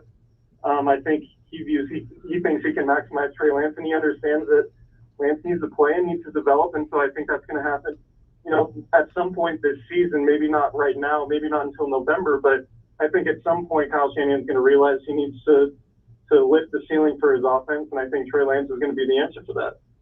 Do you think Jimmy's play could – do you think that's an idea in his mind already, or will Jimmy's play influence that? Oh, it'll certainly influence it. Like, if the 49ers are blowing everybody out, then I have a hard time believing Shanahan's going to feel pressed to make a quarterback decision. But if Garoppolo's, making a couple questionable decisions each game and throwing, the interceptions at the rate he was even in 2019, I think it'll certainly be on Shanahan's mind. Because, we've seen Kyle Shanahan do it with people like Robert Griffin, back in 2012. I think he can figure out the type of offense he can run with a rookie quarterback. And I think, if the 49ers defense is as good as they anticipate, then they could play keep away a little bit and be a running team and do a lot of, interesting ground game stuff with Trey Lance. And I think it's dependent. It's going to be partly dependent on how Garoppolo plays. But if Garoppolo is playing well, It's not a bad problem for Kyle Shanahan to have, in that he has a rookie who he's really high on, but also a starting quarterback who wouldn't necessarily need to be replaced right away in that scenario. Obviously, 97 is back, but Robert Saleh is gone. Any concerns there that there might be some fall off to that defense that we were talking about a few minutes ago? I feel like all things considered, everything that went wrong for the San Francisco 49ers last year, that defense still did a pretty damn respectable job, but the head of it is now gone. Yeah, that's one of the unknowns, I think, going into the season. There's been a lot of positive things said about DeMeco Ryan, and everybody has really positive things to say about him, and they say he's going to be a head coach in the league. But the fact is, he's never called a defense in a regular season game yet, so there are those questions. But fortunately for him, he does have a pretty experienced group that he's dealing with, and it could be a really talented group if Nick Bosa and Dee Ford and Javon Kinlaw and those guys in the defensive line, if they're healthy, then they're going to be able to get after the quarterback, and that could be a great equalizer for them. If they can't get after the quarterback, then you do wonder how the secondary is going to hold up, because there are some questions there. But I think we'll have to see. Well, in 2018, what was interesting about Robert Saleh and that defense, a lot of people were calling for Robert Saleh's job because there was so many miscommunications in the secondary on the back end. And that was obviously before Nick Bosa and Dee Ford got there. But the point is that defensive coaches or at least assistant coaches, coordinators, they can rise and fall with the way their team plays. And so DeMeco Ryans could be a head coach in the making, or he could be somebody that fans want replaced if there are miscommunications and snafus like there were throughout 2018 when the defense wasn't playing at that high of a level. So ultimately, I think the players are probably good enough, and the pass rush has the potential to be enough to mask any deficiencies that Ryans has. But from everything I'm hearing about DeMeco Ryans, everybody is really optimistic and excited about what he could be. And now we'll just have to see if there are going to be any lumps early on in his career as a defensive play caller. You mentioned his name. We'll make this the last question. Over under 13 and a half games played for Dee Ford. Oh man, that's a tough one. I like Dee personally. It's just back injuries are just really tough, and he's had a lot of them. So he's going to be on a pitch count early on. It might be similar to how the 49ers used Elvis Dumervil when he was with the team, sort of as a designated pass rusher who really only came in on third down. I think it was in 2018. So, if Dee Ford's playing 10 to 15 snaps a game, then, he's staying healthy, then I think he could play a full season. If the 49ers have to rely on him for more than that, then I think it would be tough to ask to get him to play more than 13 games. But I think that's the reason why they brought in Samson Ebukam, was a guy who's never missed a game in his career, an athletic guy. Probably not as refined as a pass rusher as Dee Ford, but I think has a lot of, athletic upside and sort of similar athletic traits to Dee Ford. But, if Ford's playing 40 snaps a game, I would say no. I'm not expecting him to play 40 snaps a game. I think he's probably going to be closer to 15 to 20. And if that's the role, then I think there's a distinct possibility. But back injuries are tricky, and they can come up and at any time, and so it's really tough for me to say. Have fun this weekend. I know that's not the answer you're looking for. No, that's my bold prediction was he's playing the whole. I think I had him at like 15 games, 14 or 15. That was one of my big bold predictions, and Kenny looked at me like I had grown a second head when I said that. So I'm rooting for his health. He obviously when he plays, he's really good. But yeah, I don't know anyone who's recovered from a back injury. So we'll see. We'll see what happens. Always a pleasure, man. Have a blast this weekend, and we'll talk to you again soon. All right. Thanks all for having me. Appreciate it. That's Chris Biderman, covers the San Francisco 49ers for the Sacramento Bee, and of course his podcast Candlestick Chronicles that he hosts with Kyle Madsen, who will be with us tomorrow. So we'll really have some fun tomorrow. KC will be back with me. It's our first 49ers Friday of the season. It's our first football Friday of the season, which is great because we're going to have like 3 or 4 of them.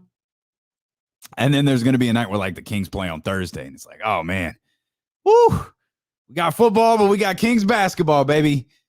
And then we've got Bucks and Cowboys tonight. You can catch that game right here on ESPN 1320. Whatever happens tonight, we'll be back to react tomorrow. I don't like making predictions, but you know who I'm rooting for. I do not want to hear anyone talk about 17-0. I don't want to hear anyone talk about 20-0. I need the Dallas Cowboys to get this win tonight. But win or lose, KC and I will be back to cover it tomorrow. You can check out the podcast on Odyssey or wherever you get podcasts from, Twitch, YouTube. You can watch the show. Just make sure you're back with us tomorrow at noon right here on Sacramento's #1 sports station, ESPN 1320. Whew. Yo, sorry, I got lost at the beginning of that interview. I didn't have any, like, I always have the first question written out. And I didn't have my first question to Chris I was looking in the wrong direction. And God, that was a rough start to that conversation. My bad, everybody. As me, I was like, where? I looked up to grab my first question, which was the thing about what are they gonna? They're not gonna do what they did in Game 3. What do you think Kyle's plan is? And I had the 4-in, 4-out teams, and I'm looking like, oh shit, Chris is here. Just bring him in. Just forget it. Just go. That's my bad. Oh man. Oh Lord. What are y'all doing? Oh yes. Got you, CJ. I'm on it. Do you got to make them all today or just tonight? I'll get it though. I'll get mine in here in just a minute. Just a minute. I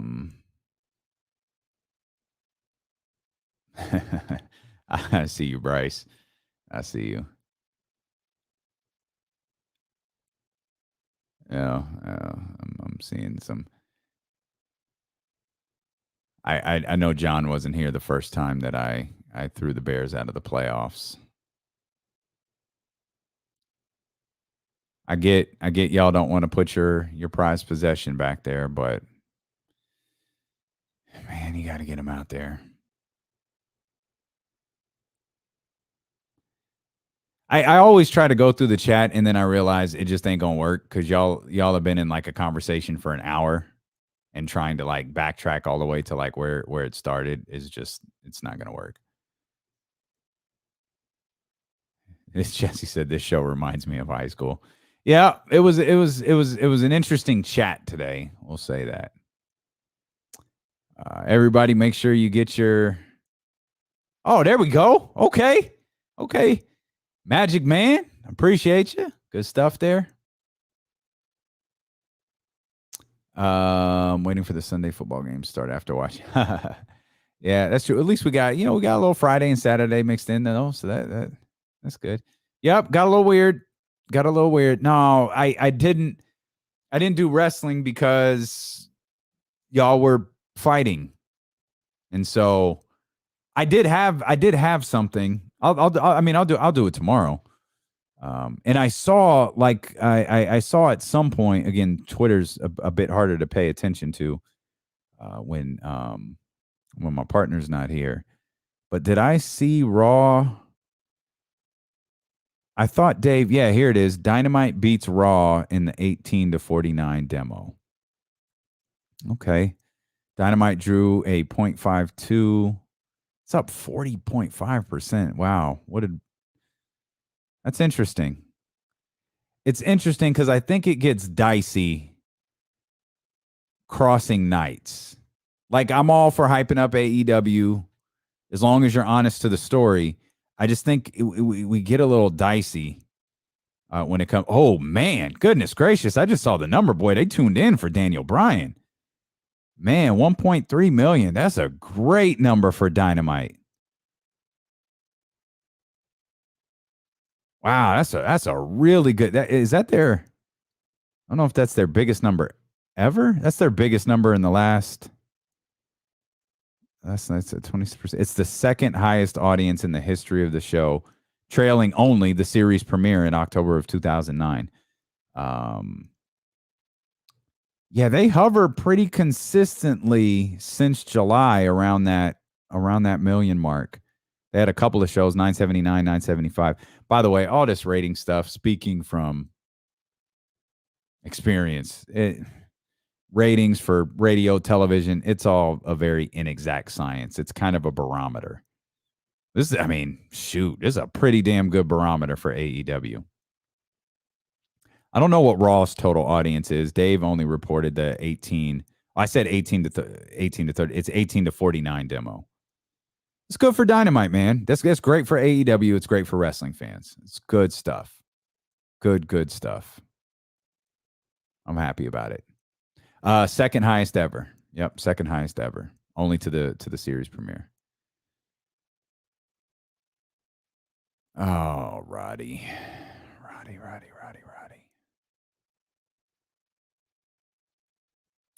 Who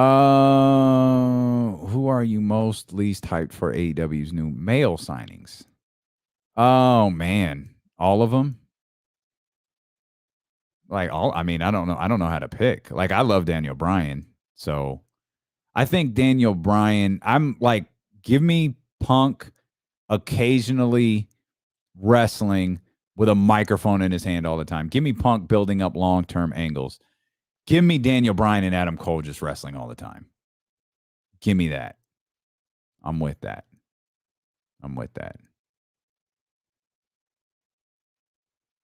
Yeah, I haven't had a chance to watch. I didn't get a chance to watch last night's show. I saw a little bit of Bryan. That was at the end. I missed Punk. There's a lot I missed.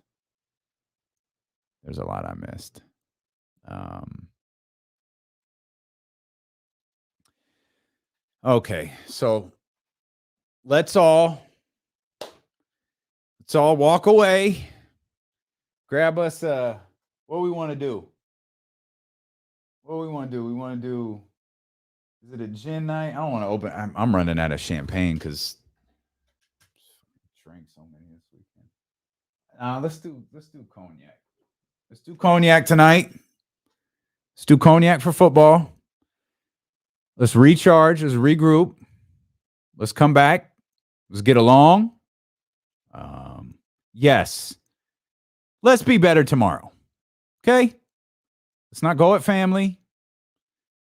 Let's not go at each other. Unless it's for bad sports takes, like Co's. If we want to go at Co for his bad sports takes, we could do that. But we're not gonna let's not go out people who are on the show or any personal attacks on anyone in the chat house, man. That ain't us. You could do that shit at the other station, man. You ain't gonna do that here. That's not what we building, man. That's not what we doing. And this is a solid point. Tomorrow's Friday, so everybody gonna be turned up the second the stream goes up. So that's fair. That's fair. How about this? Let's try. Why do y'all think I eat wings all the time? Like, I don't eat wings. I ate wings once. Yo, Jesse will tell you there were wings in the house this weekend. I was eating cauliflower. Damn good cauliflower, by the way. That I think so. I asked Jesse, like, yo, should we do I was like, yo, Wingstop, we got to support Rick Ross, but Buffalo Wild Wings had the battered cauliflower. So just made 2 stops. Yo, I know y'all don't care. Like, I get it. I get you don't care. Whatever. Screw you. I'm going to tell you anyways. That battered cauliflower was legit. Oh my God, it was good. It was so good. It was so good. I might get some again this weekend. Because it's funny. It made me laugh. It's funny. Okay. All right. Now I'm sick of you. So you're right. I'm just happy you heard it. The joke would have been so trash if you didn't hear it. Like, it only matters that you're here and you're selling it. But now y'all are going at me, so I'm leaving. I have the ability to turn the broadcast off. Love y'all. Thanks for keeping me company today. The whole crew is back tomorrow. We'll see you at noon, whenever the video